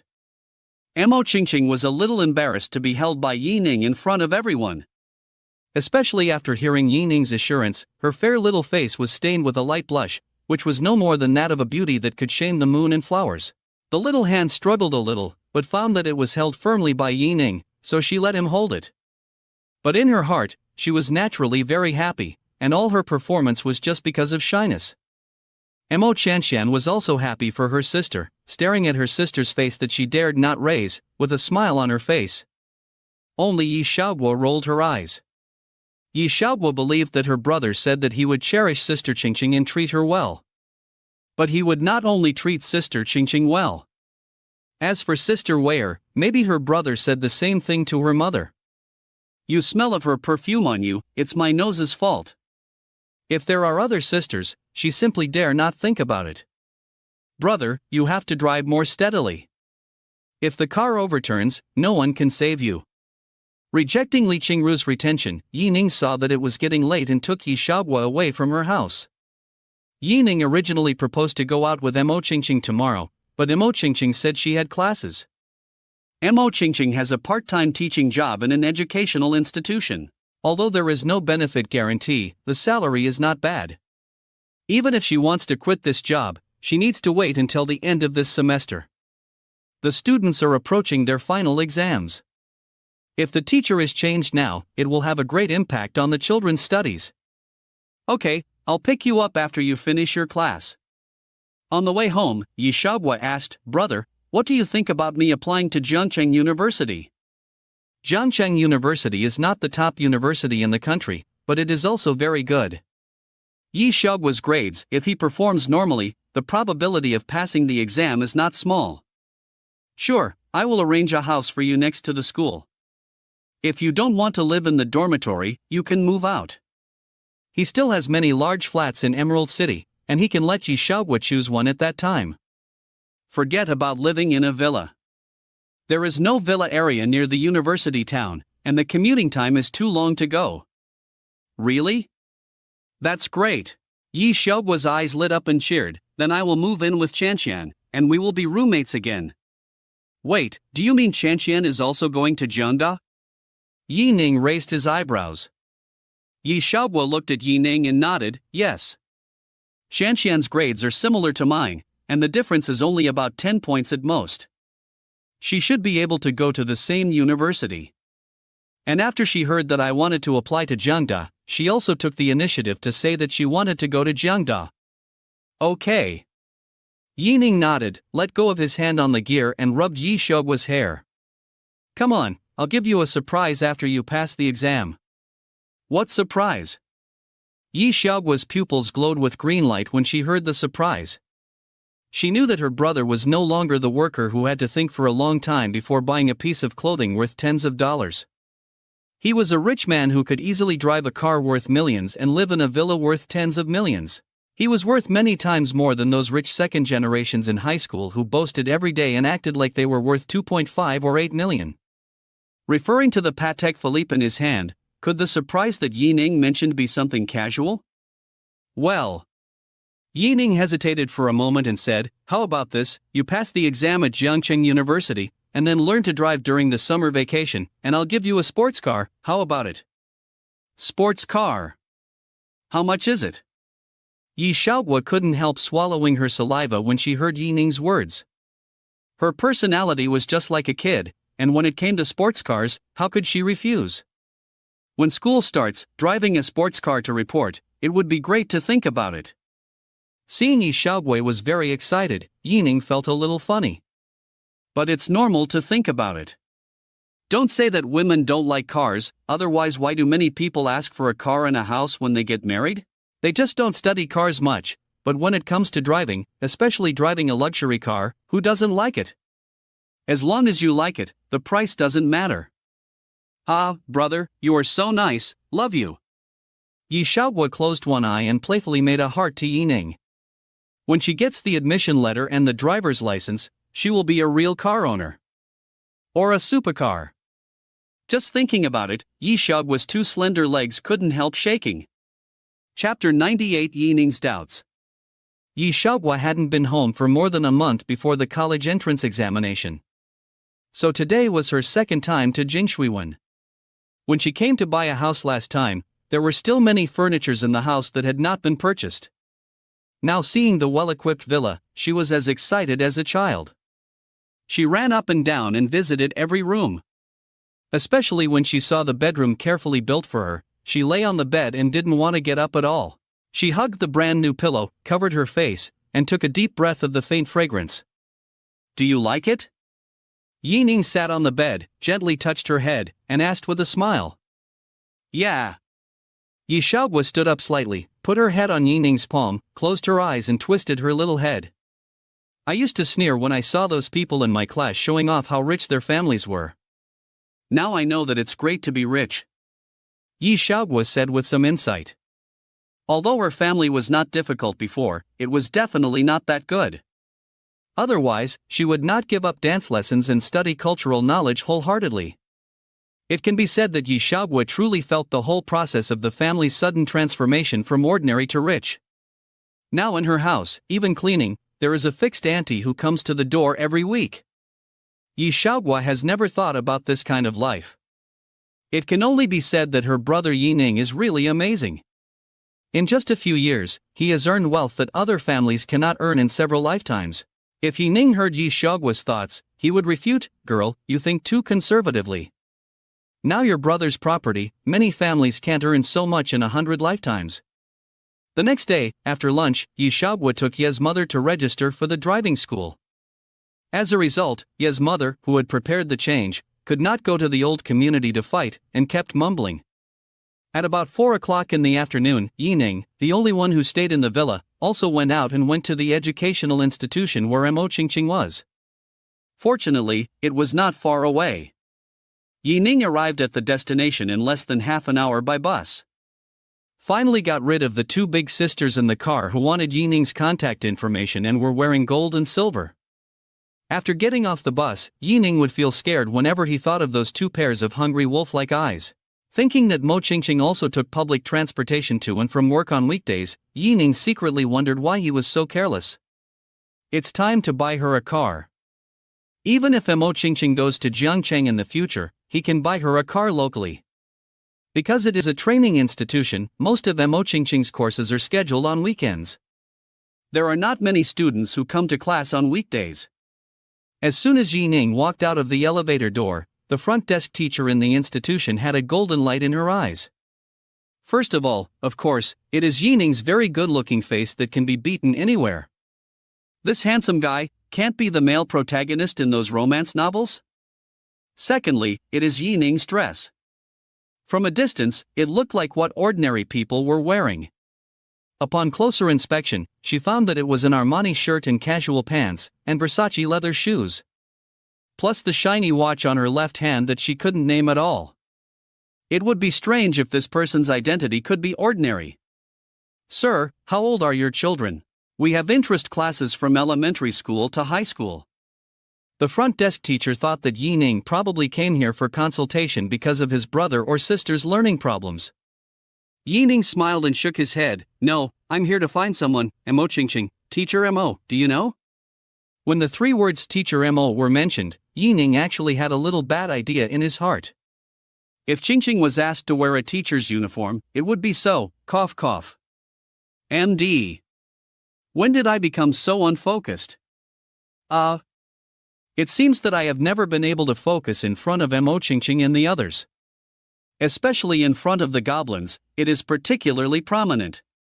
Looking for Teacher Mo, then you wait here, she will be out of class in half an hour. Hearing Ning's words, the front desk teacher's expression changed slightly, pointing to the sofa in the corner of the hall and saying a few perfunctory words. The attitude before and after was completely different. Ning naturally felt the change in the tone of the front desk teacher's speech and was a little puzzled. Especially when she returned to her original position, whispered with another front desk teacher, and looked over here from time to time, he was even more puzzled. Ning frowned, picked up a magazine in his hand but couldn't read it, and kept thinking about something in his mind. Could it be that Ching is not popular here?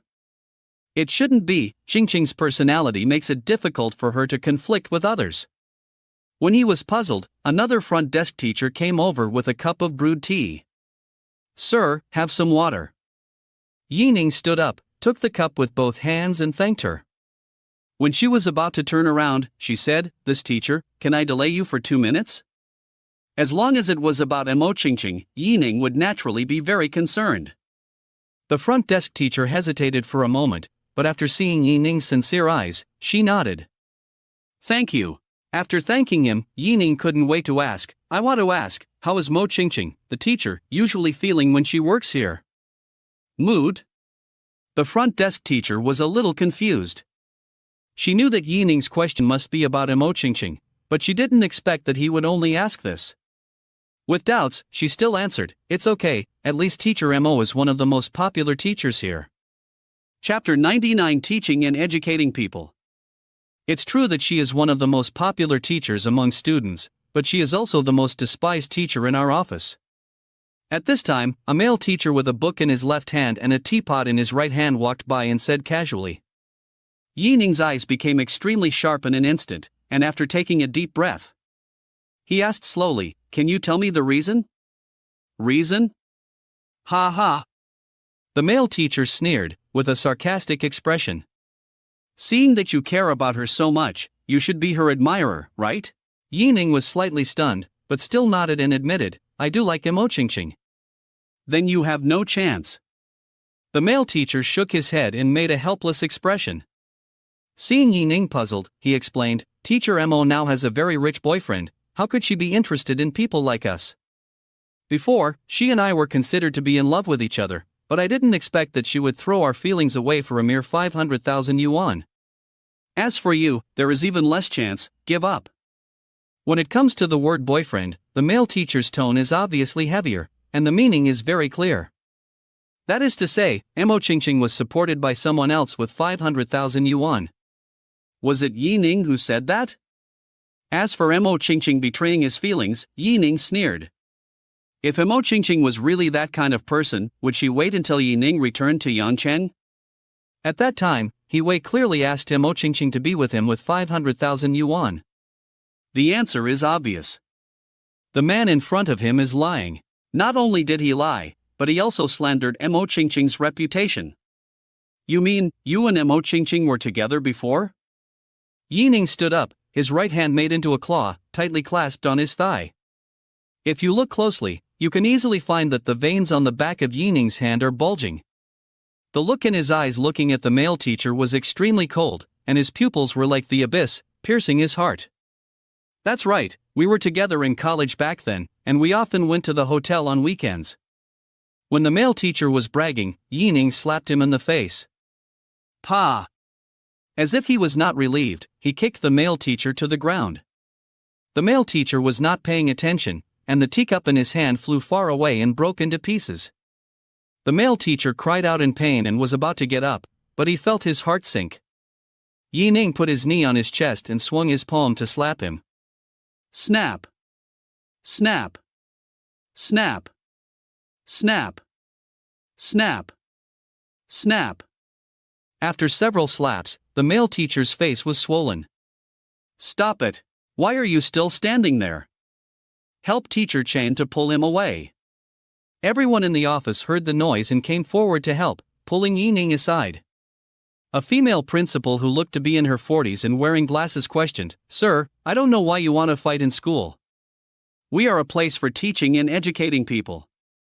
Of course she was very angry, because the person Yi Ning beat was her employee.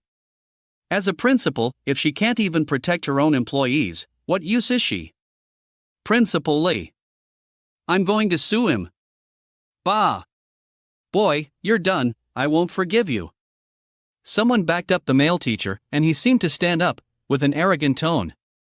Teaching and educating people. Bang!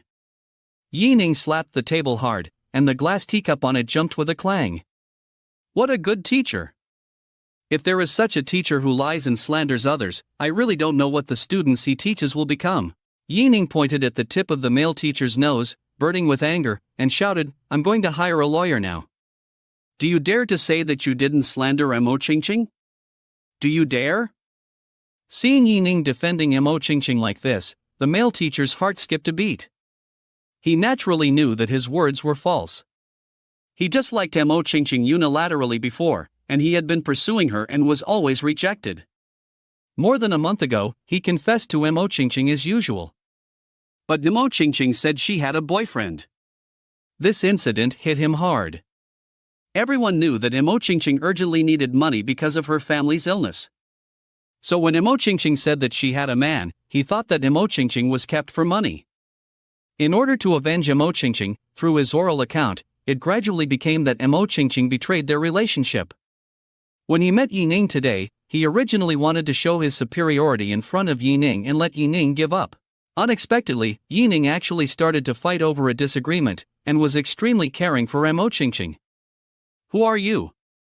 Why do you care about what happens between me and Mo Qingqing? He still asked stubbornly. The most despicable person is invincible. Yi Ning never thought that this person would be so disgusting. Maybe he made up a lie himself, and even he believed it. But Yi Ning would not tolerate him. He punched him, and the male teacher's nose bled.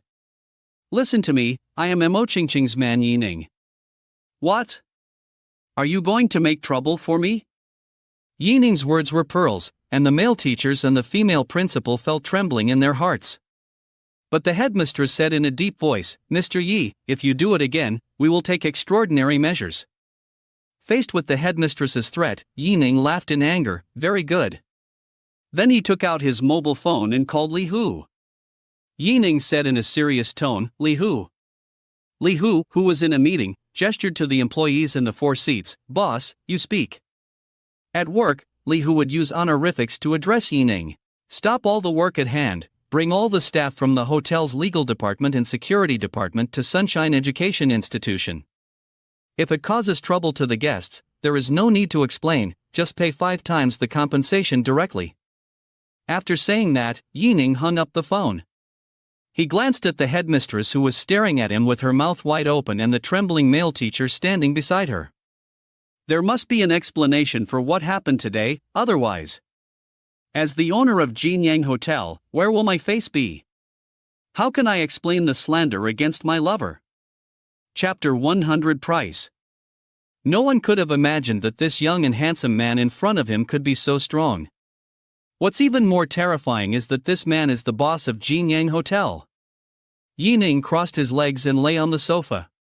His right hand was placed on the mahogany armrest, and his index finger tapped the armrest again and again, making a do-do-do sound. Mr. Yi, this may be a misunderstanding. Hearing Yi Ning claiming to be the boss of Jinyang Hotel, the female principal was uneasy. Jinyang Hotel may be a very common existence in Jiangcheng. But in Yangcheng, it is already a synonym for high consumption. It can be said that 60% of the slightly more formal high-end gatherings in Yangcheng will be held in Jinyang Hotel.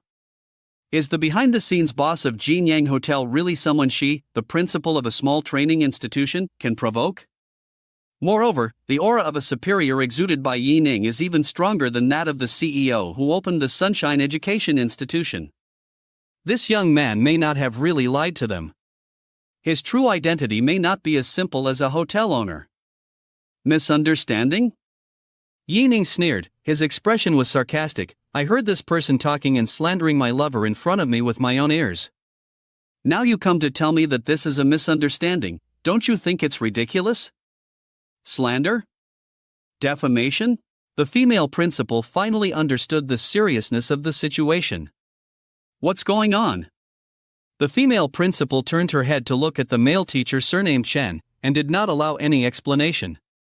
The male teacher trembled and stammered as he recounted the events one by one. At this time, he could no longer lie. If he dared to lie now, he could find Mo Qingqing to confront him, and the truth would be revealed. Except for the male teacher, no one at the scene made a sound. But everyone clearly saw that the principal's face was getting darker and darker, and his complexion was getting more and more gloomy. The male teacher became more and more panicked as he spoke, so that in the end, he could hardly stand. He staggered 2 steps and collapsed on the floor. Combined with his bruised face, it was really funny. You. After listening to the male teacher's narration, the female principal pointed at him with a livid face and trembling fingertips. Chen Junjie, Teacher Chen, do you know that defaming others is a crime? Not to mention, Teacher Mo is a part-time teacher in our institution and your colleague. Are you really that jealous? The headmistress was disappointed. She was planning to praise Chen Junjie's teaching quality at the conference next week. She even prepared a red envelope for him. She didn't expect something so disappointing to happen today. Mr. Yi, The female principal was about to say something when she was interrupted by Yi Ning. You don't have to say anything to apologize, I don't want to hear it. Yi Ning said impatiently. And you, Chen Junjie, right? Since you dare to spread rumors about my lover, you should be prepared to be sued. I want you to know that adults who make mistakes must bear legal responsibility. Mr. Yi, I was wrong, I apologize to you, I apologize to Teacher Mo, and I will pay. Hearing that he was going to be sued, Chen Junjie was extremely terrified. It was a fact that he spread rumors and slandered, and there was no room for defense. If he really went to court, his life would be over. Even if he would not face jail time, at least it would be impossible for him to continue to work as a teacher in the future. Pay money? Yi Ning's mouth flashed with sarcasm. Do you think I'm someone who needs that little money? You should talk to my legal department about these things. Dare to mess with my woman, I will make you pay. The price. Chen Junjie opened his mouth and stared at Yi Ning's dull face. His face was pale, and he knelt there weakly, despairing in his heart. Yi Ning's attitude was so firm that he would never let him go. Finally, a bell rang. The female principal winked, and the front desk teacher hurried to Mo Qingqing's classroom. Mo Qingqing was a little confused for a while, but seeing the panic expression of the front desk teacher, she knew something must have happened. She walked to the hall just before her foot, and Li Hu and others were wearing uniform suits and just walked out of the elevator. The female principal saw Li Hu and his group, and her face changed slightly. She had been praying that Yi Ning was just pretending, but the current situation made her last glimmer of hope shattered like a bubble. Hello, boss. Li Hu and others greeted in unison. With a magnificent aura, the teachers in the Sunshine Educational Institution were shocked as soon as they opened their mouths. They all looked at Yi Ning's handsome and stern face in disbelief. Is this the employee of Jinyang Hotel? Only Yi Ning can make them respect him like this, right? Who is the head of the legal department? Boss, I'm the head of the legal department, Xin Yao. A woman wearing glasses, with short hair and neat appearance beside Li Hu answered. Yes. Yi Ning nodded expressionlessly and said, I'll leave this matter to you. There is only one goal, do your best to make that disgusting scum pay the price. Without Yi Ning specifying, everyone present knew who the scum he was talking about was. Because here, only Chen Junjie had bruises on his face, panicking and at a loss. Chapter 101 You are not qualified to talk to me. Mr. Yi, calm down. I will handle this matter personally. If we file a lawsuit, isn't it a bit too much? If it really goes to court, it will not only be Qin Junjie who will lose face, but also the entire organization will become famous in the industry. The source of students will be affected, which will directly shake their foundation. You are not qualified to talk to me. If you want to talk, let your boss come. Ning didn't want to say another word to the female principal because he saw Mo Qingqing walking towards him. Qingqing, I don't want to do this job anymore, okay? Ning stood up and gently held Mo Qingqing's delicate little hand in his palm. Mo Qingqing smiled and nodded, okay. The reason why she didn't resign now was because she didn't want to give up the children before the end of the semester. But if she had to choose between the students and Ning, she would choose Ning without hesitation. As long as Ning asked, she would agree without thinking. In the current situation, she didn't need to ask, she knew what happened. Originally, Mo Qingqing thought that she would resign in a month at most. Some groundless rumors would not have much impact on her. If you can bear it, it will pass. But since Ning stood up for herself today, as the woman behind Ning, she only needs to support him unconditionally. She believes that Ning will handle everything. Is there anything you want to take? If not, let's go. Yeah. Seeing Ning holding Mo Qingqing's hand and walking out of the door, the female principal wanted to seize the last chance, gritted her teeth, and chased after him. Mr. Yi, Mr. Mo, please stay. But several big men from the security department blocked the glass door at the first time and stopped them. Li Hu stood behind the security guard and said disdainfully, "Didn't you hear our boss's words clearly? Your status is not at the same level as his, get out." As for you, Li Hu pointed his thick finger at Qin Junjie with a cold smile, "Before receiving the court summons, my brothers will treat you well." When Ning and Mo Qingqing came downstairs, they happened to meet Duingying and Xinchang. Xinchang drove a Hongqi HS5 with Duingying sitting in the passenger seat. "Ning, Qingqing, where are you going?" "We'll take you there," Duingying asked with her elbows on the window, smiling. She really likes this little girl, Mo Qingqing.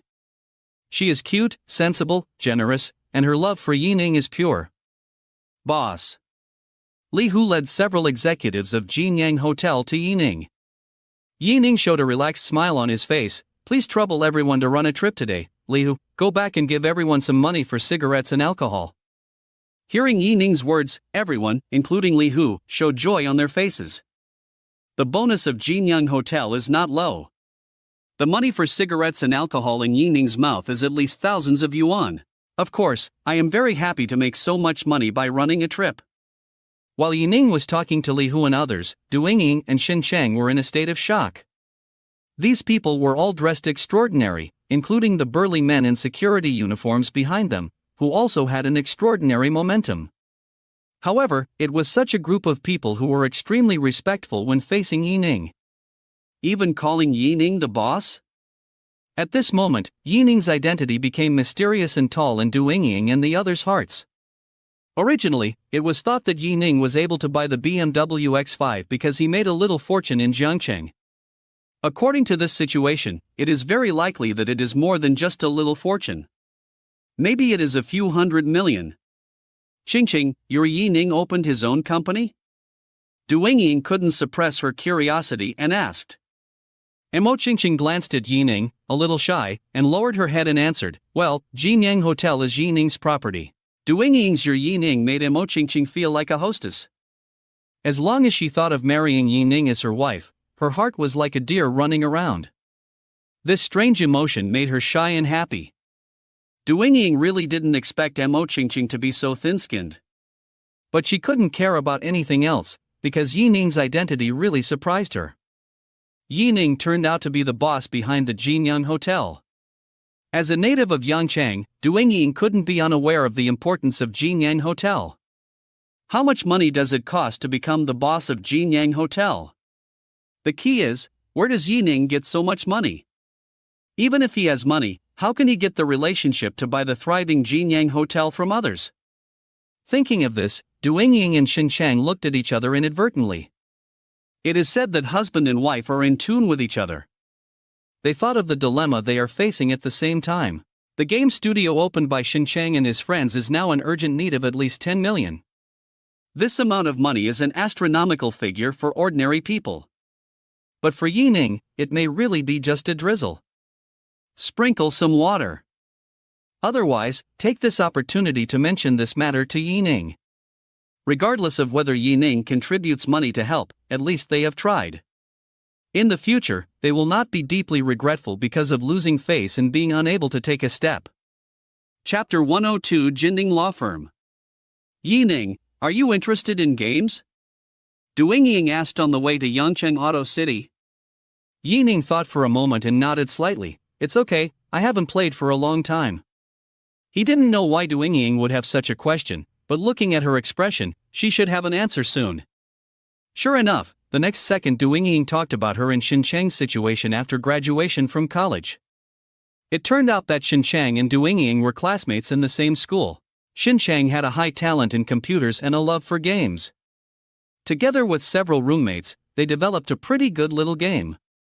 After graduation, several people naturally formed a studio to study new games together. Fortunately, the new game was favored by a large game company in Jincheng. Unfortunately, this game company wanted to buy out the game completely instead of signing a profit-sharing contract with Xinchang and others. This game was carefully made by several people, and naturally they would not watch their hard work go to waste. After discussing it, several people refused. But the game company did not give up and frantically suppressed Xinchang's studio in Jincheng. So many small and medium-sized game companies that are interested in the company dare not cooperate with them. The studio was once in trouble. Now, they need a large amount of capital investment to maintain the normal operation of the studio. Although Ning did not say it, Ning also understood it. The reason why she told him this was that she wanted to intervene in this matter herself. To put it bluntly, she wanted him to invest. How much money does it cost? Ning asked. Ning and Xinchang were delighted. As long as Ning did not directly refuse, it meant that there was hope. 10 million, preferably 12 million. When saying this astronomical figure, Ning's face was hot and her heart could not help but beat. Xinchang in the driver's seat could not help but take a deep breath and his ears stood up high. Ning pondered for a long time before answering, "Well, I'll think about it and give you an answer within 3 days."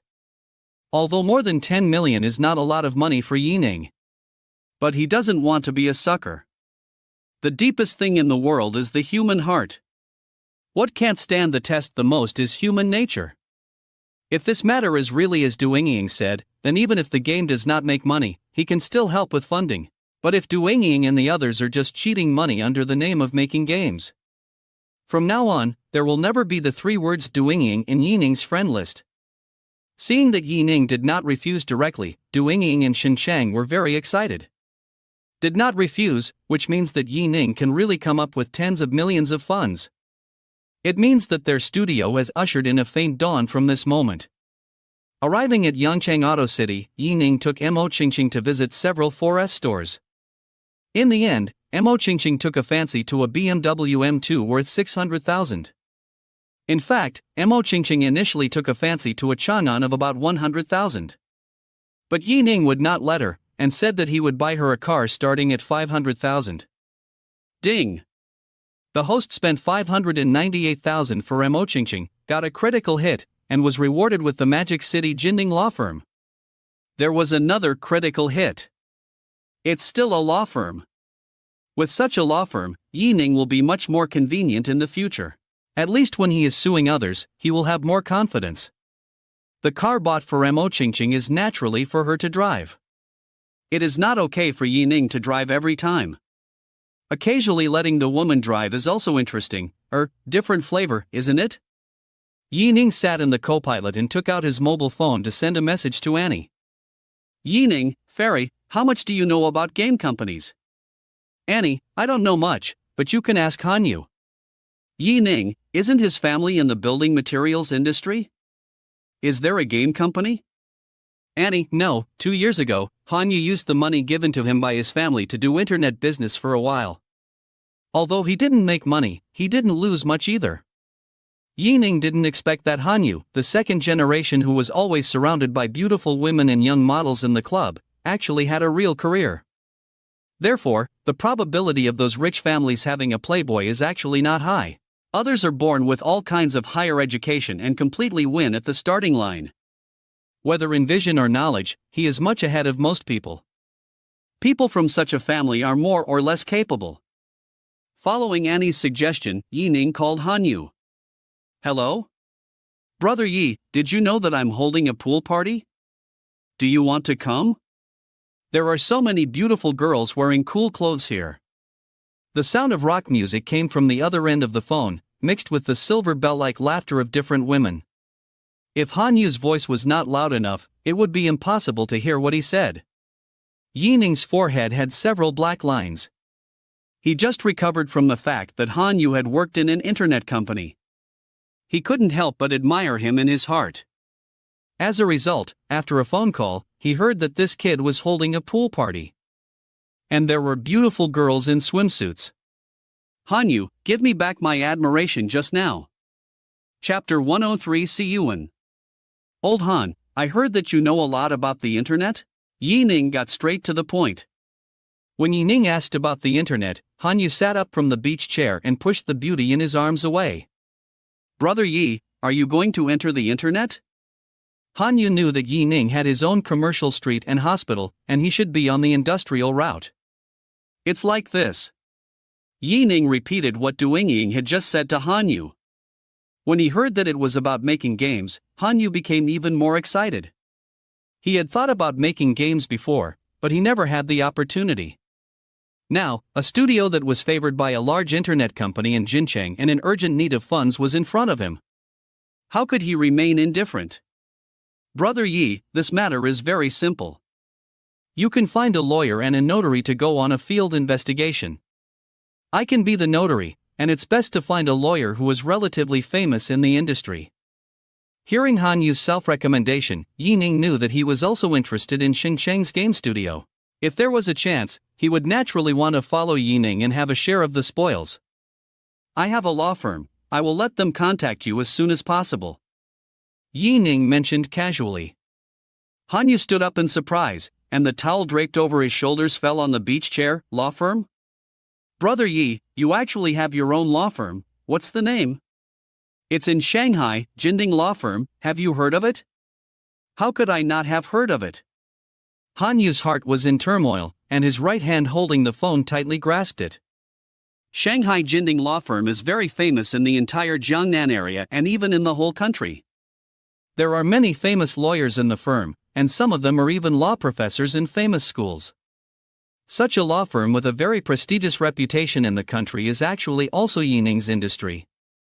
How many terrifying identities does this Brother Yi, whom he met by chance, have? Brother Yi. No. Father Yi, do you need a son? Get out of the way. No son, grandson is fine, Grandpa Yi. After hanging up the phone, Yi Ning contacted the senior management of Jinding Law Firm, briefly explained the reason, and pushed Hanyu's contact information to them. After doing all this, she found that Mo Qingqing had parked the car steadily in the commercial district. She sat quietly in the driver's seat, holding Yi Ning's free hand, and quietly watched Yi Ning make a phone call without interrupting her. After Yi Ning hung up the phone, she let go of Yi Ning's hand and turned around to get her bag. But at the moment when their fingertips separated, Yi Ning accelerated forward and grabbed Mo Qingqing's delicate hands. He pulled her slightly to his side. Ah!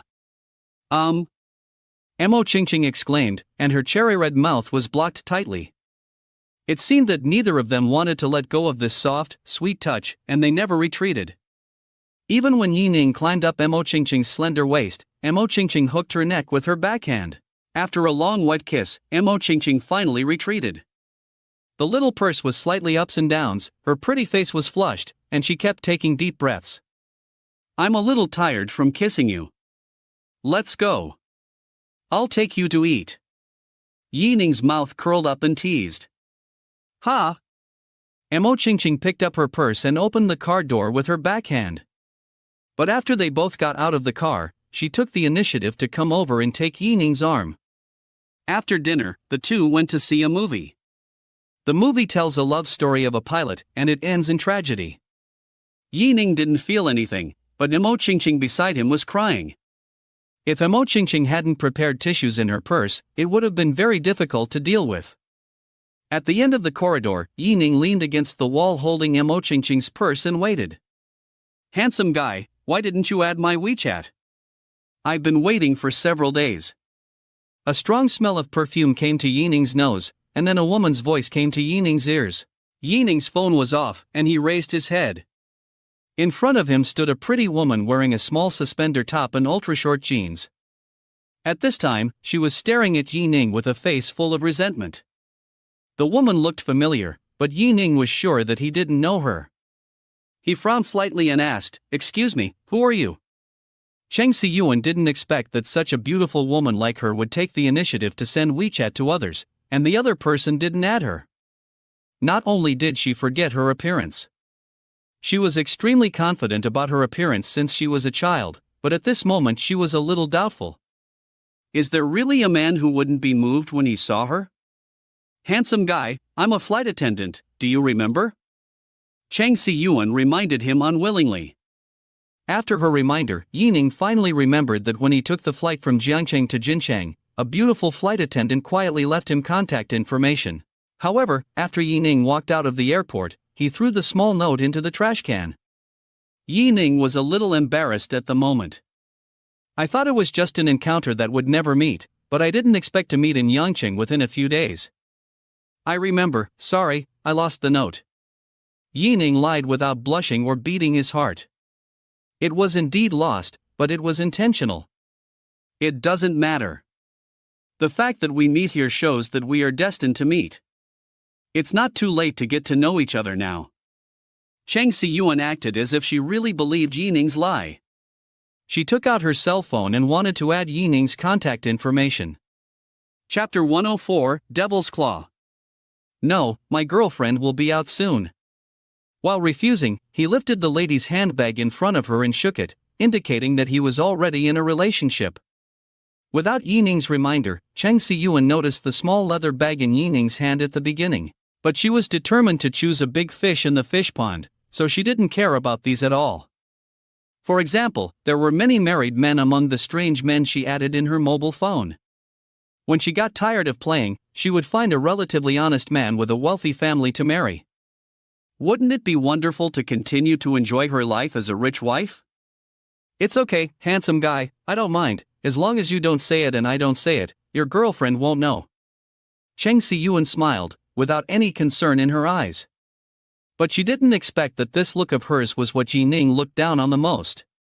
This woman in front of her should often add the contact information of various men, right? Even after others clearly refused, she still refused to give up. It seems that the fish pond is not small. And now she is also a fish she wants to put in the pond. But I mind. Yi Ning threw down these words, no longer looking at her, and walked straight to the bathroom door. Through the mirror on the wall, he saw the petite and cute back in front of the sink.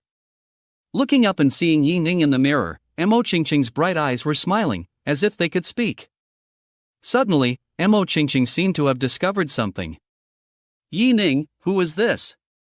After Mo Qingqing's reminder, Yi Ning saw that Cheng Siyuan was still following him. "What else do you want to do?" Yi Ning's tone was slightly cold, and this woman who didn't know how to advance or retreat made him a little annoyed. No, sorry." Cheng Siyuan seemed to be really scared by Yi Ning. She hurriedly apologized and turned around and left quickly. She was indeed stunned by Yi Ning's slightly angry tone. But a more important reason for her to give up approaching Yi Ning was because she saw the appearance of Yi Ning's girlfriend. Mo Qingqing's exquisite and beautiful face made Cheng Siyuan, who had always been proud of her appearance, feel ashamed. This was the second time she had encountered such a thing in many years. When I was in college, there was also a schoolgirl who had an incomparably pure and pretty face. With that face, that schoolgirl took off the crown of the school beauty from her head as soon as she entered school. Today, I met another beauty of the same level as that schoolgirl. I still wanted to snatch Yi Ning from her, which was really beyond my ability. In the elevator, Yi Ning told Mo Qingqing what happened just now. Mo Qingqing expressed that she understood very well. With Yi Ning's appearance, it would be strange if no beautiful woman came up to chat with her. If she had to eat such jealousy, she would have been jealous to death. It was almost midnight when she came out of the cinema. The moon was bright and the stars were sparse, and the clouds were rolling and the wind was clear. This time Yi Ning drove and Mo Qingqing sat in the passenger seat. The BMW M2 came to the vicinity of Jingshui Bay, but Yi Ning did not stop. Instead, he bypassed Jingshui Bay and drove out of the city. Yi Ning, where are you taking me? Gradually, they came to a country road without even streetlights. Apart from the dark shadows of the trees, only a few scattered lights in the distance can be seen. With the sounds of birds cooing and insects squeaking, the quiet and secluded surroundings have a unique flavor. If it were Mo Qingqing, she would definitely not dare to come to this remote countryside alone at night. But with Yi Ning by her side, Mo Qingqing didn't feel there was anything to be afraid of. On the contrary, in such a quiet place at night, her round eyes flashed and she was a little excited. Crossing a stone bridge, along the winding mountain road all the way up. After about half an hour, we finally climbed to the top of the mountain. On the top of the mountain, we found a platform with a wide view and stopped the car steadily. Although it was mid-June, the night breeze was still a little cool. With the cool breeze, Mo Qingqing unconsciously leaned towards Yi Ning. Yi Ning took the opportunity to reach out and hug her soft and thin body in his arms. Mo Qingqing's back was pressed against Yi Ning's front, and they snuggled up to each other. Yi Ning's warm breath passed over Mo Qingqing's cochlea, itchy, but very comfortable. Mo Qingqing's cheeks were hot, like a burning cloud. If it wasn't too hard to see at night, Yi Ning would have been able to see the shy and beautiful face of the beauty in his arms. Yi Ning, a devil's claw climbed up to her tenderness. Mo Qingqing closed her beautiful eyes and moaned. Her curved eyebrows trembled slightly, and her delicate and beautiful little nose emitted a series of light hums. Carry me back. Mo Qingqing felt numb all over, her knees bent, and if it weren't for Yi Ning's support, she would have fallen off her feet. Where to go back? Mo Qingqing opened her eyes, tilted her head slightly, and frowned. You said go back, At the same time as her mouth was blocked, Mo Qingqing felt her body lighten, and was picked up by Yi Ning with both hands. It seemed that she knew what was going to happen next. Mo Qingqing hooked her hands tightly around Yi Ning's neck, and buried her little face deeply in Yi Ning's chest. With every step closer to the car, Mo Qingqing's cheeks turned redder. When Yi Ning put her on the seat, Mo Qingqing's face was already as red as the sunset glow. She was so beautiful that if she twisted it gently, she might really squeeze out water. Chapter 105 Capital Injection. Bad guy. Mo Qingqing muttered. What did you say? I said, you are a bad guy. Although he was lying on his back on the seat, Mo Qingqing did not let go of the arm that was hooked around Yi Ning. It was just that his eyes were wandering, and he did not dare to look directly into Yi Ning's eyes. He, little girl, I have worse ones. The bright moon was in the sky. In the BMW M2, Yi Ning turned into a wolf and showed his sharp fangs to a panicked little cutie. The car was shaking, and the quiet hills were covered with delicate moans, which moved the heartstrings. 2 days later, Yi Ning received the news that Hanyu came to Yangcheng. In the luxurious private room on the top floor of Jinyan Hotel. Brother Yi.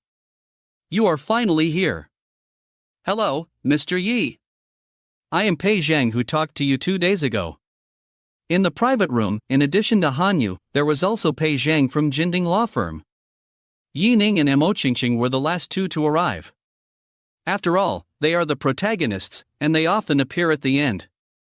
Yi Ning took Mo Qingqing to introduce each other. Pei Zhang's expression was normal, only Hanyu dropped his jaw when he saw Mo Qingqing.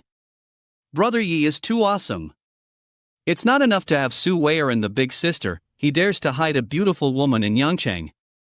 Of course, what shocked Hanyu the most was that every one of Yi Ning's friends was the top beauty. Others were lucky to get the favor of one of them, but Yi Ning got 3 at once. This was just what he saw with his own eyes, and there might be more behind the scenes. At the dinner table, Hanyu informed Yi Ning about the game studio opened by Shin Chang and his roommate.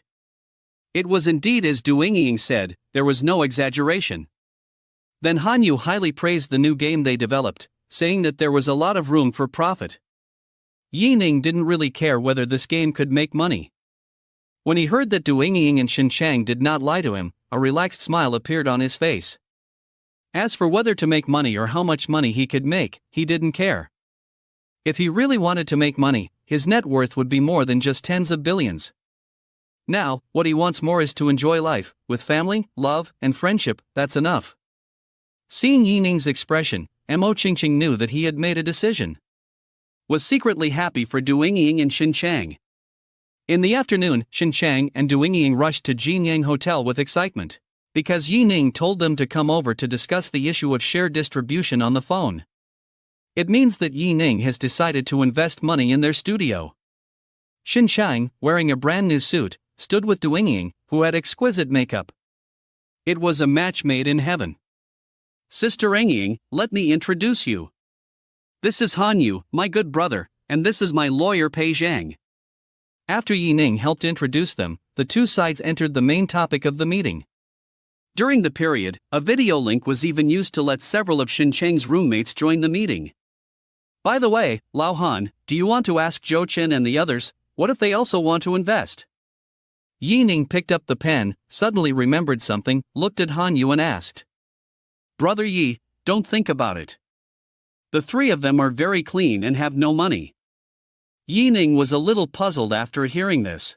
Logically speaking, Zhou Chen and his friends, as second generations of the same level as Han Yu, should have millions of dollars in their pockets, right? Han Yu naturally knew what Yi Ning was thinking, and then explained, Zhou Chen is a girl chaser every day. His father gives him 100,000 yuan a month, and he spends it all on women. Liu Xian was obsessed with MiHoYo last year and put several million into it. After that, his pocket money was controlled by his family. As for Ai Yang, he was cheated of money and feelings by his senior sister in college, and was treated as a fool by others. Now every expenditure of his is under the strict control of his sister. I didn't expect that these three weirdos would be so miserable. Han Yu, on the other hand, was doing very well. A few days ago, he held a pool party, hugged left and right, and was very cool. In the end, Yi Ning decided to invest 15 million, accounting for 60%. Han Yu took out 5 million, accounting for 20%. The remaining 20% was shared by Xin Chang and his roommates. This distribution ratio has far exceeded the expectations of Xin Chang and others. They originally thought that Yi Ning would take out 12 million and take away 90% of the shares, and they would be satisfied with 10%. Unexpectedly, they not only got 20 million in funds, but also 20% of the shares in their hands. Now this contract is equivalent to giving money to them. Old Han, you don't have to suffer with me. After Xin Chang and Du Yingying left, Yi Ning patted Han Yu on the shoulder and said. Han Yu shook his head and said seriously, Brother Yi, I don't feel that I have lost it all. I am really optimistic about this game. I will go back to Jianqing tomorrow and reopen the company. Yi Ning was slightly stunned after hearing this. He originally thought that Han Yu was considering his face, but now it seems that this is not the case. Think about it, if Xin Chang and his team's game is not good, the large internet company in Jincheng will not propose to buy it out directly. In this way, perhaps in the near future, Xin Chang and his team's game may really become a hot existence. Will the stock price in his hands really bring him an unexpected surprise? Chapter 106 Poor Han Yu. The next day, Yi Ning and Han Yu boarded the plane back to Jiangcheng. Yi Shaoguo wanted to go with them, but was stopped by Ye's mother. As a result, Yi Shaoguo hid in the room alone and sulked, feeling very unhappy. Finally, she got Yi Ning's promise that she could go to Jiangcheng after she passed the driving test, and then she smiled again. Brother Yi, look, that girl is pretty good. In the first-class cabin, Han Yu stared at the front. Yi Ning knew why Han Yu and Zhou Chen could play together. Zhou Chen was obviously the type who would take action when he saw a beautiful woman. Han Yu was a typical sullen person. Although he was not as direct as Zhou Chen, he would trick others into bed step by step when he met a target he liked. Of course, Yi Ning could not resist the temptation of beauty. However, since the binding system, the women he met were all stunning, and his vision was much higher. For example, the little beauty he met in the Hongying bar before was really good looking, but she did not interest Yi Ning at all. Looking in the direction Han Yu pointed, Ning was slightly stunned. Because the woman Han Yu was talking about was none other than the stewardess who had approached him not long ago. This was the third time they had met. Even Ning thought it was such a coincidence. But today, Cheng Siyuan's makeup was not as heavy as it was a few days ago. She had put on a little light makeup. This made her look a lot more comfortable. But as long as Ning thought that this woman was a sea king and liked to seduce married men, she felt very uncomfortable. This woman is a sea king, you can't control her. Seeing Han Yu eager to try, Ning reminded him. Sea king. Hearing Ning's words, Han Yu's eyes flickered and became more excited. Isn't that better? I just want to enter her body, not her life. Ning. Well, it seems that I still underestimated you. When Cheng Siyuan approached, Han Yu took the opportunity to hand her the prepared phone number. He also winked at Cheng Siyuan with a teasing look. Strangely, Cheng Siyuan just smiled back at Han Yu politely and left calmly. Han Yu was not given any chance to continue the conversation. Ning on the side was also a little strange. Cheng Siyuan's performance was completely different from the one she remembered. Han Yu's appearance was not bad. Of course, he was not as good as Ning, but he was also a handsome guy. Coupled with his famous brands worth 200,000 or 300,000, it was easy for a discerning person to see that he was a rich boy. Isn't this exactly the type that female sea kings like Cheng Siyuan? Well, never mind. Anyway, whether she is a real sea king or a fake sea king, it has nothing to do with me. After getting off the plane, Han Yu stood in the square and did not leave immediately. He stared at his phone and waited for a long time, but did not receive any message from Cheng Siyuan. Brother Yi, are you kidding me?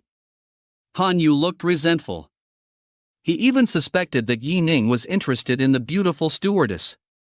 Telling him that the stewardess was a sea king was just to prevent him from taking action. Brother Yi, if you like it, just say it. I won't steal women from you. Of course, he kept these words in his heart and didn't say them out loud. Ning shook his head and was about to explain when he heard his cell phone ring. He picked up the phone and it turned out to be Annie calling. Little brother, where are you? I'll pick you up. Annie's charming voice came. Ning had originally agreed to meet Han Yu to have fun with Zhou Chen and the others in the evening. But after Annie's call, it became clear who was more important in Ning's heart. After telling Annie where he was, Ning hung up the phone and said goodbye to Han Yu. Old Han, you have to look forward and don't be tied down by a woman. Ning patted Han Yu's shoulder and said earnestly, your sister-in-law came to pick me up in person. Brother is leaving. Han Yu thought that what Ning said made sense at first, but he didn't expect that Ning's next sentence would be about women. Wait, Brother Yi, aren't you going to have fun with us tonight? Didn't you say that you can't be tied down by a woman? That's right. Ning nodded and continued to explain. But I'm not a she-male, and I have more than one woman, so this sentence doesn't work for me. Watching Ning's graceful departure, Han Yu was determined to become a person who embraces the entire forest like Ning. Wait, did Brother Yi call me a she-male just now? Fuck. Brother Yi, I'm not a she-male either. Han Yu shouted loudly towards Ning in the distance. Little did he know that almost everyone in the square focused their eyes on him, and they all showed strange eyes. Even some parents with children consciously pulled their children away from Han Yu. Little handsome boy. Han Yu felt someone patted his shoulder from behind, followed by a coquettish voice. Could it be that the beautiful stewardess didn't call him, but came to see him in person? Han Yu was very excited and pulled the tie in front of him. He put on a standard gentleman smile and turned around. Hey beauty, tonight, damn, who the hell are you? It didn't matter that he turned around, but in front of him was a stranger with purple hair. The key point is that this person speaks in a very coquettish way, but he is a bearded uncle. Especially when his fingertips are drawing circles on his chest, his eyes are also full of affection and flirting with him. Handsome guy, you are back from Thailand, right? There is a Futanari party tonight, waiting for you kiss. Chapter 107, isn't it great? Ning naturally didn't know the dilemma Han Yu was facing now. Even if he knew, he wouldn't go back to save him, because now he can't even save himself. Standing at the door of the Porsche Panamera, Ning fell into deep thought. Just now he was wondering why Annie didn't drive her Ferrari 599. It turned out to be because of this. Why are you standing at the door? Get in. Annie, who was sitting in the main driver's seat, put on a half smile and urged. If the back door wasn't open, and Sue Weyer was sitting inside, staring at him eagerly, would he be so embarrassed? Ning pinched the tip of his nose. Where should I sit? It's up to you, Annie observed Ning's expression with a sidelong glance, with an expression of watching a good show. He even regretted in his heart why he didn't buy some melon seeds and drinks on the way here just now. Seeing Ning hesitant, Sue Weyer lowered her head and whispered, Sister Annie, let's not embarrass him. Sue Weyer's words made Ning secretly relieved. Sure enough, Xiao Weyer still loves her husband, unlike a certain goblin. Humph. It's better not to be caught by me, or I will make you taste the power of the old Taoist golden snake whip. Ning, sit next to Sister Annie, hee. Originally, Annie felt that Sue Weyer felt sorry for letting Ning stand for such a short while, and she hadn't had enough fun yet. As a result, when Sue Weyer said this, Annie's round eyes turned. When Ning was about to get in the car, she blocked his body and said something with a hint of meaning. Oh, how can you let your sister be wronged? You sit in the back. Ning. You want to play, right? Ning walked around to the main driver's side. In Annie's puzzled expression, he opened the door of the cab. You and Xiao Weyer sit in the back, let me drive. I won't. Annie refused firmly. Very good. Ning nodded, bent down and unbuckled Annie's seatbelt. Reached out to hug her. Ah, no, you are cheating. Being hit on the chest by Annie's little fist, Ning felt like a kitten scratching his heart. He stretched out his neck and kissed Annie's plump and rosy little mouth. Be honest. In the public eye, even with Sue Weyer behind him, he kissed Ning. Even though she was thick-skinned, she was a little embarrassed. She could only keep her face silent and cover her cheeks with her beautiful red hair. Ning carried her into the back seat of the Panamera. Sitting in the driver's seat, he looked into Annie's charming eyes through the rearview mirror. Ning's mouth curved up, revealing a winner's smile.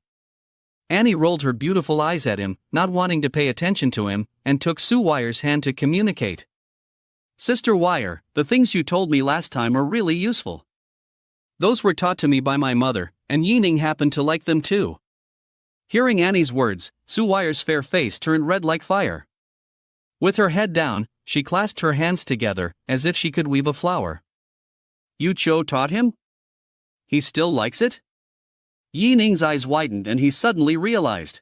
When he was eating goblin meat that night, he was still wondering why goblins have props like cat ears. It turned out that he had learned from Sue Weyer. Alas! Sue Weyer is really too fierce.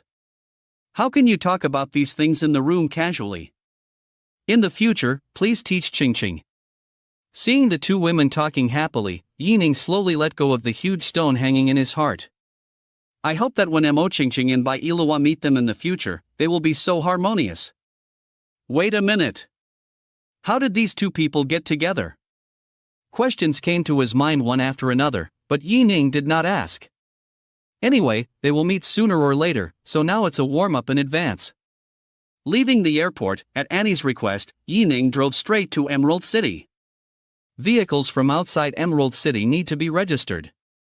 But Ning drove straight into the community, which means that this is not the first time Annie has come here. Annie and Sue Weyer, two beautiful women walking together, naturally attracted a lot of attention. But these two are really too beautiful. Men without some strength really dare not go up to chat with them when they see them.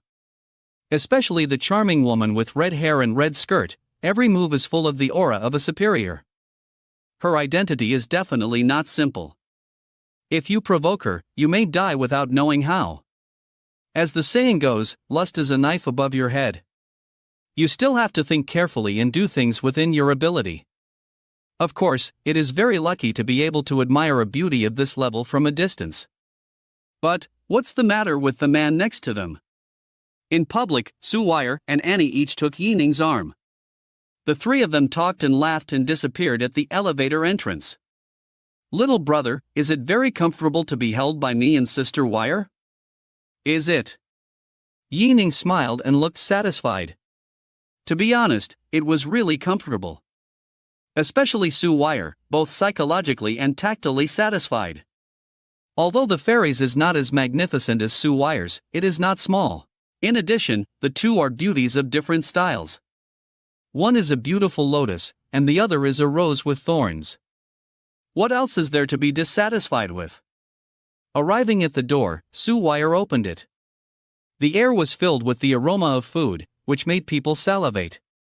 Yi Ning had tasted Su Wire's cooking, and although it was good, it was still a little worse than this. Then it could only be a fairy. Although I knew that this woman could cook, I didn't expect her to be so skilled. Chapter 108, Changing People Under the Moon. On the table, braised fish, stewed spare ribs, dry pot shrimp, every dish looks very good. Yi Ning was touched and warm all over. It feels good to go home and have a loved one prepare meals for you. Not to mention that Yi Ning now has two. It's double the happiness. Eat quickly, eat more. While Su Wire went to the bathroom, Annie leaned against Yi Ning's ear and whispered, "Tonight, let me eat more." Annie teased while tickling Yi Ning's palm with her fingertips. This goblin is too bold. He started to seduce him while still at Su Wire's house. Wait a minute, you won't leave tonight? Yi Ning reacted and asked in surprise. Why? Do you really want me to leave? Of course not. Yi Ning shook his head, with a strange light in his eyes. What does this mean? Is there any special program tonight? Just thinking about it, I can't help but get excited. I raised my head and drank a large glass of juice, but I still felt dry in my mouth. If he hadn't been so hungry, how could he have had the mood to eat at this moment?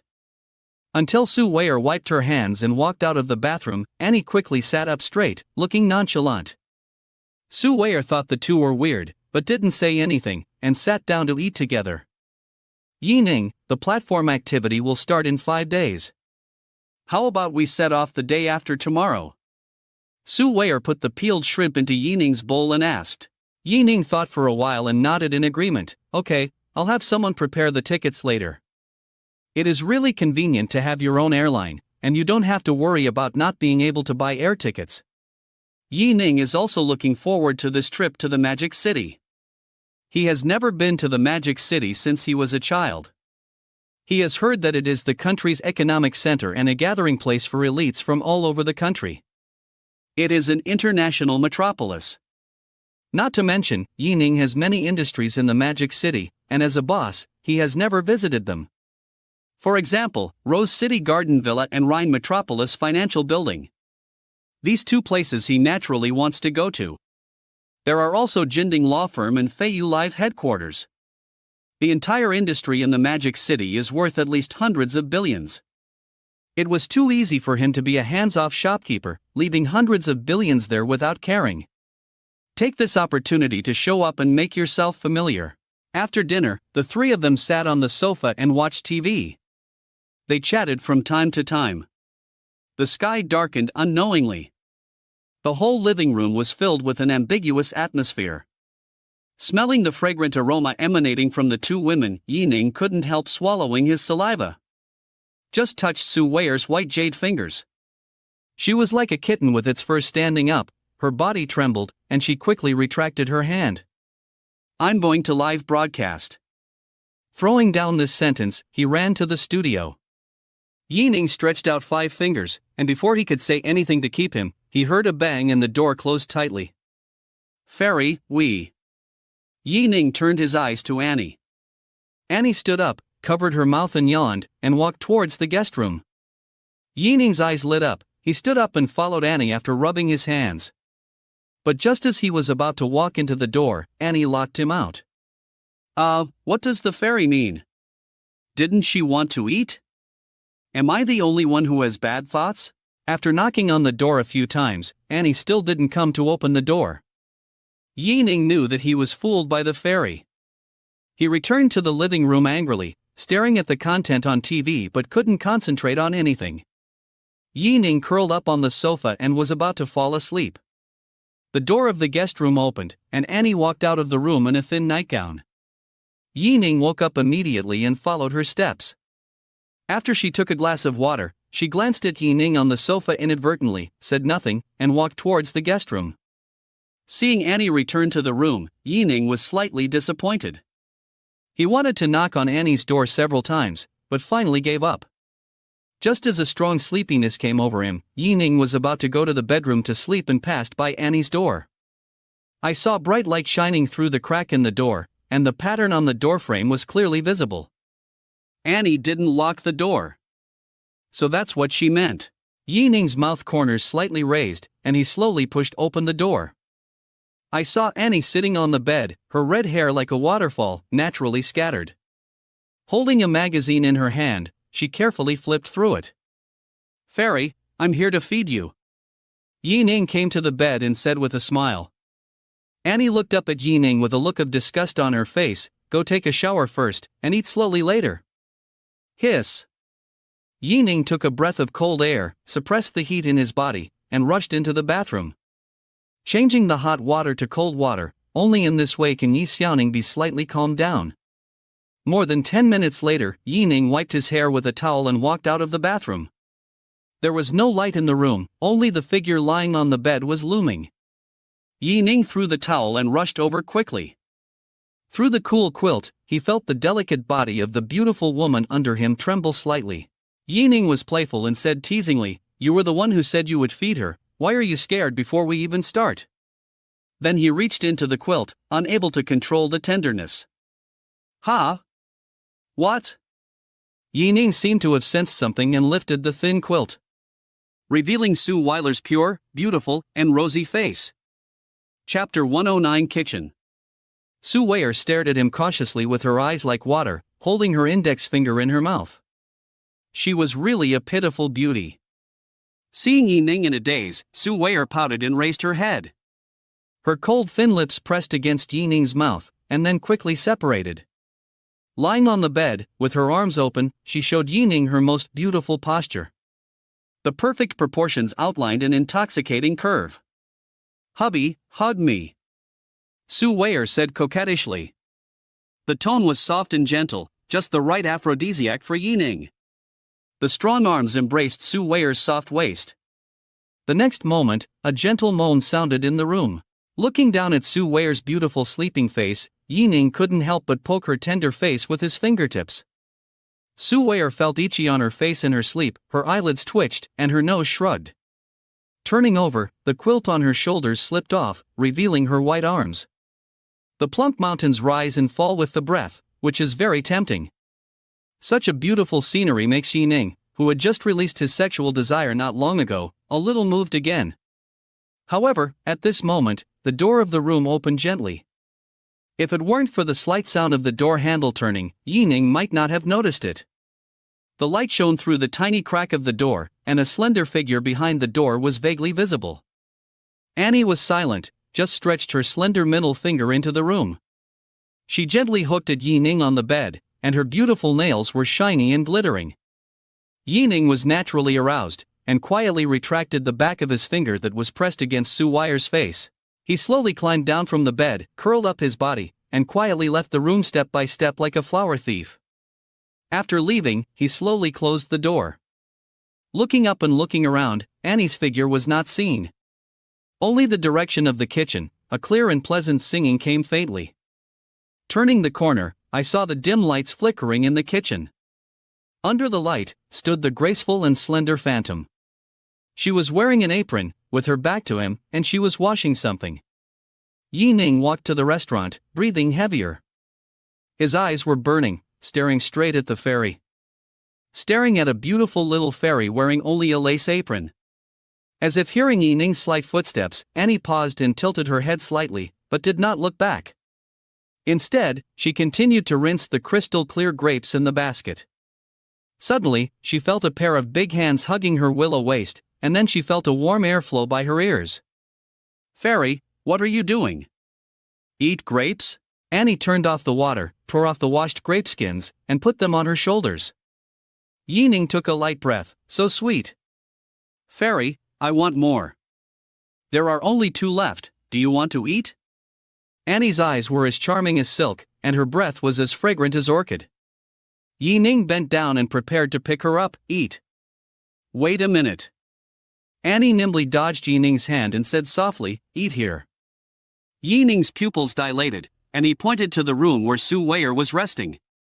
Annie smiled sweetly, lifted her hair, and said playfully, she was tossed like that by you just now, how can she wake up?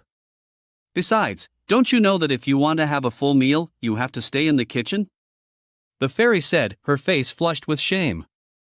This means that she is also very uneasy now, right? But it seems to be quite exciting.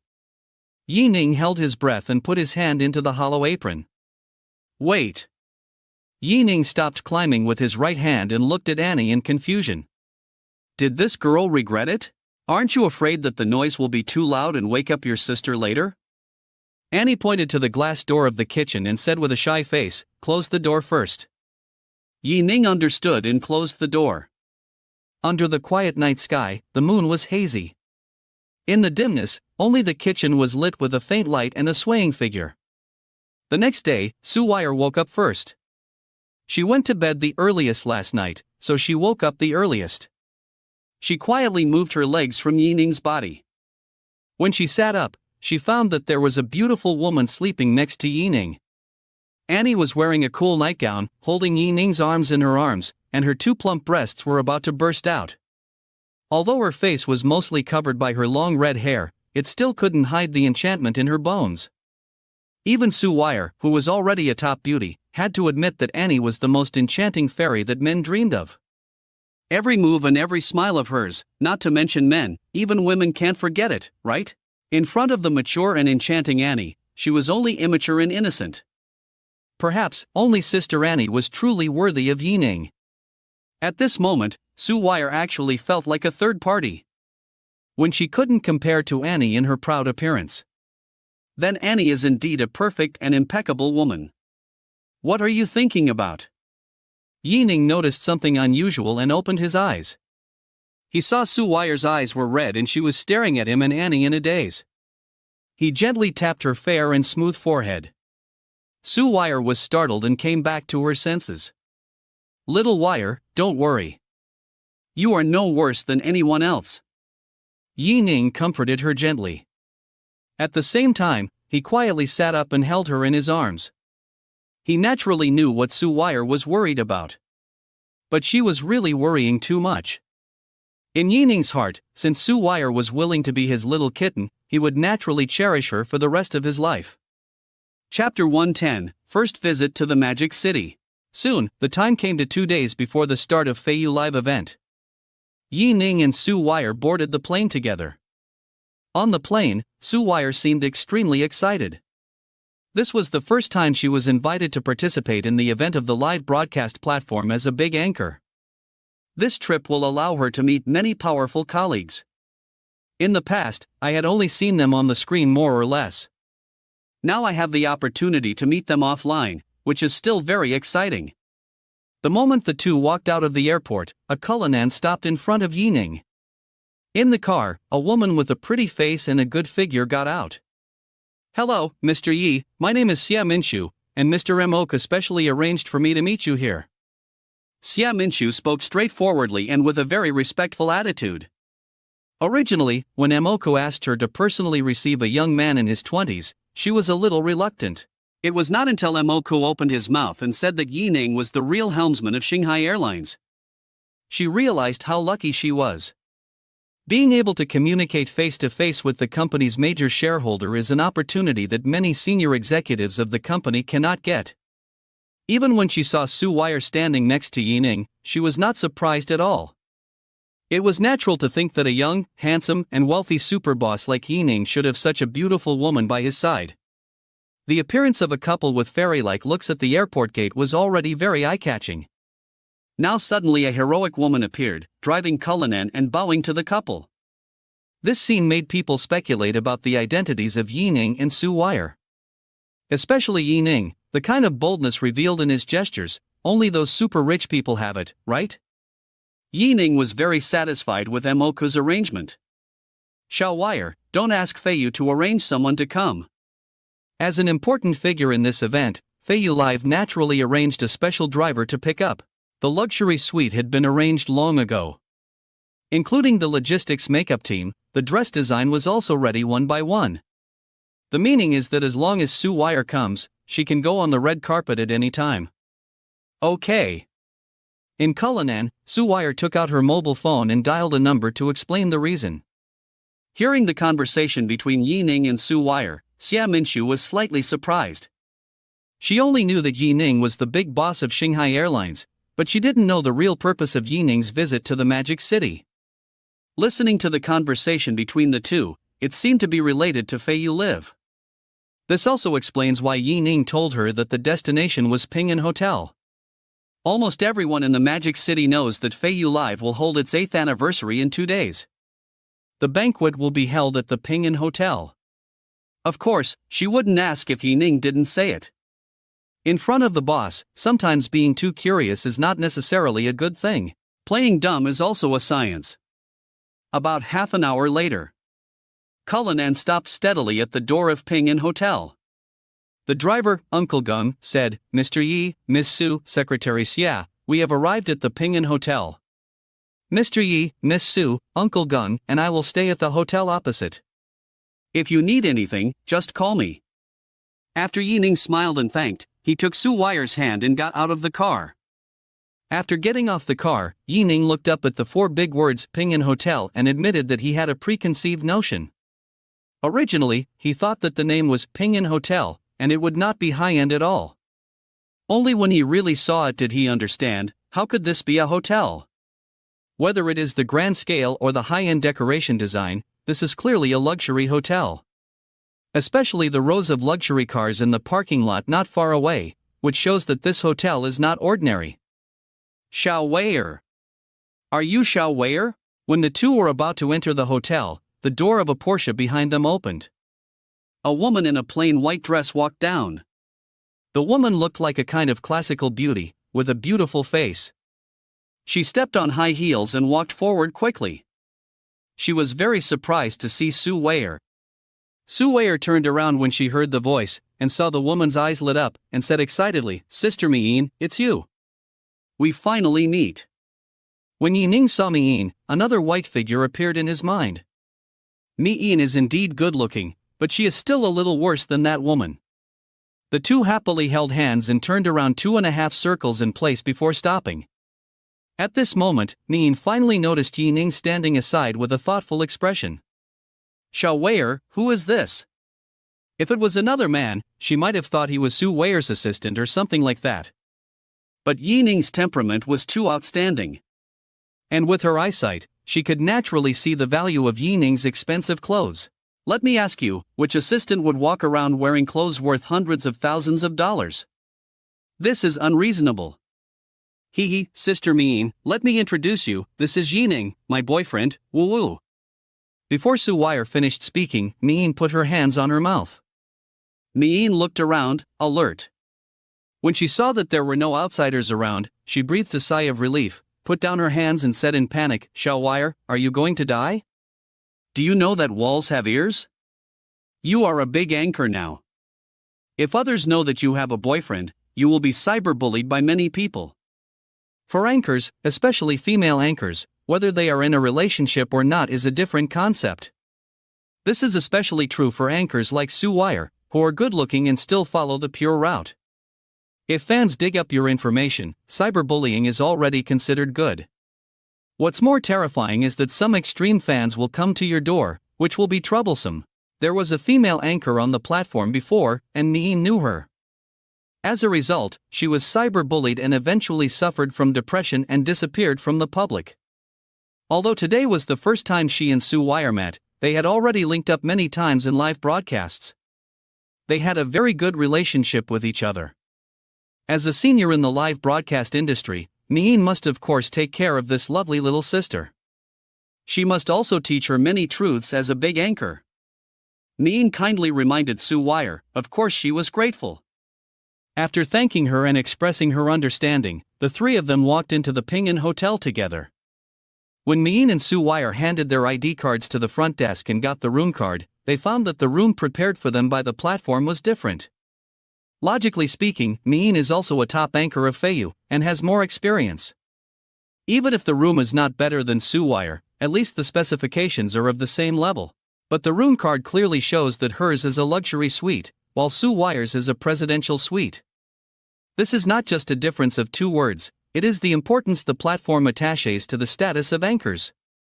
Ning's beautiful eyes flickered, and she was extremely surprised. Looking at Su Wire, and then looking at Ning beside her, a hint of speculation flashed through her mind. She had heard from others that there might be a super boss behind Su Wire. She used to be skeptical, but now it seems that this is not groundless. And she had an intuition. That is, the super boss behind Su Wire. It is very likely that it is the handsome and indifferent boyfriend next to her, Ning. The two suites are not of the same level, and naturally not on the same floor. Ning arrived at her floor first.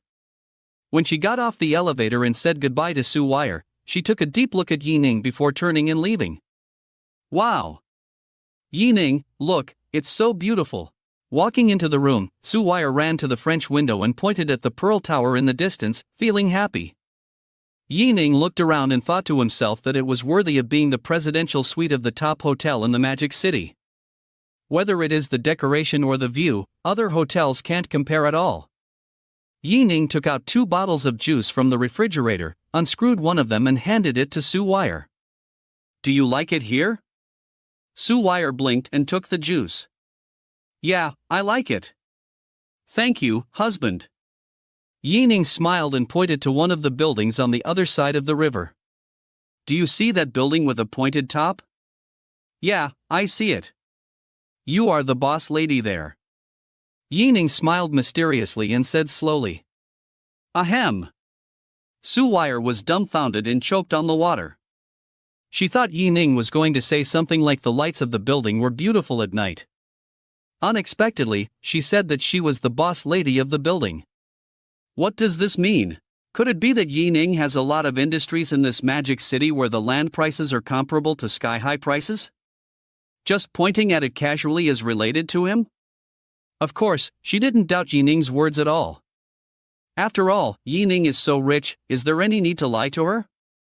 If the two have not had sex yet, there is a reason to lie to her. Now the two have done what they should do, and what they shouldn't do, has become what they should do. What's the point of lying to her at this time? Thinking of this, Su Wire's eyes were full of stars, and she looked at Ning with admiration. My man is so handsome. At this moment, she seemed to understand why her mother Yuchio asked her that question. Just when Su Wire was fascinated by Ning's handsome profile, the doorbell suddenly rang ding-dong, pulling her back from her thoughts. Chapter 111 Invitation. Ning opened the door and saw a short middle-aged man standing at the door. The short and fat middle-aged man had a crew cut and a small mustache on his chin. He was dressed formally and had a pair of leather shoes that were polished to a shine. When he saw Ning for the first time, his expression was a little excited, but he quickly suppressed it. He stretched out his right hand and said in a slightly flattering tone, "Hello, Mr. Yi, I am Su Chang from Feiyu Live. I talked to you on the phone before. I wonder if you still remember." Su Chang? Ning pondered for a moment. Then he remembered that it should be the operations director of Feiyu that he contacted when he helped Su Wire play PK. When he heard the voice on the phone at that time, Ning thought it was a tall and full-bodied man. Unexpectedly, it was a short and fat middle-aged man, which was quite different. Of course, unless it was his own woman, Ning would marry someone by appearance. He didn't care much about others. Director Su, right? Ning smiled and stretched out his hand. Su Chang didn't expect that a young talent like Ning and a big boss really remembered him. He was flattered all of a sudden. Even though he was in a high position in Feiyu Live, earning more than 1 million yuan a year. But he was still very excited to be remembered by a young man who was more than 10 years younger than him. It was such a rare opportunity to be familiar with Ning.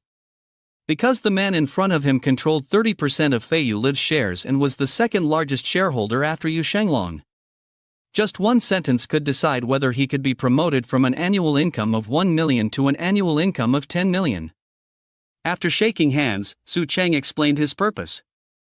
It turned out that Yu Shanglong, the boss of Feiyu Live, invited him to attend the dinner tonight. It was a banquet between the shareholders and senior executives of Feiyu Live, so they could get to know each other. Yi Ning glanced at Su Wire in the room and agreed with a smile. Okay, 7 o'clock in the evening, right? I'll go there then. Su Cheng naturally recognized Su Wire standing on the balcony, but he didn't say a word. After getting Yi Ning's answer, he bowed slightly and left on the pretext. I have a banquet tonight. Will you go with me then? After closing the door, Yi Ning hugged Su Wire from behind and asked beside her ear. Su Wire shook her head. I won't go. Sister Min and I will go out to eat tonight. Yi Ning nodded his chin. Then I'll let Xia Minchu go with you? Yi Ning was not very reassured to let Su Wire and Min, two girls, stay in this unfamiliar city. Don't bother Secretary Xia, Sister Min has her own driver. Although Sister Min is not a native of the city, she has lived in the city for several years, so there won't be any problems. Only after hearing this did Yi Ning finally agree. Okay, call me anytime if you have anything. Got it, husband. Muad. The two stayed in the suite until about 3 o'clock in the afternoon, until Su Wire was called away by Min. When they came to the first floor, Min hurried out of another elevator. Xiao Wire, where is your Yi Ning? Isn't he with you? Min looked behind Su Wire and found that there was no sign of Yi Ning. He has a banquet tonight, and we will go together. Su Wire explained easily. Min nodded after hearing this, and her guess became more and more certain in her heart. She had heard that there was a banquet for the senior management of Feiyu Live tonight. Yi Ning must be attending this banquet. Thinking of this, Min looked at Su Wire with some envy. Yi Ning is beyond the reach of ordinary people in terms of appearance and income. He can't even look up to him. But the look in his eyes when he looked at Su Wire was full of endless love. Min has worked her way up from a lowly anchor to where she is now. She knows that without connections, it is extremely difficult to achieve success. Su Wire is really a girl blessed by God. She met Yi Ning when her career was just starting. With Yi Ning around, Su Wire's future will surely be very smooth, right? Min now earns a lot of money every month, and is still very worried about the prospects of live streaming. But Su Wire doesn't have to think about these at all. As long as Yi Ning is around, endless resources will naturally be tilted towards her. Sister Min, what's wrong with you? Su Wire felt a little strange. She didn't know why Min was staring at her. Min calmed down a little. Nothing, let's go, I know a delicious seafood porridge. Standing in front of the French window, watching Su Wire and Min get into a white Porsche at the bottom of the building. The moment the Porsche started, a Rolls-Royce Cullinan that had been waiting for a long time slowly started. Xia Minchu's clear voice came from Yi Ning's mobile phone. Boss Yi, we have caught up with Miss Su's car. Well, just follow it, and notify me as soon as there is anything. Okay, Boss Yi. After hanging up the phone, Yi Ning was a little bored staying in the room alone. After thinking about it, he changed his clothes and walked out of the room. As soon as he arrived at the lobby on the first floor, he saw a group of people walking into the gate of the Peace Hotel. Some of them were holding mobile phones, and some were even carrying professional cameras. In the center of the crowd, a woman with a good-looking face and a hot body was surrounded like a flower. Chapter 112 First Meeting with Yu Shanglong. Yi Ning felt that this woman looked familiar. After thinking about it, he remembered her identity. She was the anchor who had competed with Su Wire in the finals, Chang Xier. However, Chang Xier's skin on the screen was whiter. Although she is not so fair now, this woman's facial features are still good. Without the blessing of beauty, it is more natural. Yi Ning did not expect that an anchor could be surrounded by a group of fans like a star. Even her fans customized a lot of posters and peripherals. The effect brought by an anchor is so great, aren't those top stars more terrifying? But this scene did not last too long.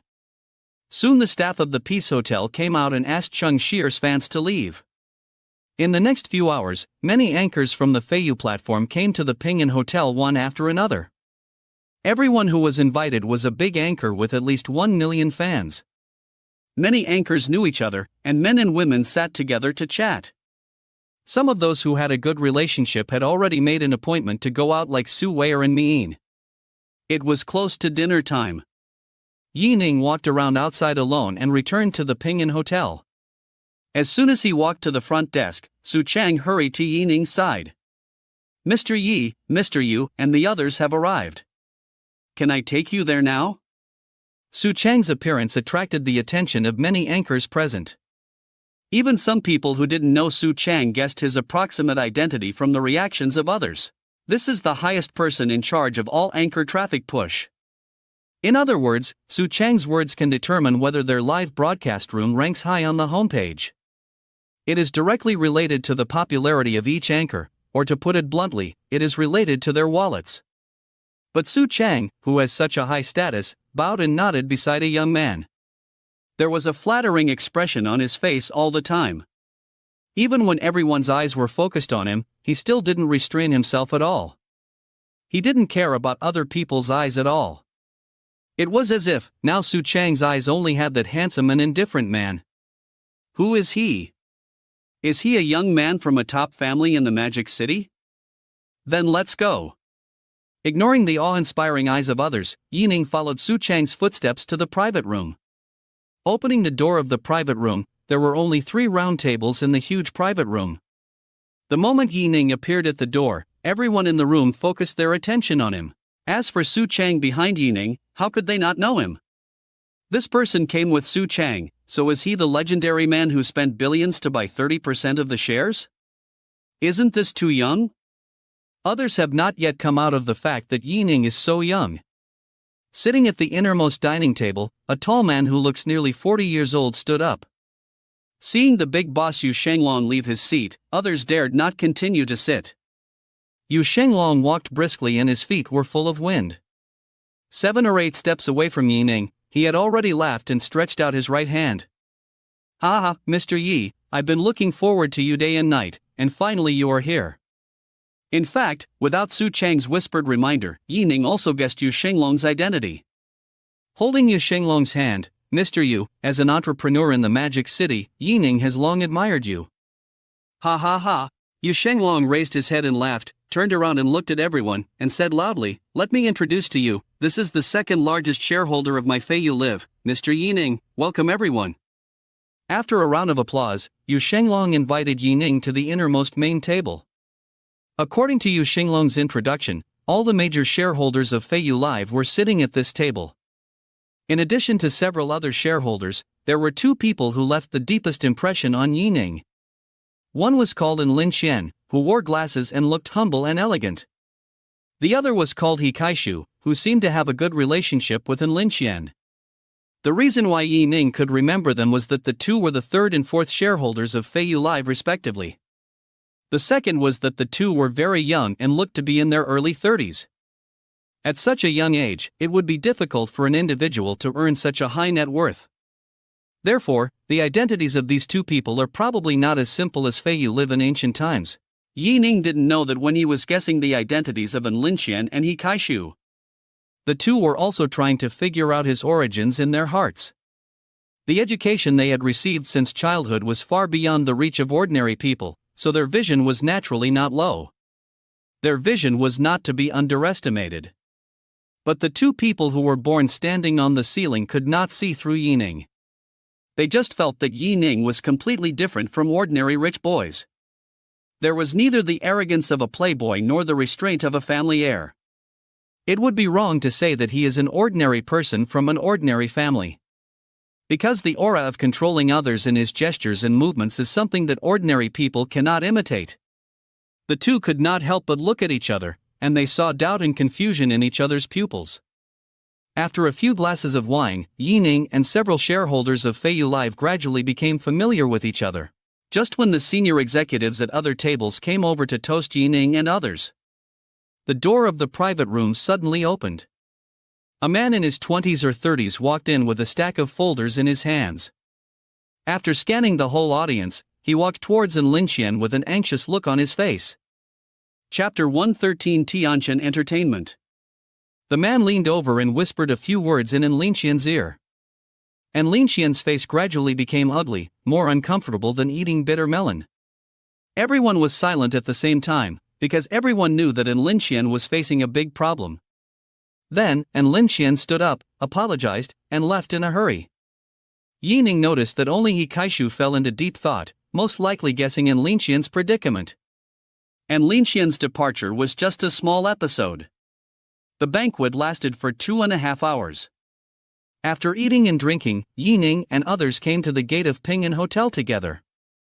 Just then, a Rolls-Royce Cullinan stopped at the door. Su Wire and Ning got out of the car, one pure beauty, the other classical beauty, both very beautiful. Especially Su Wire, just by that face, many people recalled the good times of their first love. Mr. Yi is really lucky, ha ha ha. Yu Shenglong naturally recognized Su Wire. He had seen Su Wire's photos more than once, and even drove the emperor for Su Wire himself. He knew Su Wire was beautiful, but seeing her in person really amazed him. This was a woman of impeccable beauty.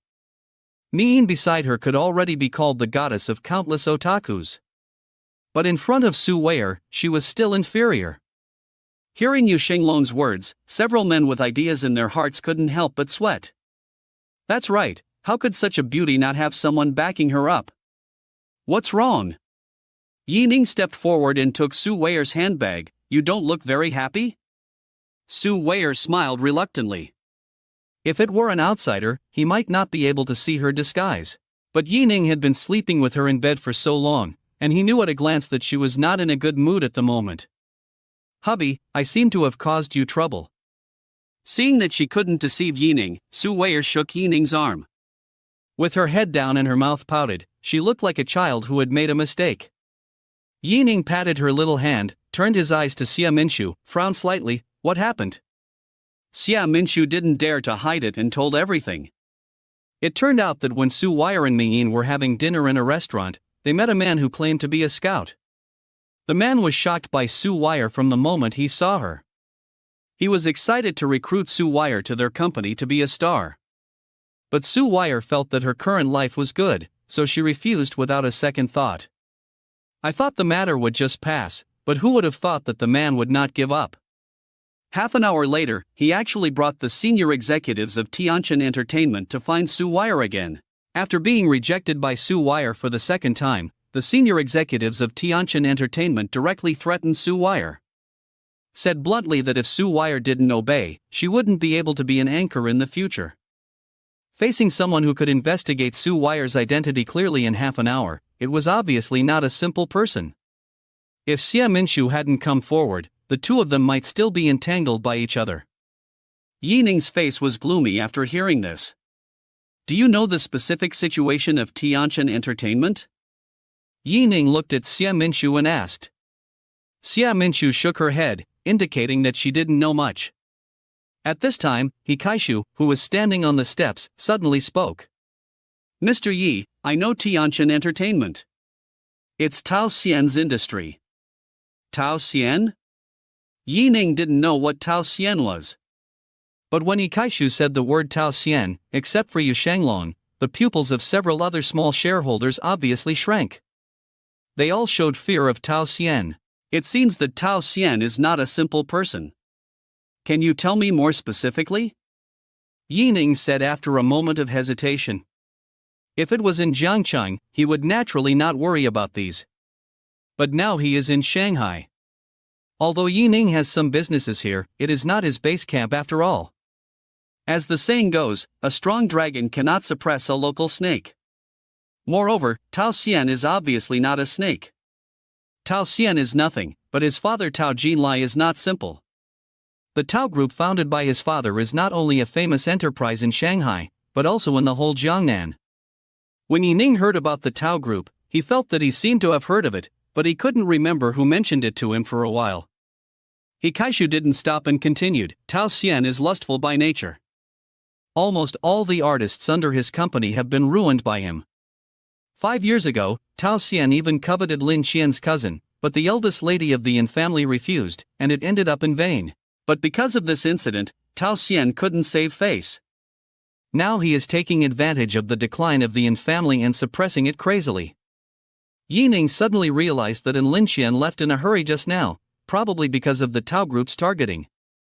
But for some reason, Yu Shenglong took the initiative to pat He Kaishu on the shoulder after hearing this. He looked at him with sympathy. Even the other shareholders looked at He Kaishu with a little weirdness in their eyes. Speaking of Lin Qian's cousin, I haven't seen her for a long time. I wonder how she is doing in Zhangcheng. He Kaishu muttered with a nostalgic look.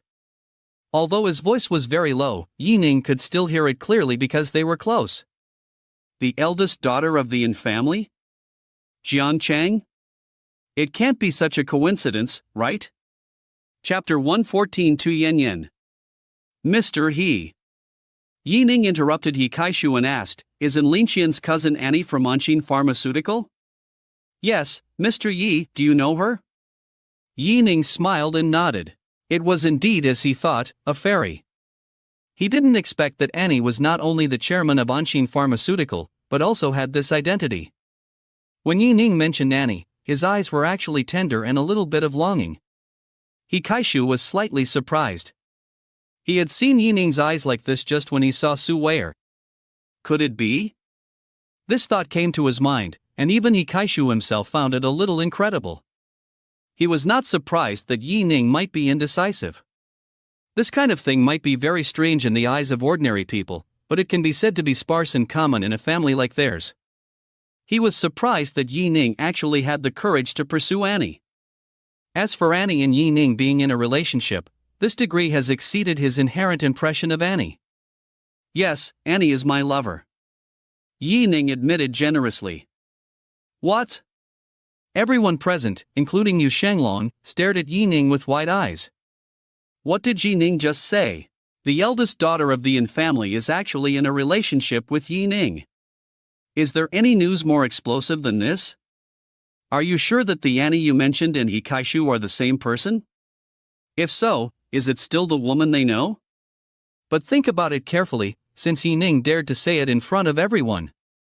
It means that he is not afraid of being exposed at all. This may not be bragging. Mi Yin, who was standing aside, gently touched the back of Su Weier's hand, with worry in her eyes.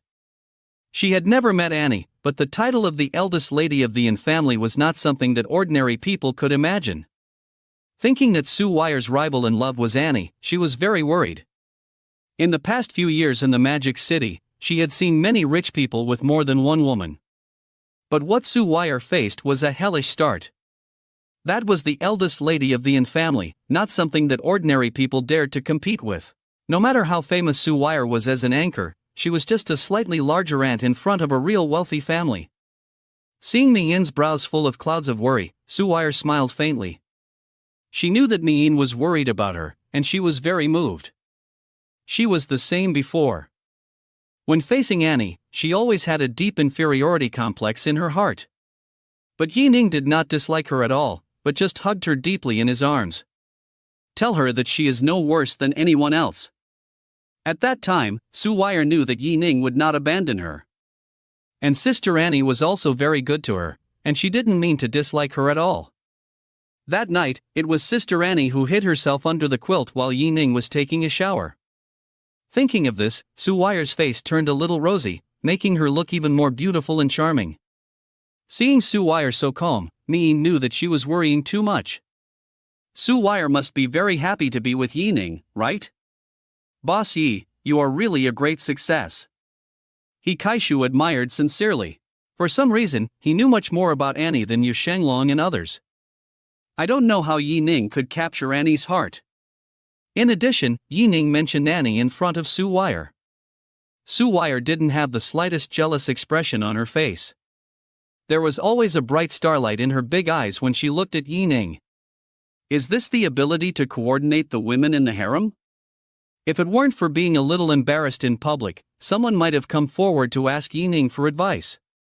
Said goodbye to Yu Shenglong and others, and returned to the presidential suite with Su Weier. Yi Ning was in a very good mood. Just now, he pretended to be a goby in front of everyone.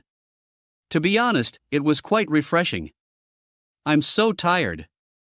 Su Weier kicked the high heels on her feet far away and lay on the sofa. Being entangled by the people from Tianjin Entertainment for an afternoon, she was tired and even more tired. Do you want me to massage you? Yi Ning changed into slippers, picked up Su Wire and put her on his thighs. Su Wire gladly accepted, okay. Yi Ning's technique was not bad, and soon Su Wire made a comfortable sound. But gradually something was wrong. Her voice became more and more urgent, and her face became more and more rosy. Su Wire pouted and said in a baby voice, "Where are you pressing? Then I won't massage you." As soon as the big hand left the towering jade mountain, it was quickly pressed by Su Wire. The soft touch spread from the palm of the hand to the whole body again, hitting the soul. First, take a shower first, then. Then what? Yi Ning couldn't help but stare at her. Su Wire rolled her eyes at Ian and said angrily, "You know." After that, she honestly opened her arms, "Carry me." How could Yi Ning bear this pitiful and touching look? He picked up Su Wire and walked towards the bathroom. One step at a time, when he reached the bathroom door, there was no more cloth on his body. On the other side, Hikaishu returned home.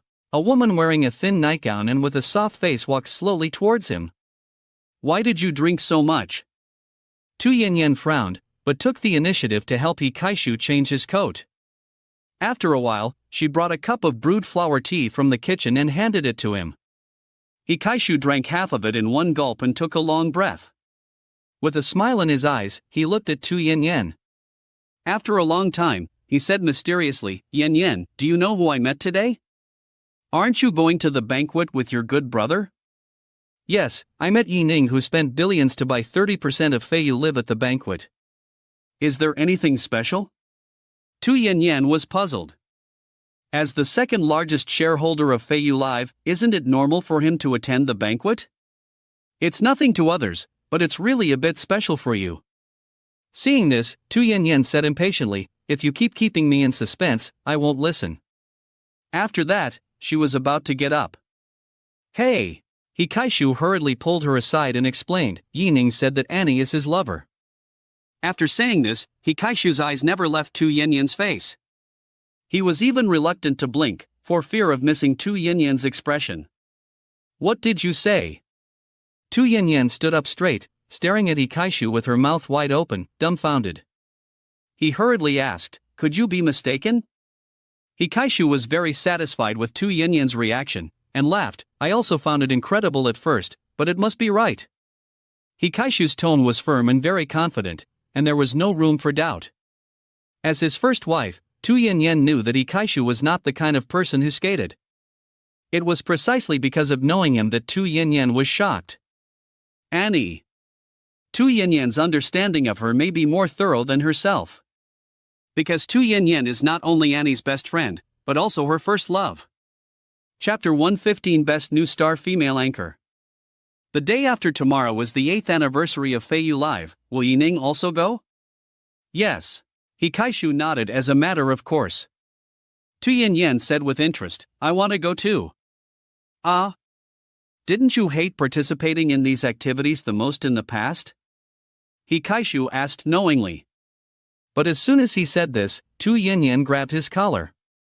She squinted her eyes, smiled and said word by word, "I want to go." Ahem. Hikaishu coughed twice and whispered, "Go if you want to, it seems like I can stop you." Time quickly came to the 8th anniversary of Feiyu Live. On this day, the invited anchors were basically all present, and many fans also came to the scene. Of course, there were not many fans who were qualified to enter the inner field, and only a few lucky ones could get the admission tickets. Look! That's the top player in Feiyu Game Zone, Tianni, with 20 million fans. I saw my sister Piao Miao. And the virtual anchor I promote alone, HHSDD. Although the real person is not here, she is cute enough. Look! Is that Xiao Weier? As soon as these words came out, everyone's eyes were drawn to her. Su Weier was wearing a beige long skirt, with translucent gauze draped over her fair shoulders. Her hair was draped over her shoulders, and her makeup was exquisite. Her beautiful face and exquisite figure made her the focus of everyone as soon as she appeared. She is really so beautiful. I thought she looked so good in the camera because of the beauty filter. Forgive my short-sightedness. I seem to remember my first love. Does your first love have the word Wei in his name? You shameless bastard. Who is the classical beauty walking with her? Even Ning can't tell. I despise you on behalf of all the notes. Su Weier and Ning entered the hall together as the host introduced them. Seeing that her seat was next to Ning, Su Weier walked over happily. Only Ning was confused. Why was her seat also next to Ning? Which little genius arranged this? Ning, let's change seats. Ning said a little embarrassedly. Ning saw Ning's embarrassment and nodded in agreement. Okay. He didn't expect that the person who arranged the seats would put Ning and Su Weier's seats on his left and right sides. What does this mean? Did they misunderstand something? Or are they hinting at something? Of course, this is just a small episode. With the introduction of the host, more and more anchors came in one after another. Ning supported his head with one hand and played with his mobile phone boredly. I don't know how long it took, and there were several exclamations from the neighbors. Why is she here? I didn't expect her to come together, it's really strange. Ning didn't understand, and looked up following the gaze of those people. I saw a soft and gentle woman, holding Hikaishu's arm, walking slowly. The two stopped in front of Ning. Hikaishu introduced Tu Yanyan beside him. Yanyan, this is Ning. He's quite handsome. Seeing Ning, Tu Yanyan was obviously very interested. She stared at Ning's face and looked at him carefully, making Ning a little embarrassed. She could only turn her eyes to Hikaishu beside her and asked in confusion, Mr. He, who is this? Oh, I forgot to introduce you. Hikaishu scratched the back of his head. This is my wife, your former rival, Tu Yanyan. My wife, your former rival? What does this mean? Su Weier was confused by Hikaishu's confusing introduction. After thinking for a long time, he still couldn't figure out the relationship. He gave up and could only look at Ning with a puzzled look. Ning seemed to have discovered some important secret, and her expression was very excited. She grabbed Su Weier's hand and shook it continuously. She looked at Hikaishu for a while, and then at Ning. She kept winking at Su Weier. Ning looked at me speechlessly. This girl looks like a classical beauty, simple and pure. In fact, her thoughts are not pure at all. She actually fantasizes about all kinds of things in her mind. Why didn't I find out that she was still a rotten girl before? But he was too lazy to explain, because the woman in front of him, named Tu Yanyan, was the one who really surprised him. And Hikaishu, he turned out to be the man who married his fairy's ex-girlfriend. Speaking of which, shouldn't he really thank Hikaishu? If it weren't for him, Annie wouldn't go to the bar to drink because of a broken heart. And she wouldn't have developed an inseparable relationship with the fairy. Maybe the binding system is related to him. Ning. Tu Yanyan spoke, pulling Ning back to his thoughts. Is this little beauty next to you also your woman? She pointed at Su Weier and asked seriously. Ning glanced at Tu Yanyan's upper body casually, and then compared it with the familiar Su Weier, and complained in his heart. How can this be a little beauty? This is clearly a big beauty. To be honest, since he met Su Weier, he has never seen a woman as slender as Su Weier but with such a magnificent figure. Of course, he naturally wouldn't say these words. If he had to say it, he would say it alone with Su Weier in the quilt. So what? Ning asked back. Tu Yanyan shook her head and said nothing, just grinned, took a deep look at Ning and Su Weier, and walked towards her seat. Ning didn't know what she meant. Could it be that she still had ideas about Annie? Looking in the direction of Hikaishu, he saw him talking and laughing with Tu Yanyan. It looks no different from an ordinary couple. It seems that they have a good relationship and there is no contradiction. Ning turned around, shook his head, and stopped thinking about it. Ning, what did Mr. E mean by what he said just now? Su Weier whispered. Ning didn't know how to explain for a moment. Seeing Ning's expression, Ning was even more certain of her guess. Pulling Su Weier's sleeve, she said excitedly, Little Weier, I know, I'll tell you. Just when Su Weier was about to put her ear closer, Ning grabbed Su Weier's slender waist. He exerted a little force on his arm to let her get closer to him. And he said to me Ian with a serious face, "You don't know, don't lead my little Weir astray." Then he looked at Sue Weir solemnly, "Don't listen to me Ian's nonsense. If you want to know, you can ask your sister Annie, understand?" Sue Weir nodded in a daze.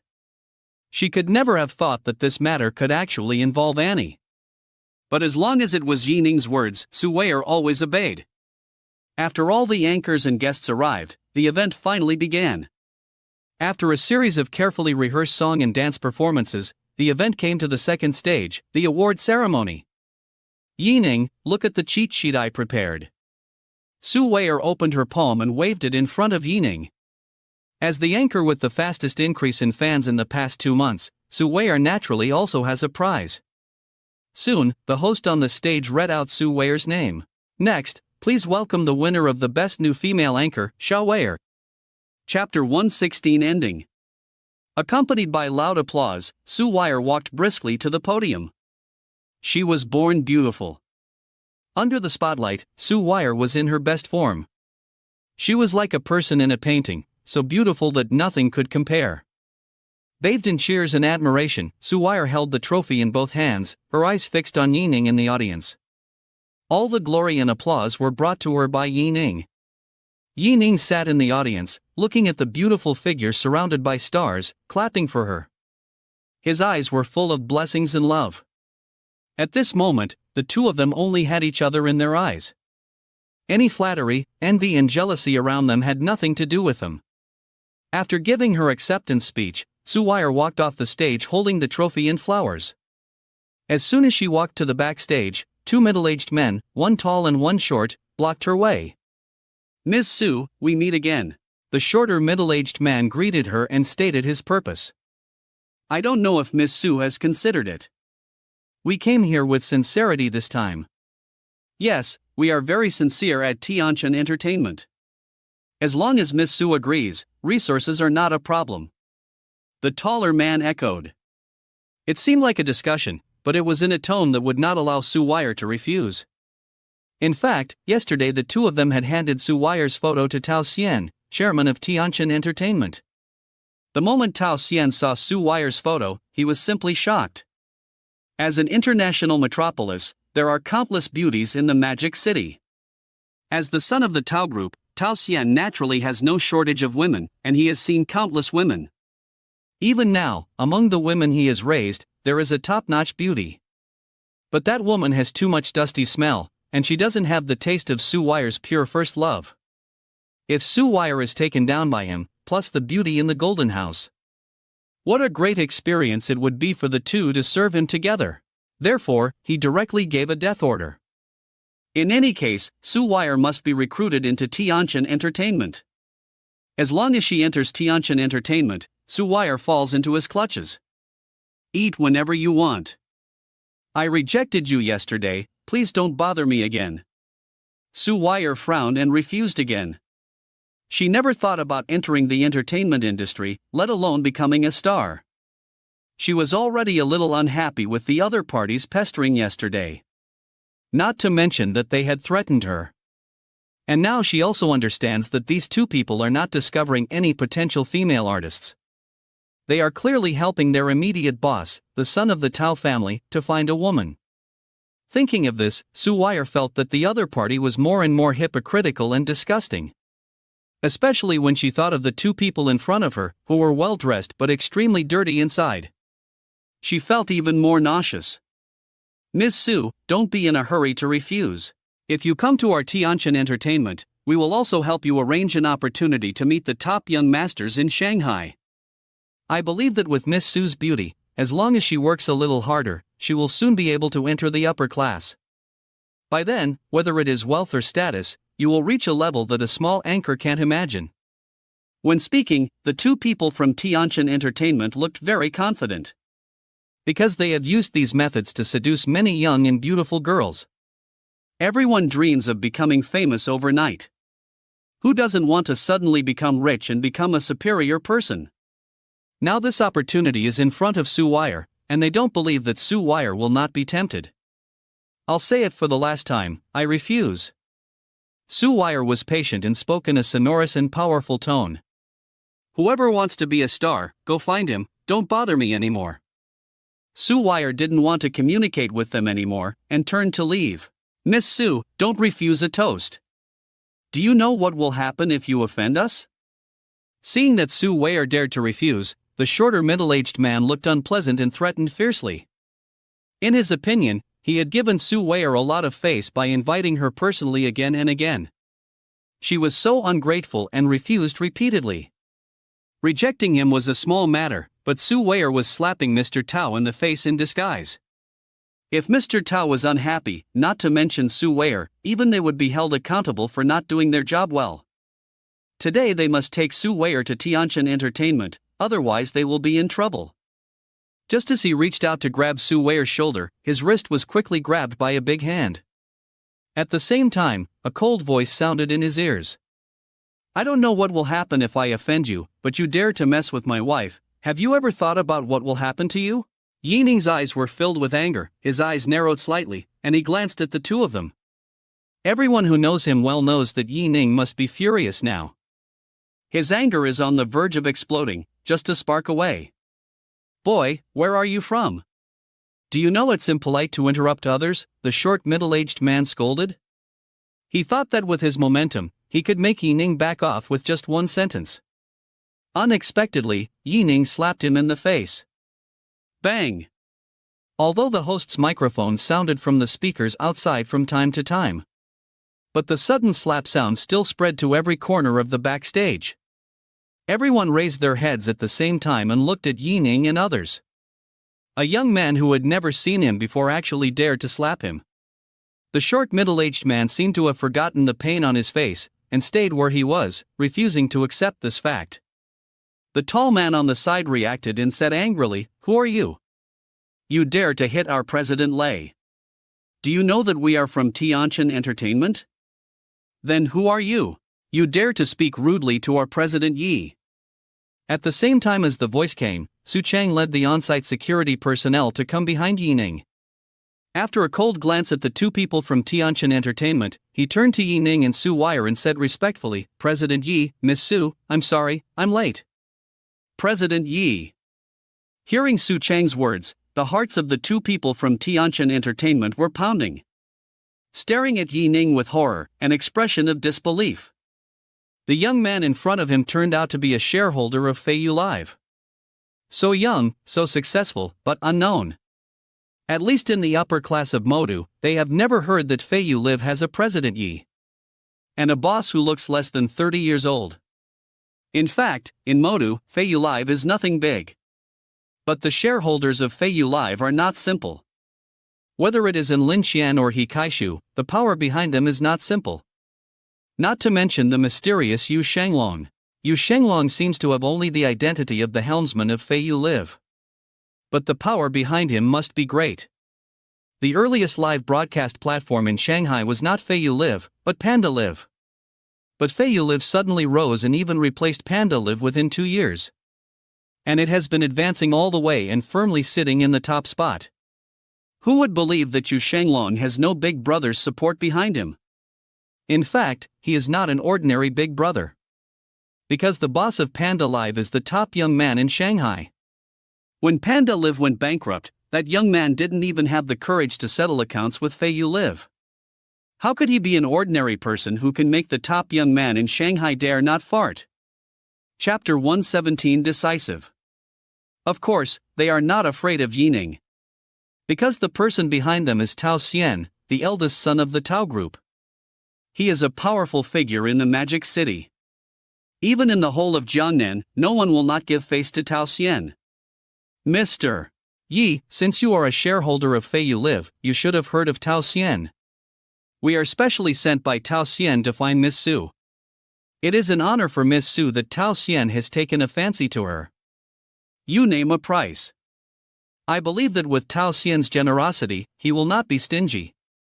Lei Nianyun of Tianjin Entertainment explained kindly, and did not mention the slap Yi Ning gave him. If it were not for the clear palm print on his face, others would not have seen that there was a conflict here. When he learned that Yi Ning was one of the behind-the-scenes bosses of Feiyu Live, Lei Nianyun had already given in. He was very self-aware. He knew that in someone else's territory, no matter who supported him, he had to be careful and not be too ostentatious. So he never mentioned the beating. As long as he completes what Mr. Tao has asked him to do, a slap in the face won't matter. As for Yi Ning's initial statement that Su Wei'er was his wife, Lin Yinyun didn't care much at all. Or he didn't believe it at all. Su Wei'er might be Yi Ning's woman, but with Yi Ning's status, he would never marry a host as his wife. She's just a woman, no matter how beautiful she is, she's just a vase at most. As long as the price is right, he believes that Yi Ning won't be too persistent. Besides, with Yi Ning's status, how could he have only one woman? His guess was indeed correct, Yi Ning did have more than one woman. But what Lin Yinyun didn't know was that Yi Ning, this scumbag, was different from others. His feelings for every woman he had were sincere, without any falsehood. If Su Wei'er voluntarily leaves him, he will naturally let go. But Su Wei'er's whole heart is on Yi Ning, it's impossible.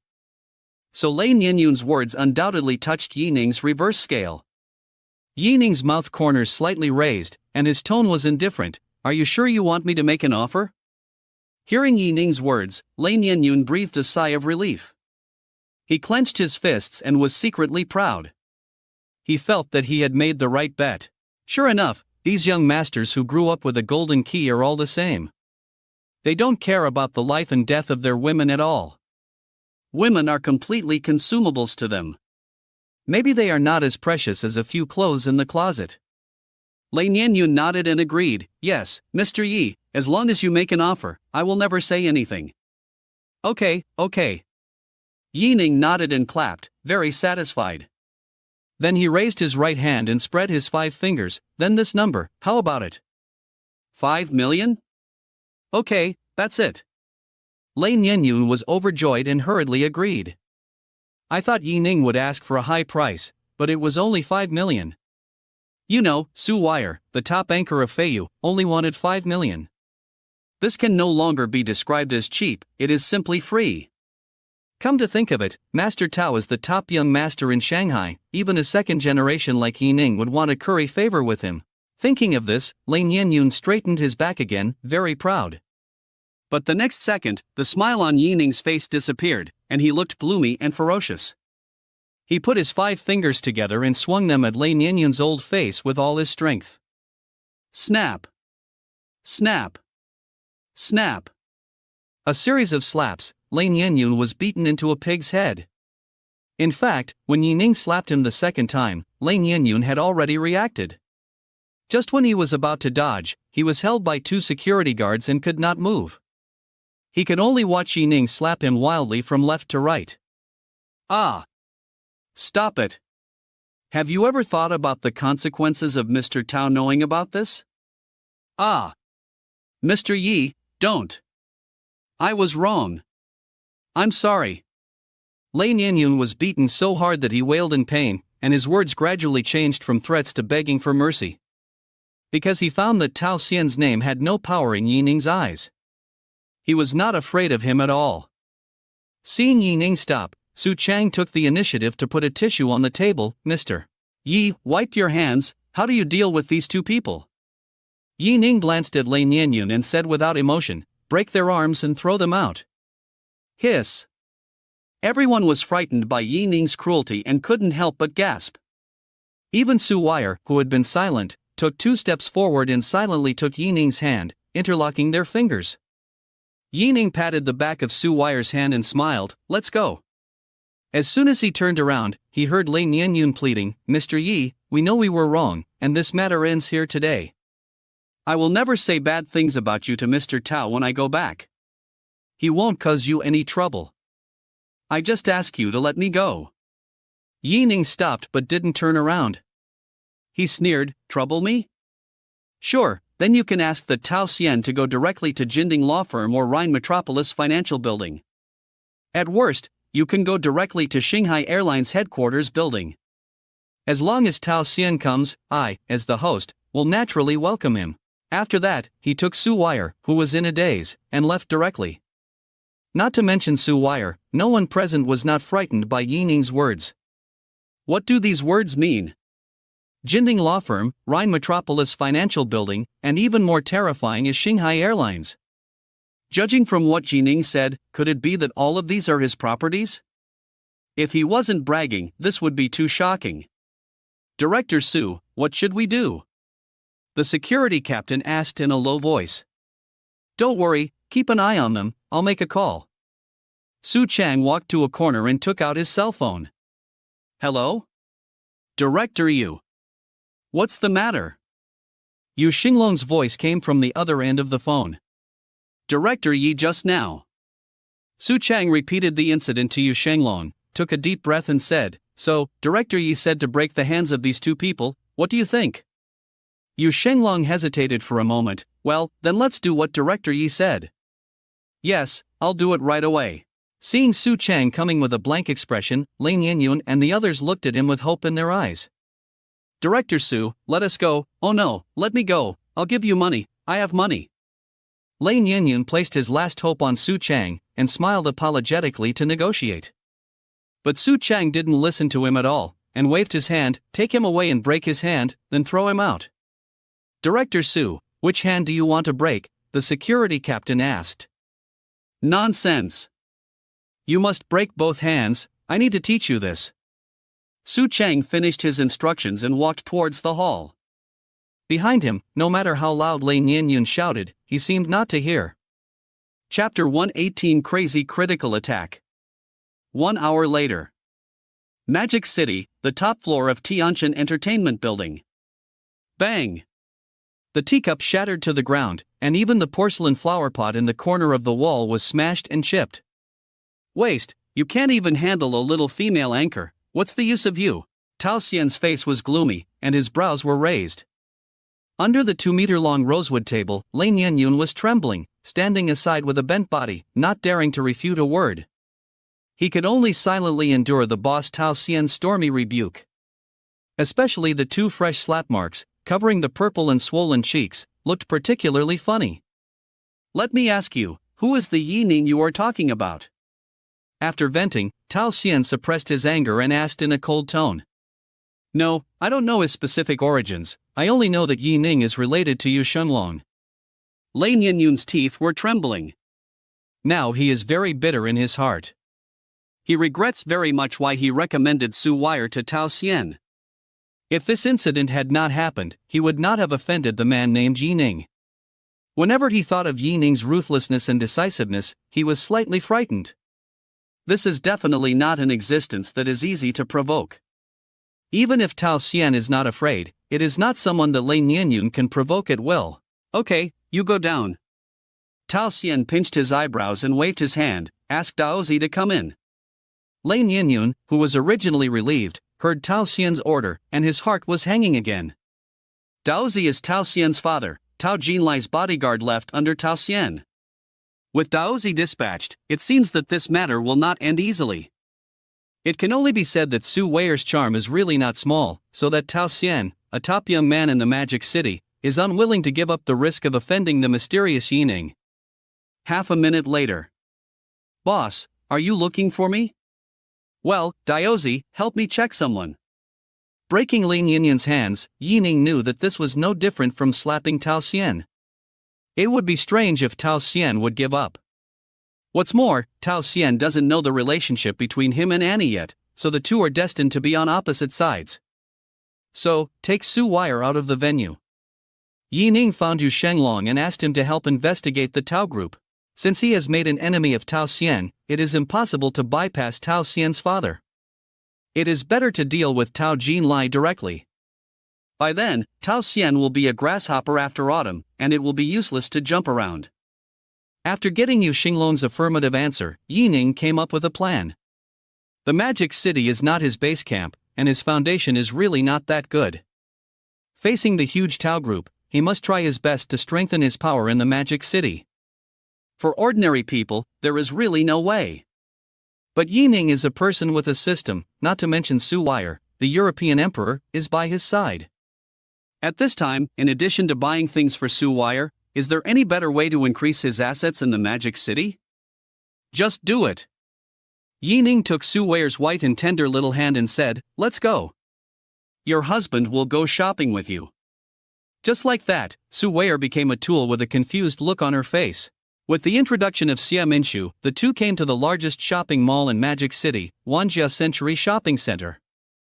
"Sir, this is our Chanel's latest handbag, designed by the top Italian designer Luisana." "Stop."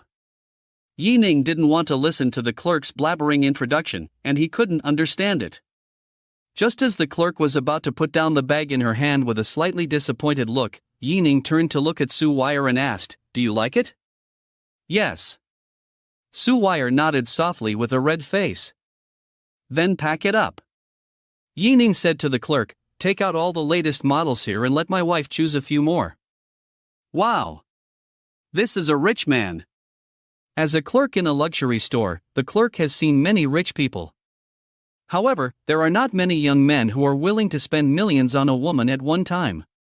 Not to mention that the young man in front of her is so handsome. If Su Wei'er's appearance was not so outstanding that she had no courage to steal her boyfriend, she would have given Yi Ning her contact information. Hearing Yi Ning's address to her, Su Wei'er's cheeks became even redder. Especially with her snow-white skin and exquisite face. Many male customers stopped in their tracks, and even many women couldn't hide their love. If first love has a color, then it is Su Wei'er's current rosy and shy color. Sure enough, handsome men match beautiful women. Especially handsome men with money, they are all matched with such top-notch pure goddesses. This abominable capital plus the reality of looking at faces. Just when everyone was sighing at the appearance of Su Wei'er and Yi Ning, the couple. The system voice in Yi Ning's mind continued. Ding! The host spent 2,390,000 yuan for Su Wei'er, and received a critical hit reward, and was rewarded with the Wanjia Century Shopping Center. Damn, it's okay to buy someone else's nest directly for shopping. Yi Ning and his friends had not left the Chanel store yet, and other stores knew that a handsome man had spent more than 2 million to buy a bag for his female companion. In each store, the clerk stood at the door to welcome the arrival of this young man. This is a great opportunity to boost performance. I don't know how long it will take for such an opportunity to come next time. Yi Ning also accepted everyone who came, and took Su Wei'er to visit every store. As long as she liked it, she would pay without hesitation. Ding! The host spent 1,980,000 yuan for Su Wei'er and received a critical hit reward, which was awarded to the Magic City Star Security Company. Ding! The host spent 3,210,000 yuan for Su Wei'er and received a critical hit reward, which was awarded to the Dutch George Ocean Shipping Group. Ding! The host spent 799,000 yuan for Su Wei'er, received a critical hit, and was awarded 27% of the shares of Dow Group. Yi Ning? Dow Group's shares? He brought Su Wei'er to shop just to deal with Dow Group, but now he got someone else's shares. When Yi Ning was stunned, Su Wei'er gently poked the back of his hand with her hand. Yi Ning, did we buy too much? Yi Ning looked back and saw that there were no less than 10 people following them, all of them were shop assistants from each store. Each shop assistant was holding at least 5 shopping bags. It's really a bit too much, so let's buy one last batch. Well, this time I'm going to buy it for Sister Annie. She said with a sour tone, or there are other sisters, they all need to buy it. While saying this, Su Wei'er kept her eyes on Yi Ning, which made Yi Ning a little scared. Ahem. Yi Ning coughed twice and turned his face to the side. But he still said to the clerk with a pair of starry eyes, "Let me see this brooch." Yi Ning picked up the brooch, gestured twice on Su Wei'er's fullness, and exclaimed sincerely, "It's so beautiful." "Sir, do you want me to pack it up for you now?" Seeing that Yi Ning was about to buy it, the clerk couldn't wait to ask. Ahem, pack it up. Yi Ning glanced at Su Wei'er guiltily, pretending to be calm, the same style, please give me 3 more. Chapter 119 Licking Dog Tao Xian. Ah! The clerk was stunned for a long time before she reacted and hurried to get the goods. Xia Minshu, who was standing by, also looked at Yi Ning with an inexplicable look. Sure enough, men become bad when they have money. Not to mention that he is handsome. This is no longer two-timing, this is to start a fleet. Ding! The host spent 1,320,000 yuan for Annie and received a critical hit reward, and was rewarded with a master-level fighting technique. Ding! The host spent 1,320,000 yuan for Mo Qingqing and received a critical hit reward, and was rewarded with Yunshan Seaport. Ding! The host spent 1,320,000 yuan for Su Wire and received a critical hit reward, and was rewarded with all the shares of Dawson Capital in the United States. Ding! The host spent 1,320,000 yuan for Bai Ilua and received a critical hit reward, and was rewarded with the Imperial Capital Prince Yusehiyuan. The system prompt sound is endless, and you can just go to the shopping mall casually. Not only did he get other people's shopping malls, he also didn't let go of industries in the United States and the Netherlands. This is the strength of a cheater, don't you understand? Afterwards, Ning took Su Wire to buy some jewelry for his family. Even Xia Minshu, who had been following him, got a watch worth 300,000 yuan as a running fee. Except for the necklace bought for Yi Xiaogua, which triggered a critical hit and returned 50 times the money, there was no critical hit reward for the others. But today's harvest was enough, and Ning was naturally very satisfied. In fact, Ning didn't need so many industries to rely on, but he was about to face the Tao family in the Magic City, and he really couldn't do without strengthening his strength a little bit. Just as Ning and others were about to leave Wanjia Century Shopping Center, a group of people walked towards them in a hurry. Each of them was dressed in formal clothes and looked serious.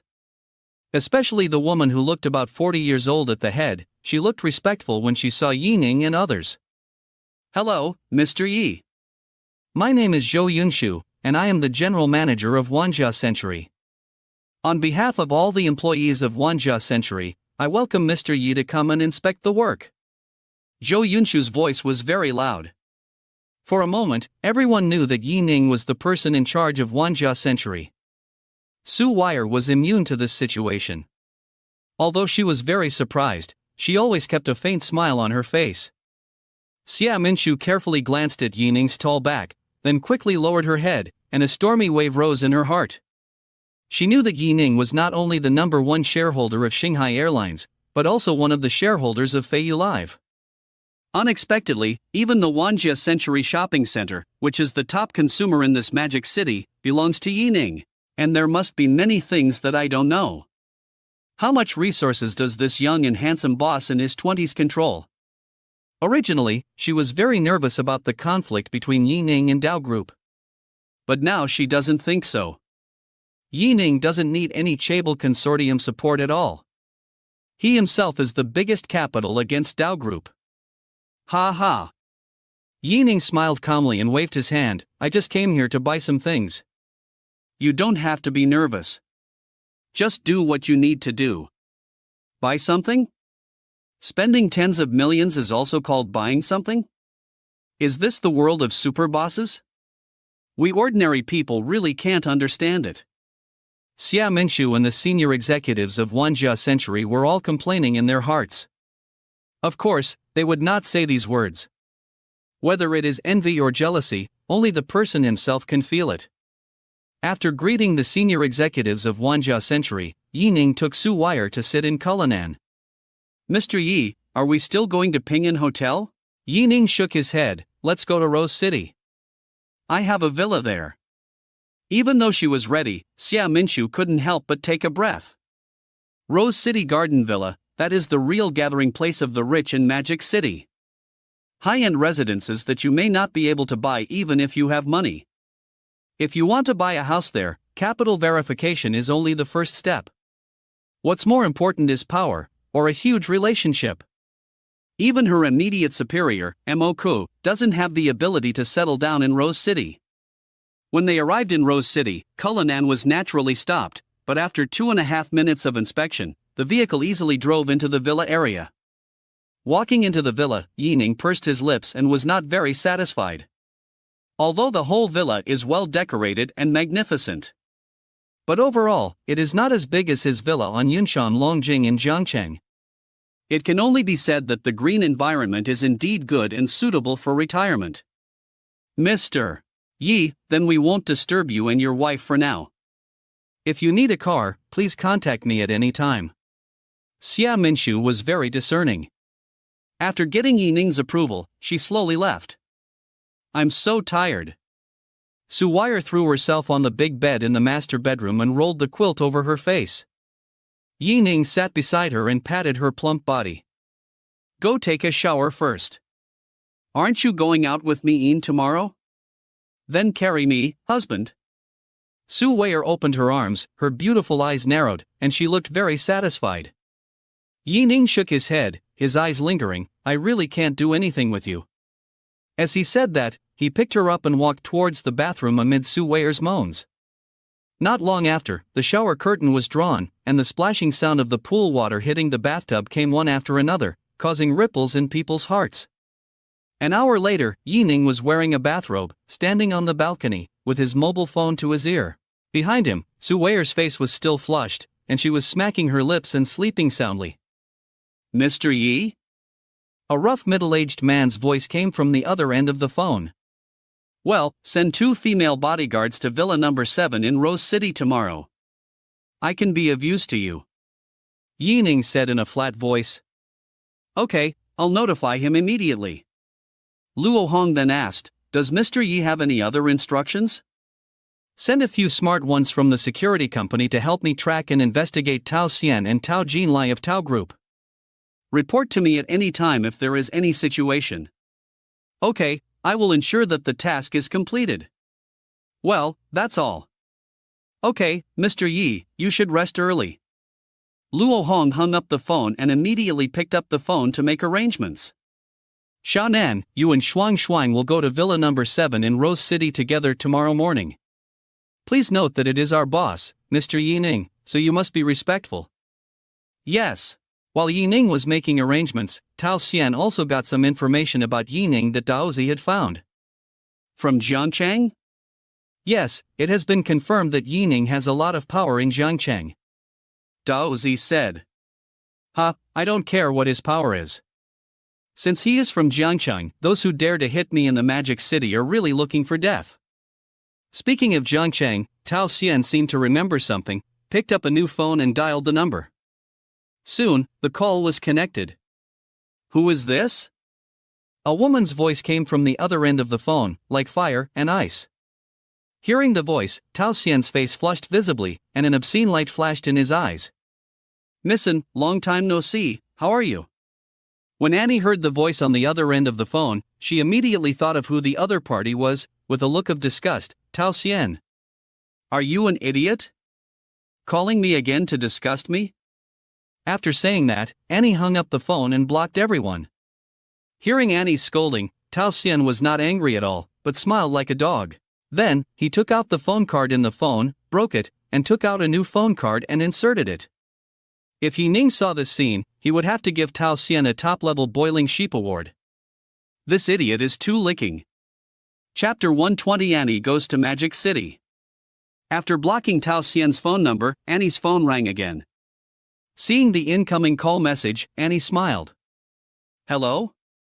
I heard from Kaishu that you and Yi Ning know each other? And Lin Qian asked on the other end of the phone. Annie's relationship with the Yin family in Magic City is not good, but her cousin and Lin Qian is an exception. The two have a good relationship. Yes, you met? By the way, you are also a shareholder of Feiyu. Thinking of Lin Qian's identity, Annie said as a matter of course. Hearing Annie's cheerful tone, how could Lin Qian not know that his cousin and Yi Ning did have an unusual relationship? Then do you know him? And Lin Qian was halfway through his words when Annie interrupted him. I know, but your sister just likes this person, what can I do? Annie sat on the other end of the phone with a smile, and there was a little helplessness in her tone. Since Annie said so, and Lin Qian couldn't say anything else. Okay, you can handle it yourself. Tao Xian also likes the girlfriend that Yi Ning brought. Yi Ning also broke the hand of Tao Xian's subordinate 2 days ago. This kid has a temper. And Lin Qian said unintentionally. Annie's expression was tense after hearing this, and she stood up suddenly. Are Yi Ning and Wei okay? It was the first time that Lin Qian heard that his cousin was so nervous about a man, and he felt a little incredible. It's okay for now, but you know Tao Xian, he is not a person who will give up easily, and I don't know what tricks he will do. After hanging up the phone, Annie immediately called her secretary Shayan, "Book me a flight to Shanghai, the nearest one." 3 hours later, Ning was sleeping soundly with Su Weier in his arms. A mobile phone rang. Picking up the phone, a witch-like charming voice came from the receiver. "Little husband, where are you?" "Fairy?" Ning didn't expect Annie to call him at this time. "I'm in the Magic City." "I know you are in the Magic City, but I miss you, so I came to the Magic City to find you. Tell me where you are." Annie's red lips hooked slightly, and said in a delicate voice. Ning sat up immediately. He knew that Annie must have known about the conflict between him and Tao Xian, and was worried about him, so she rushed to the Magic City overnight, and his heart was warm. "Fairy, are you at the airport? I'll pick you up now." "No, just tell me where you live. Be obedient, stay there and don't move." "Okay." Annie seemed to have eaten honey, with a sweet smile on her face. Beside her, Secretary Shayan was secretly shocked. Is this still the iceberg president Annie she knows? Only in front of Mr. Yi will there be such an expression. At the same time, she had to sigh that only a man like Mr. Yi, who is handsome and graceful, and has a rich family property, is worthy of Mr. and Ning originally wanted to contact Xie Minshu, but just as he walked to the entrance of Rose City, he saw a Land Rover parked there. In the car, there were 2 young women with short and capable hair and a dashing demeanor. When they saw Ning, they immediately opened the car door and walked towards Ning. The taller woman said respectfully, "Boss Yi, I am Jin Nan, the bodyguard of Xingqian Security, and this is Li Shuangshuang. We are all here under the instructions of Boss Luo Hong." Ning didn't expect Luo Hong to be so efficient, and nodded with satisfaction. "Then come with me to the airport to pick someone up now." "Yes." The car started, and Ning sat in the back seat, closing his eyes to rest. Li Shuangshuang, who was sitting in the co-pilot seat, was alert to the surroundings and kept looking at Ning in the rearview mirror. "Even though I have seen Ning's photos, I still can't help but feel that the big boss behind their Xingqian security company is too young. And he looks very handsome. I really want to take a photo as a screensaver." Thinking of this, Li Shuangshuang actually secretly took out her mobile phone, quietly pointed the camera at the back and snapped a picture. Jin Nan naturally noticed Li Shuangshuang's action, and glared at Li Shuangshuang. Li Shuangshuang was unmoved, took out her mobile phone, clicked on Jin Nan's chat box, and sent the photo she took directly. Then she pointed her finger at Jin Nan's trouser pocket where the phone was. Until then, Jin Nan seemed to smile, and then his expression returned to seriousness. Li Shuangshuang was paying attention to the changes in Jin Nan's expression the whole time.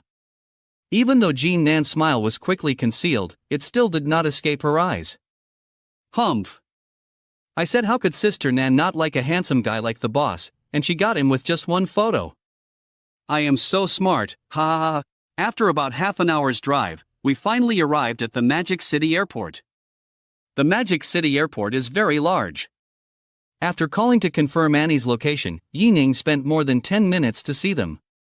Perhaps because she was too tired, Ning approached the 2 of them and saw Annie dozing off on the shoulder of her secretary Shayan.